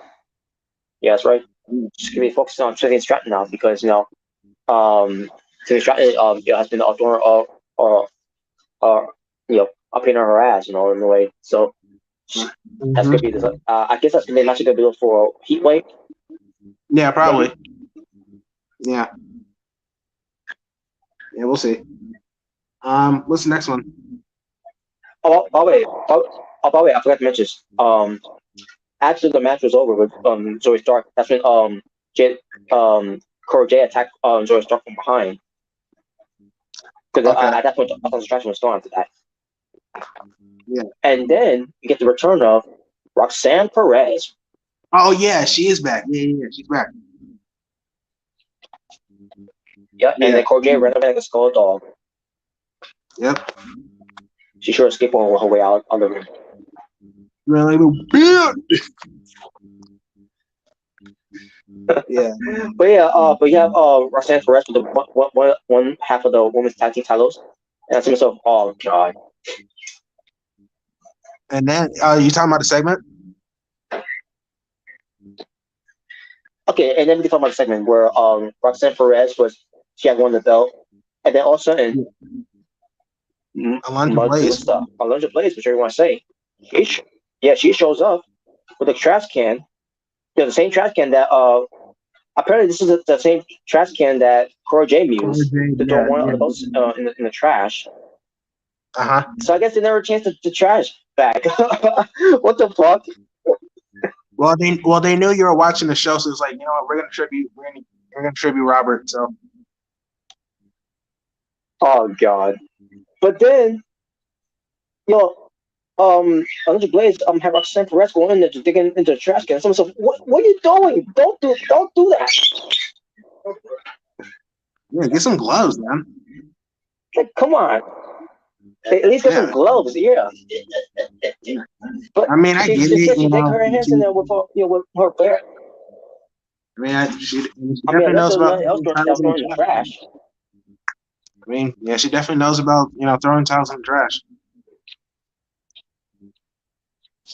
Yeah, she definitely got some. And she's talking about it, but you know what this means? This means that they're not going to give her the tag team belts for the women's on NXT 2.0. They're going to have a 4-way match next week. With 4 tag team women's to see who will be the next new NXT Women's Tag Team Champions. Yeah. Yay. Yeah. I think Kaden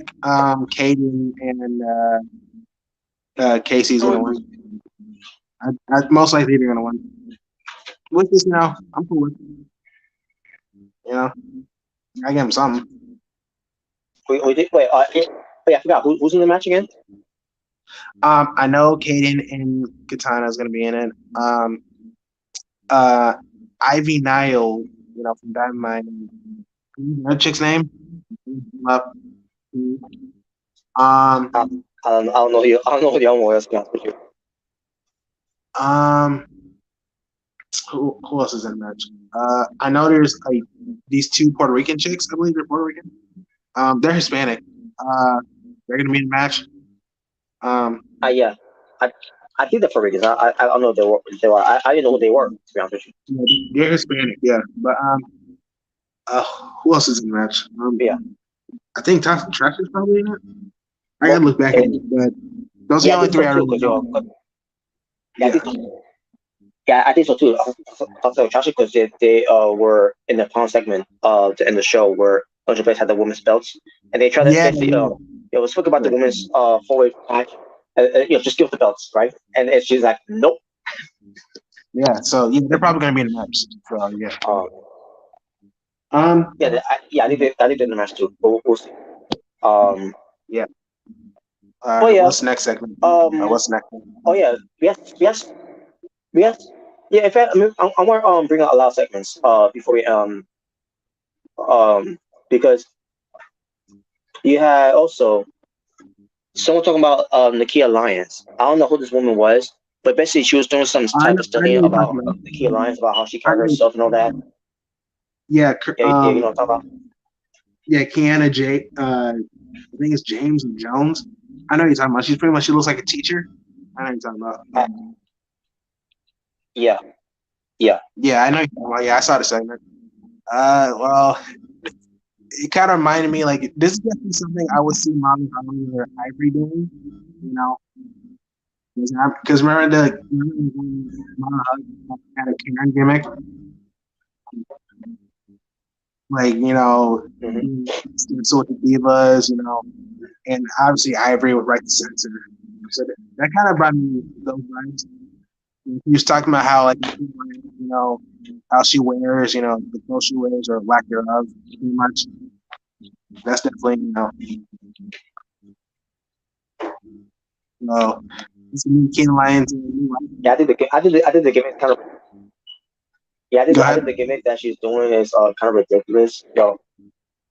I think the gimmick that she's doing is kind of ridiculous. Which is in the key lines about how she's talking and how she carries herself. And with especially these hot pictures that she's showing of her, like, hey, I'm glad you're showing those hot pictures of her, but at the same time, you're talking about, the way she was kind of promo and all that. It's like she's, it's that type of woman you want to, support, whatever, and everything. And similar stuff. Well, this reminds me of a real situation where, how the trial, showed, how Bruce Brody was, where, had the juries, convincing that that's how he is in real life. The way he was acting in wrestling. But Yeah. it's whatever. I like. And again, this is it's entertainment, but it's for us, WWE and all that. But hey, this woman, I think behind the whole thing of the outfit she's wearing, I think she, looks pretty hot to me. Yeah, Again, I don't know much of her, but I want to see more of her though. About how she looks, out of those outfits.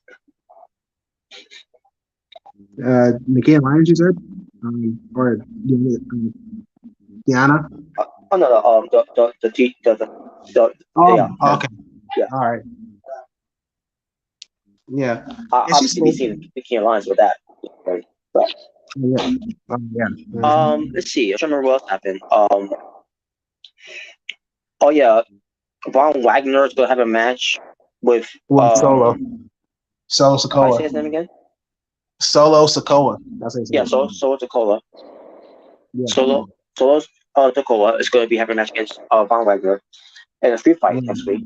And they did a video vignette where Solo Takola was in the streets talking about it. How Von Wagner attacked him, in the street and all that, whatever. I thought that was pretty good. The way pretty good. How they delivered it, production wise. Yeah, it was really good. I saw it. It was really good. Yeah, because like Solo was going to SmackDown, I guess to show some love to the bloodline. You know what I'm saying? So the damn street fight. Yeah, I'm looking forward to that match. Solo's one of my favorites too. I've definitely seen him in the bloodline. Yep. Oh, you never know. Von Wagner, have a stone. Go ahead. Speaking of SummerSlam, I'm gonna say that for speaking of SummerSlam, I'm gonna see if we could try to do that preview. Maybe on the Thursday night, which is to be in the Asylum. Yeah. All right. Hopefully we get enough people to join along. We could do that too as well. So. Okay. All right. I don't remember there was any other segments. Oh yeah, it was something about the former Kaylee Ray, who's now called what's her name again? Alba Fire. Alba Fire. Yeah. And then all of a sudden, Alba Fire. When they show her, I like him. So you know what? I kind of like the name. Especially how they portray her as well. Her when she's being carried right now. I don't know the name change and the gimmick change. I like her in her entrance, like she has the bat and it's like on fire, and then she blows it. I'm liking it because when I saw Katie, like I thought she was all right, but I didn't care too much about her.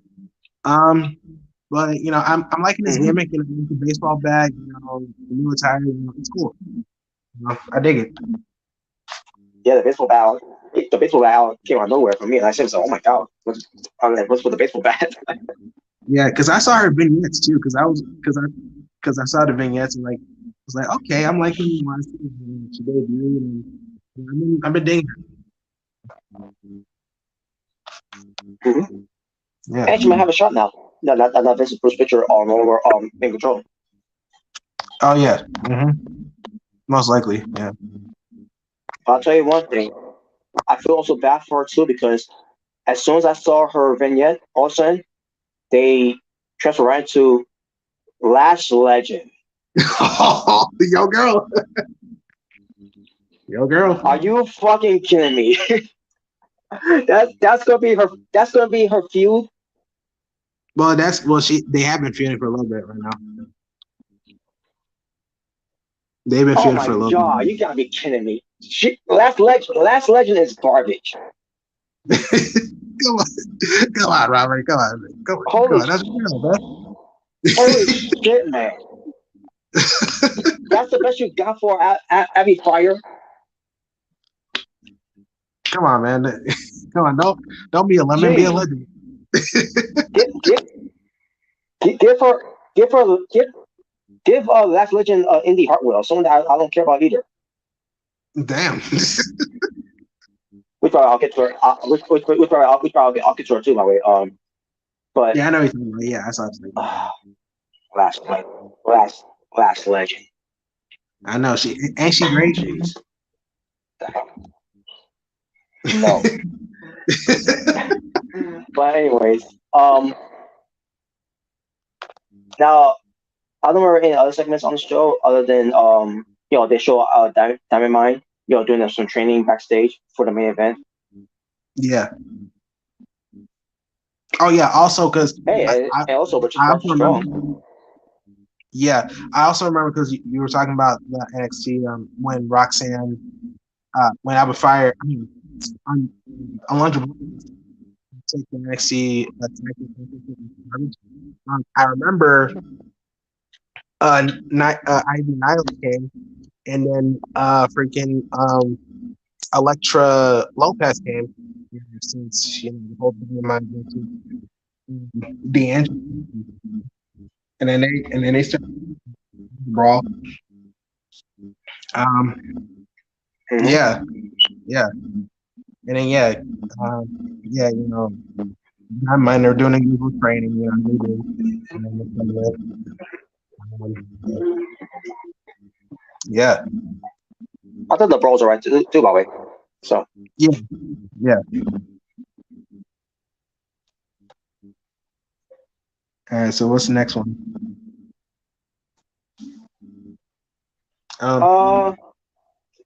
so then we get the debut, repackage of David Eichner, who's now going by Giovanni Vinci. Yeah. Well, I mean, it wasn't really his debut because he debuted Tuesday. But yeah. Oh, he did. Okay. I mean, I must not remember that. When I was listening to some podcasts about it. So yeah, I'm digging his new character though. Him pretty much like he's definitely his character. I like it. Yeah, he looks like someone from like a perfume or like a Lamborghini or a Ferrari commercial. Like that's what it looks like. I like it though. It's cool.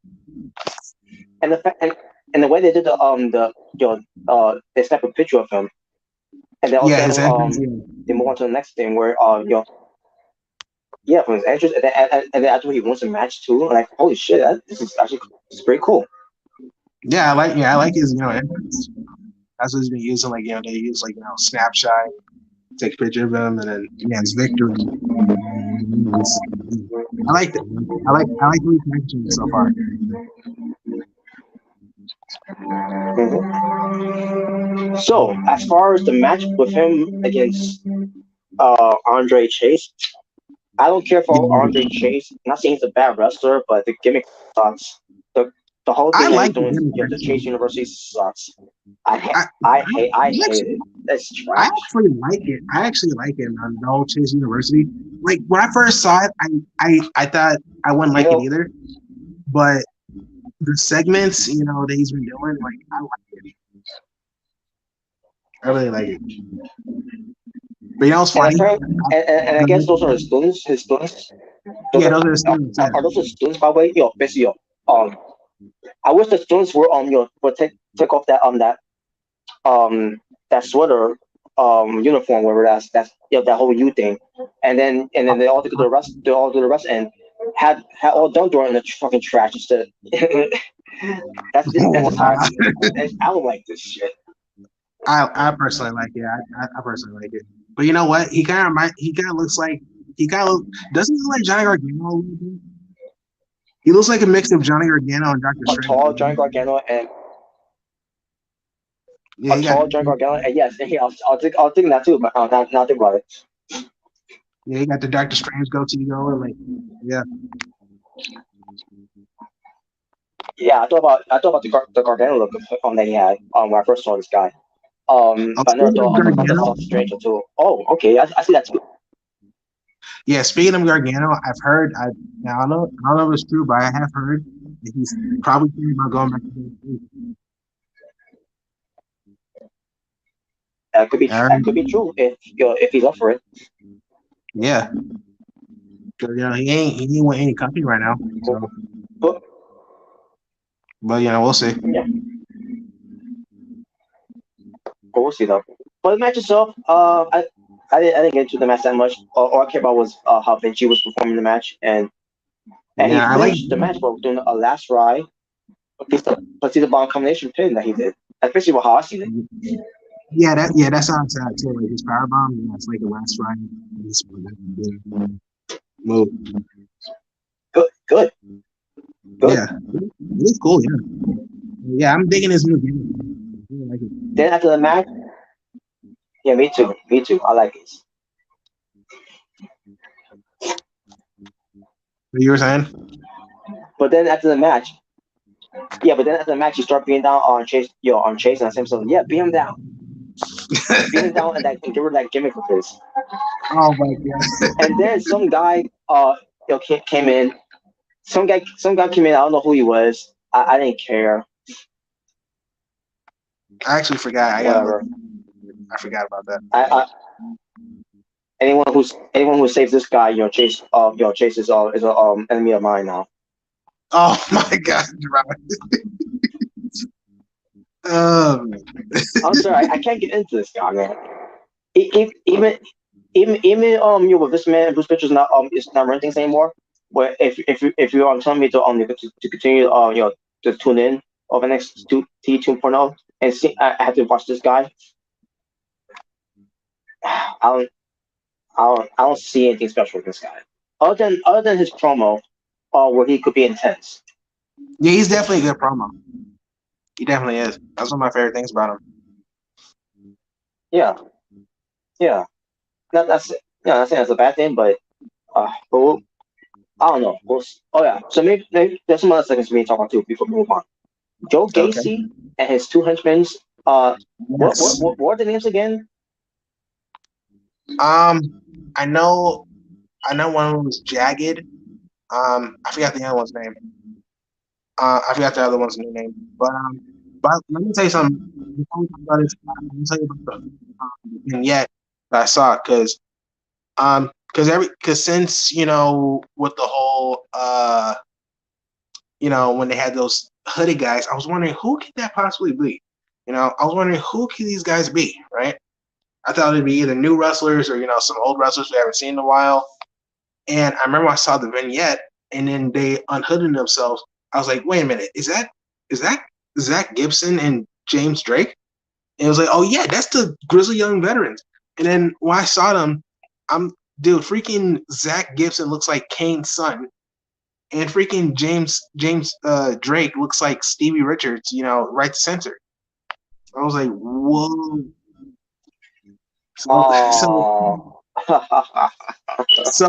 So we got Kevin Owens, Kane, and Stevie Richards as a faction. This is great.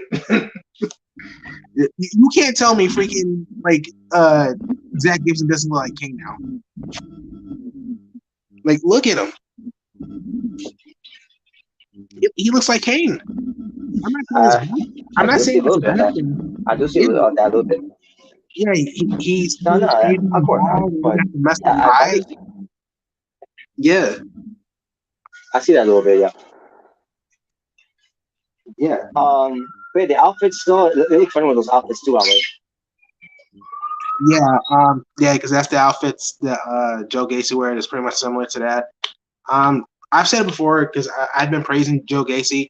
Joe Gacy is one of my favorite characters in NXT 2.0. Like I like the gimmick they're doing. You know, it's I really enjoyed it, man. Really enjoyed it. So I'm looking forward to what they do. You know, Grizzly Young. And Joe Gacy. Go ahead. And Joe Gacy is going to be feuding with Cameron. Yeah, he's gonna be feuding with Cameron Grimes. Because I remember it was last week. He had a match with Jordan Devlin. You know, JD. He lost. And after that, there was a backstage segment where he was like really pissed. You know, he doesn't want to talk to anybody. He doesn't want no interviews. And then Joe Gacy. Oh, by the way, Joe Gacy was watching him having a match, which kind of distracted him. And then Joe Gacy comes to him. He tries to talk to him, but like Cameron Grimes is so pissed. He's like, I don't want to talk to no one. So yeah, they're definitely setting up something with Cameron Grimes and Joe Gacy, which I'm looking forward to. You know, this will be something. I'm sure it's gonna be really good. You know, both Cameron Grimes and Joe Gacy are really good on the mic and the ring. So just be really entertaining.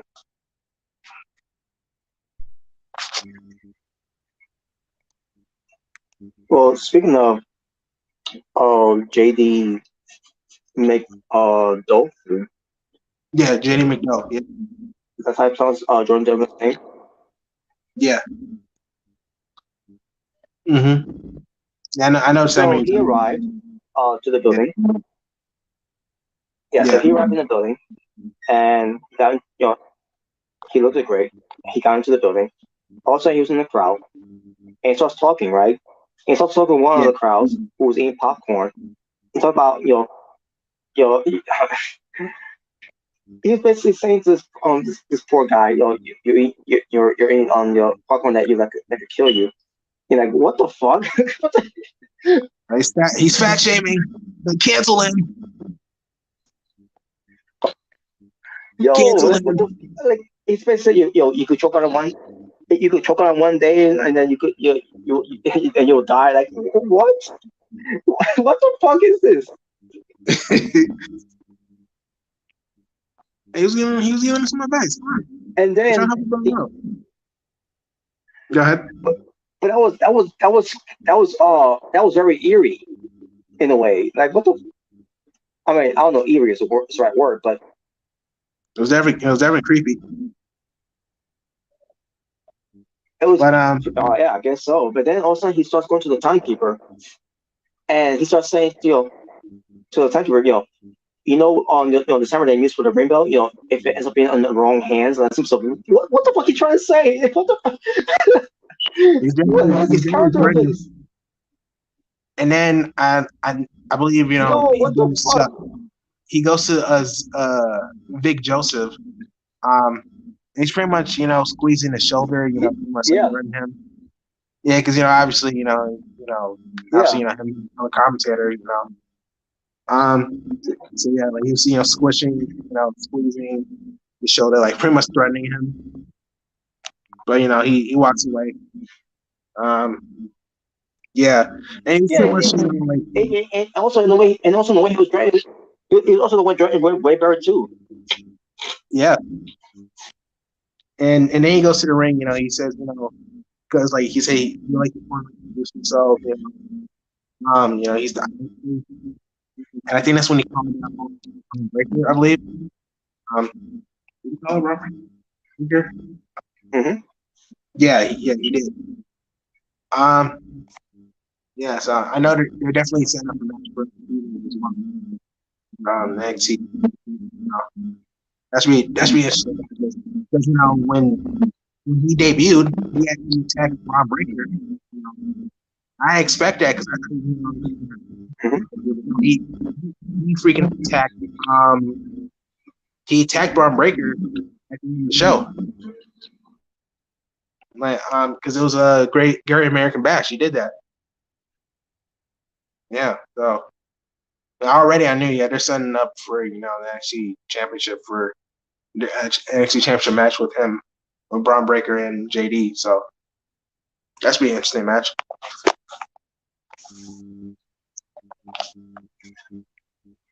Hmm.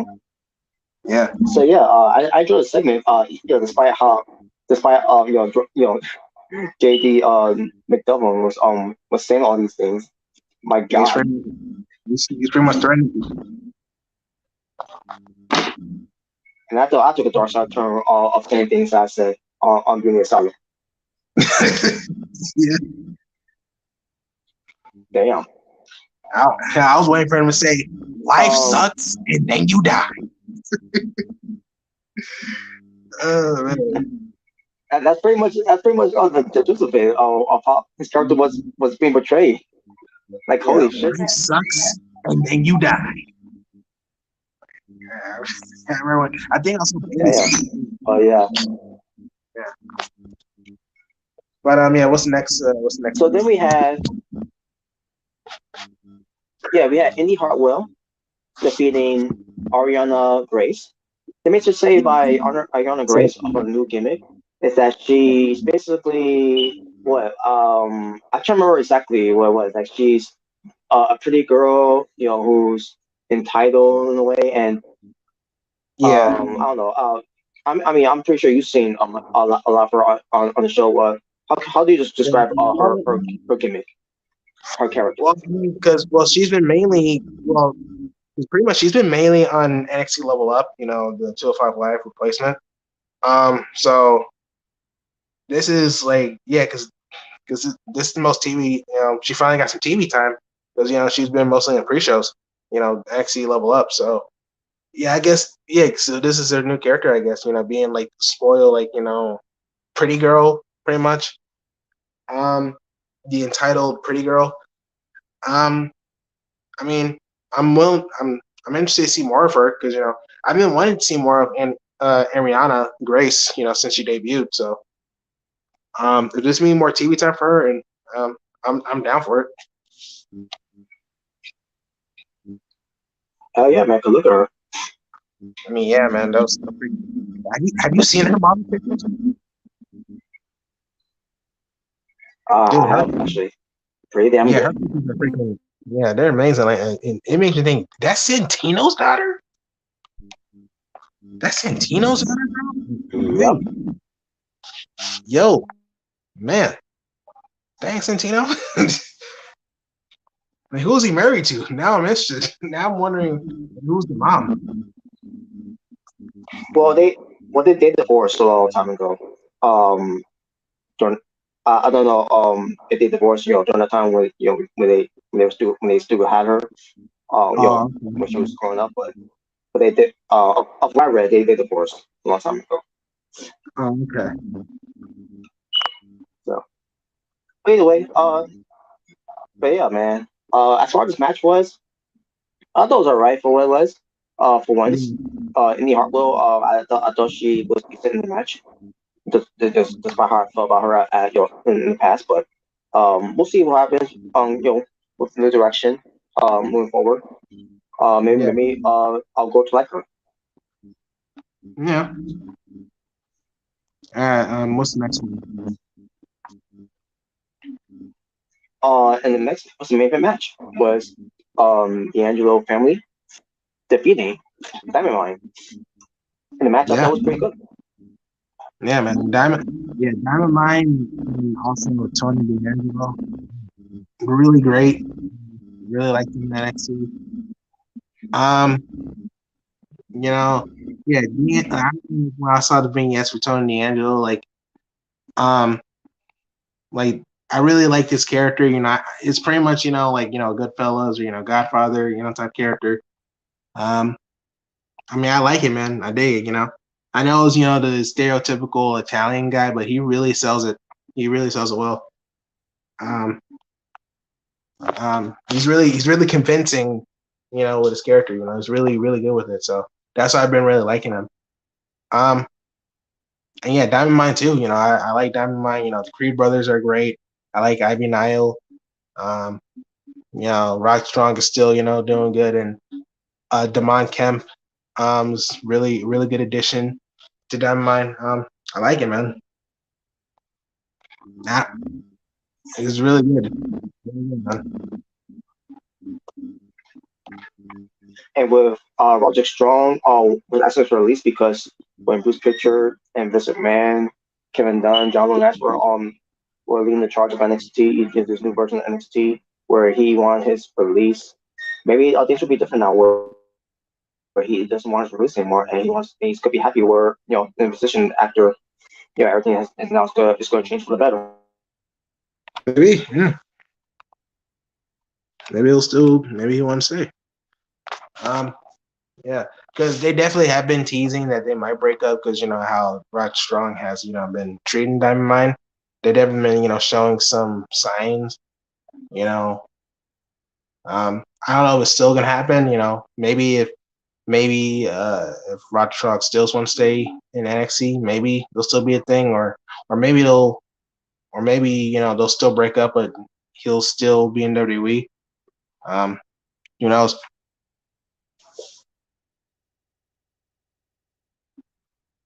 Yeah, who knows?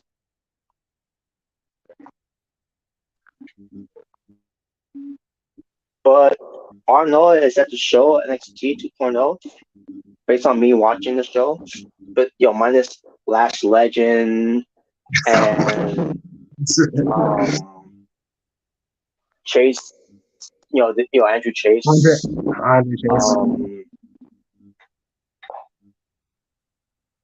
I can't think of anything else that I didn't like on the show, other than the whole Winnie Chu, where the whole thing they showed, the whole thing where she was in the battle royal, while she was, having drink, sleeping. I guess that's her nightmare, where with the whole thing with Timmy Stratton. But I think to myself, oh my god, Timmy Stratton's gonna be in the match against Winnie Chu, with this gimmick and all that. Hopefully this means with Winnie Chu, it's gonna be repackaged into something darker, which is gonna get away from the whole thing where she's not about wearing pajamas and she's gonna be sleeping. And don't sleep on Winnie Chu. I've been saying for a while now she should be like NXT's version's Chun-Li. I've been saying that because if you see her pics, with freaking pajamas, like man, I was thinking myself, she could be Chun-Li, man. And that's something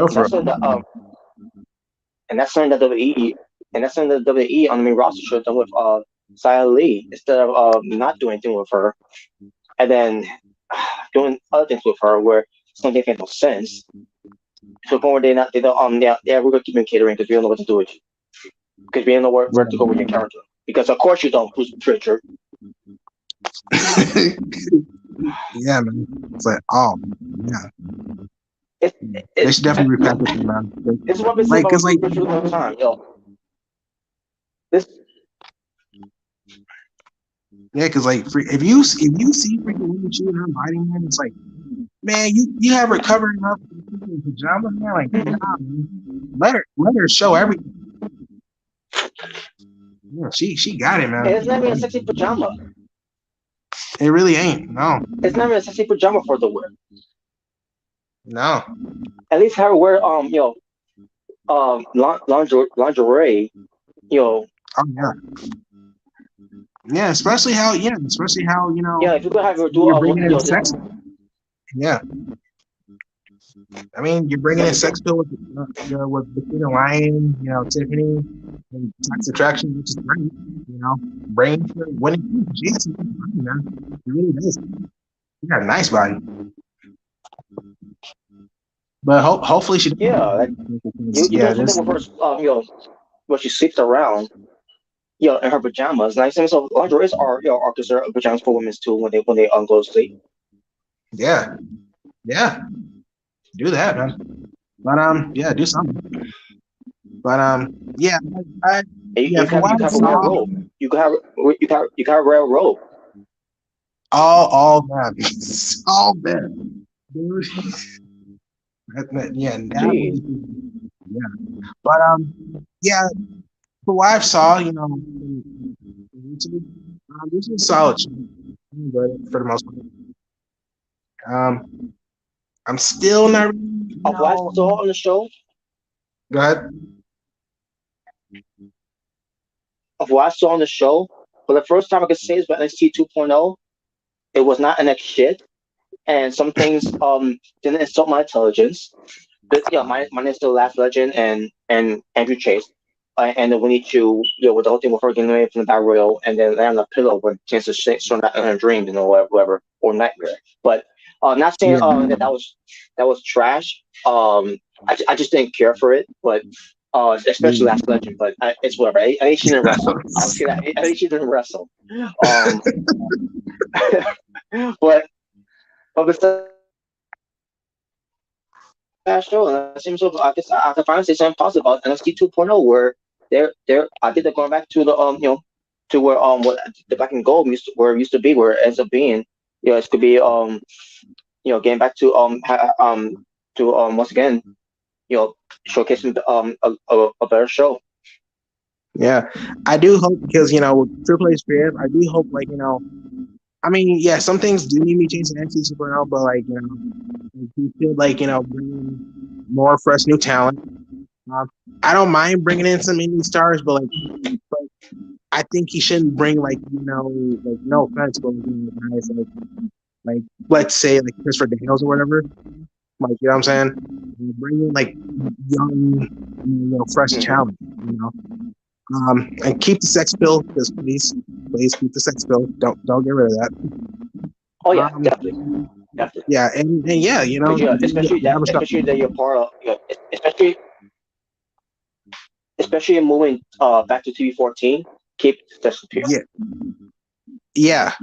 So definitely keep them, and let's see if you a solid show. Really solid show. Yeah. And the best part about tonight's show, I mean not tonight's show, of NXT's show from Tuesday night, I should say, 2.0, is that there wasn't. Hold on a second, I got that I got show it. What? And, maybe do a solo outlet of it. Let me just see something first here. All right. Okay. Hopefully that's good. Good enough. To show my point here. There wasn't too much of this. More chance to going. I get you doing. I get you saying. I get it. It wasn't doing too much of this, and there wasn't too much of this either. Too much fucking this. Too much fucking camera shake. Shaky cam. If you remember that, if you remember that rant that I did. Yeah, I remember. Yeah. You said that about Raw, right? Yeah. I know you're talking about the camera. Because I was like, I feel like it goes. I feel like it goes on that Raw. I was watching on that Raw, but because Kevin Dunn was in charge of the productions for NXT. Yeah, Mr. Bieber. That too much fucking this. Anyways, that's a good improvement. Hopefully that means more improvement will come for WWE going forward, not just for NXT 2.0, but with SmackDown and Raw. I believe, after SummerSlam, they're probably gonna, once they get through the storylines that they have to go, they want to have some closing finish of it. But that's why I understand why. The shows wasn't that we're saying SmackDown and Raw was to me wasn't that good, because it's a slow process. It's gonna be a slow build. It's good. It's not gonna it's not gonna change overnight. It's gonna take time before they started to get back to get better. Yeah, because like I said, when people, when the news came that Vince McMahon was retiring, people automatically we're gonna have a new change. I mean, we still got to build up for. So I don't think anything's really changing yet. It's gonna take some time, so we gotta wait. It doesn't change overnight. It's a process. But most likely after SummerSlam, we'll start seeing those changes. Not just for NXT, but Raw and SmackDown. Definitely with Bruce Pritchard not, creative. It definitely makes me more optimistic. I'll definitely tell you that. So yeah.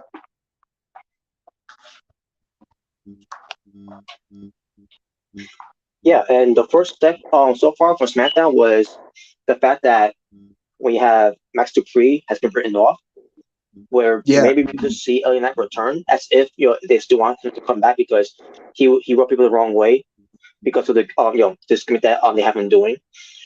So we'll see a Triple H could try to convince him because I don't know maybe the they could be ways to talk things out of him to the yeah, we understand what you was going to do. You know, but let's not have you act like that ever again. Let's not you have rub people the wrong way because of the gimmick that they give you, and you can Go redeem back to the yourself LA Knight. in a way where for the turn of LA Knight. Yeah, And just who have said he's some got to be on vignettes. SmackDown? Have him be on Raw. Yeah, just have some vignettes. Building them up. Yeah, most likely building Yeah, them up a Raw. I personally think they should definitely do a draft somewhere like in August maybe September because October that's just not enough time for that.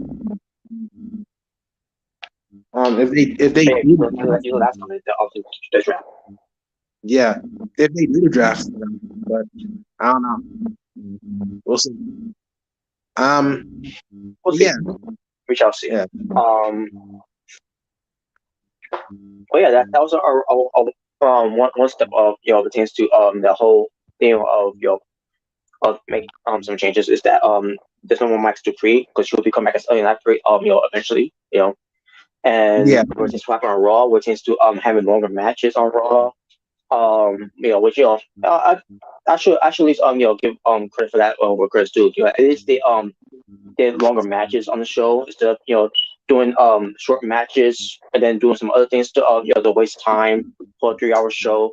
That's all you need to do. All you need to do is just showcase a lot of wrestling on the show, and then you could do your Oh, garbage segments of Raw, to kill more time, to kill some time, and whatever have you. oh. By the way, now that you mentioned it, the whole 3 hours.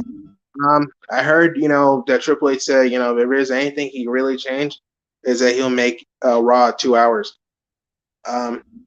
Which if he is able to change that, please bring back 2 hours of Raw because 3 hours is just it's overkill. It's done. I agree. Hopefully, Triple H can talk some things out of your USA Network because it was USA Network that wanted 3 hours. But Yeah, you can do a lot more on Raw for a 2 hour show and still make more. yeah, you can. Um, yeah, like here's one thing about Raw I can't stand is 3 hours. I can do 3 hours of like a pay per view. I can do that, but like of a weekly show, nah, man. Nah. Not saying you can't do 3 hour Raws because back in the past, I understand why they did 3 hours. Before they started to do 3 hours full time. But when there was when there was an opportunity to do a 3 hour Raw, where it takes to special events, But it was a special event. Yeah, because I think Raw 1000 was 3 hours, right? I think it was. yeah. And then after that, that's when it ended up being a 3 hour show. Yeah, it was. And then from there, that's when it ends up being 3 hours full time every week. Yeah. And then for the rest of the year. Yeah. So yeah, do that. Do if you want to do a Raw anniversary show, Raw homecoming, all do treat like a special attraction to bring back the 3 hour show. Yeah. But go back to 2 hours and and just keep say the 3 hours specials whenever it's needed. So Yeah. that's even more pertains to on the holiday, more pertains to on the Mondays or whatever that you want to do that. So, Yeah. this is like the old days, man. That's the Yeah. Whether it's holiday or homecoming, just the old school Raw episodes that they used to do, something like that. But 3 hours like weekly, every day. Well, not every day, but every week. Nah.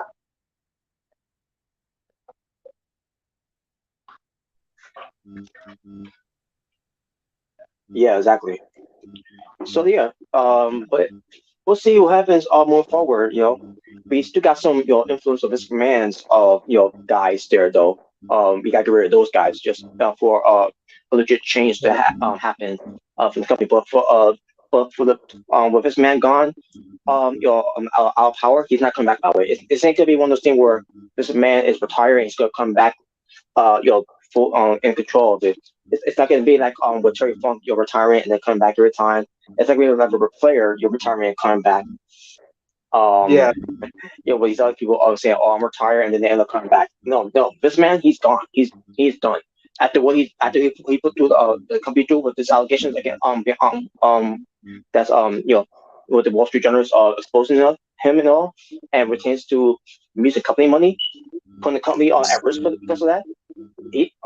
Even if he's found not guilty once he goes to trial for that one, um, because there could be a possibility that he could be found not guilty, even though we all know he is guilty and he should go to jail.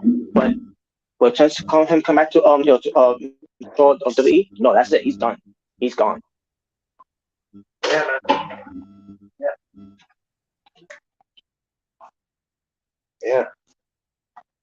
I mean, it's over. Yeah, it's over. It is over. It's over. Oh, nothing's over. I'll be back.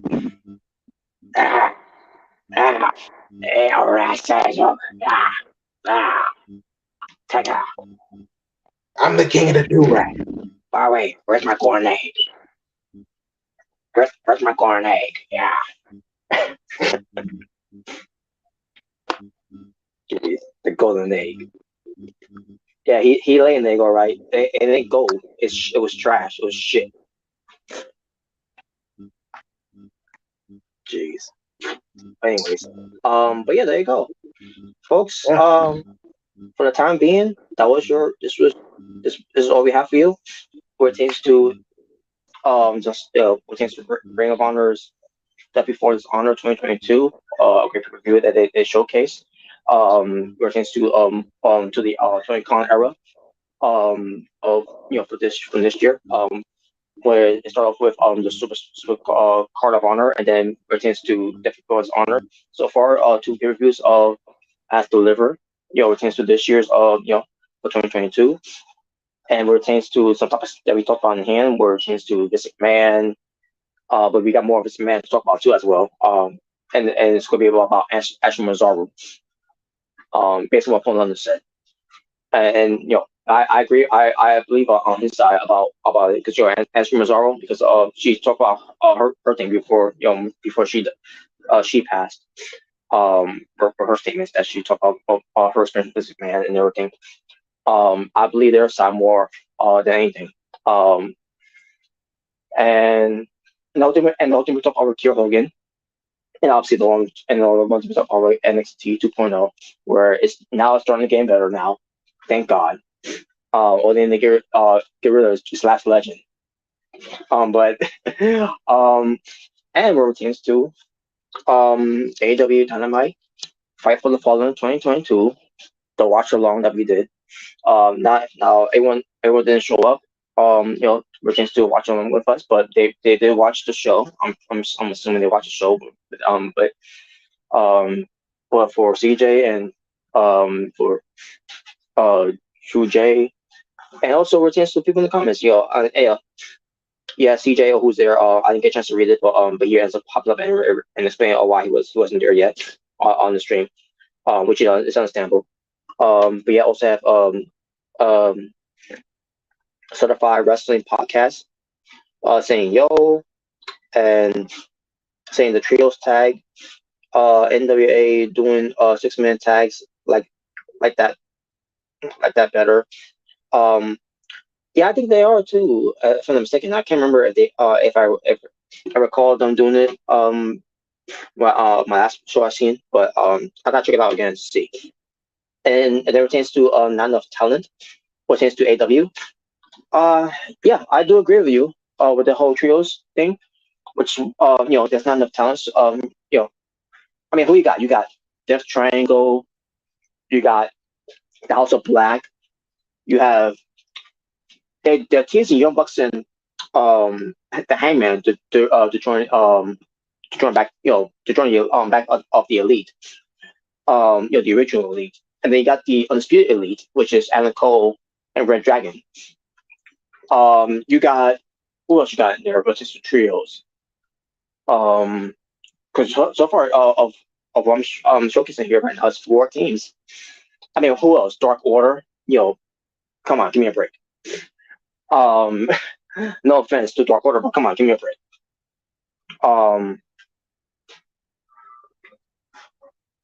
Who else? Who else could I put in there? But just the trios. Trios. You get someone from Comeback. The Comeback Club. I mean, the Blackpool Comeback Club, I should say. Of Jack. Jake's Hager. Or maybe you could have Dan Garcia and 2.0. There's your other trios there. You also have I'm gonna go back to Comeback Club.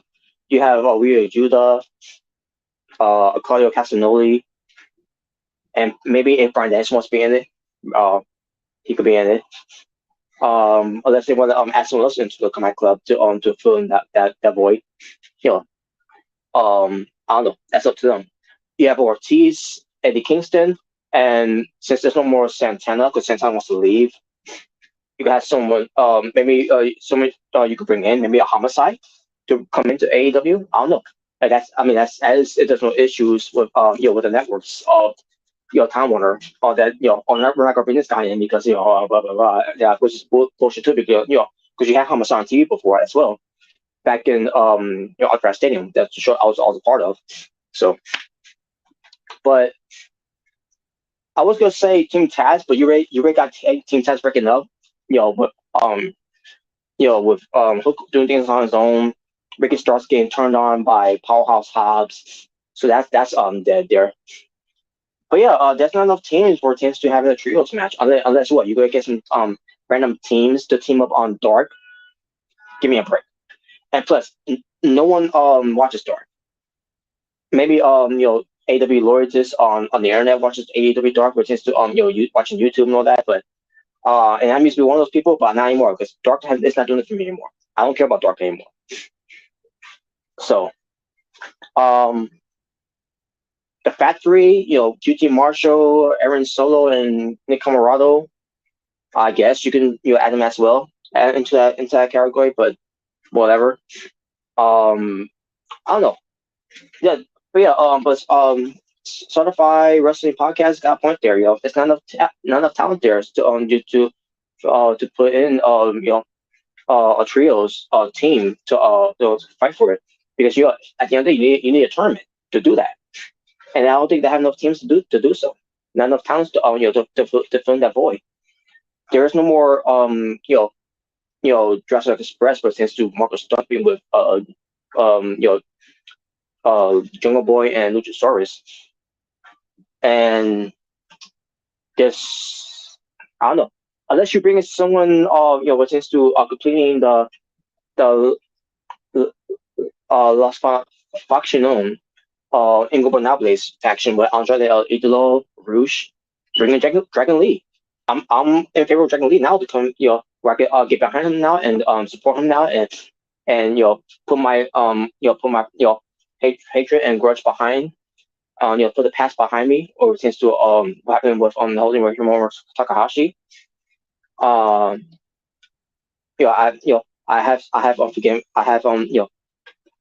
got over that now. So bringing Dragon Lee to form the complete the Ingobernables faction that Andrade Idolo is leading on AW.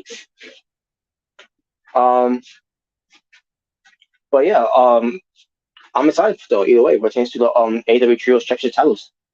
And you're getting King Omega returning too, by the way. Now I don't know if he's going to be returning in the ring. Maybe he's returning pertains to and behind the scenes. But other than that, I don't know what you could do. Okay, make a returning because I don't know if he's fully recovered from his surgeries, but we'll see. How it looks once we get close to All Out. Hopefully, CM Punk will come back to eventually. But as reports say that CM Punk is still not is not recovering quickly from his foot injury.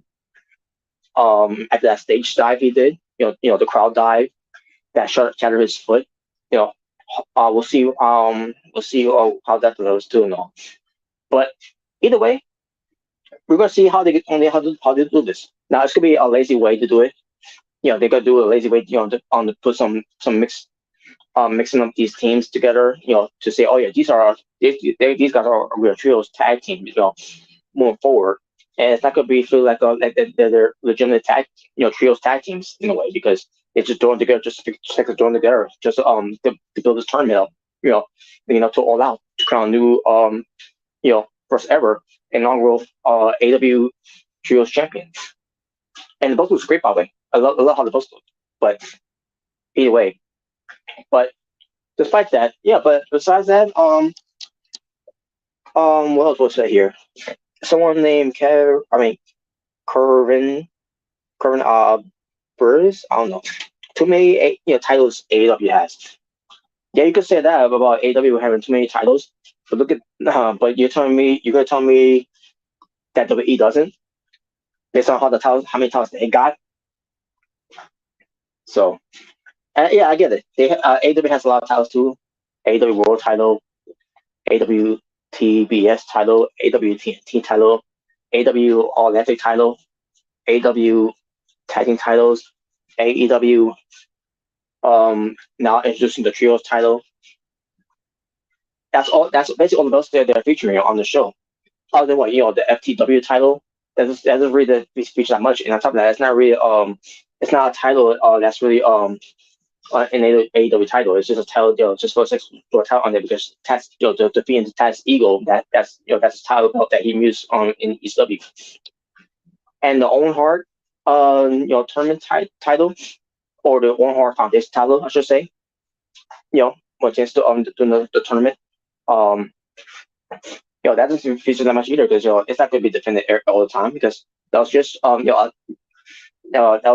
title was just was made for the winners of the tournament and it's not meant to be defended, so you can't really say that on that. That's part of I mean you could say it's part of it because it is owned by AEW because of the tournament on the late great Owen Hart, but can you really count that as a title that's going to be defended every week or anytime on special occasions?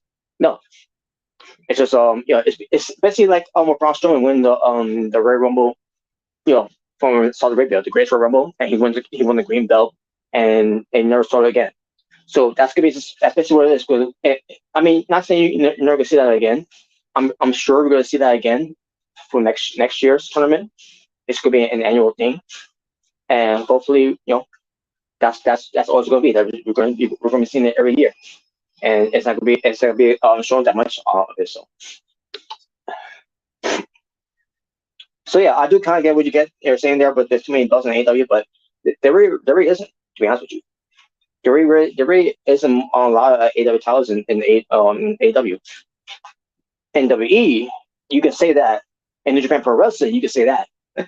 But AEW, no, it's not even close. So, but that's just me. Yeah, I do get what you're saying though. Goshin Otaku, very good show. Again, I thought the show to me was good for the first hour, but the second hour, it kind of fell down a little bit for me, a little bit. Other than the main event, but overall, it could have been better. It didn't feel like it was a special show either when it comes to calling the fight for the opponent. But it's whatever. But you say you give it an 8 out of 10. I still stand by what I say. I give it a 7.5 out of 10.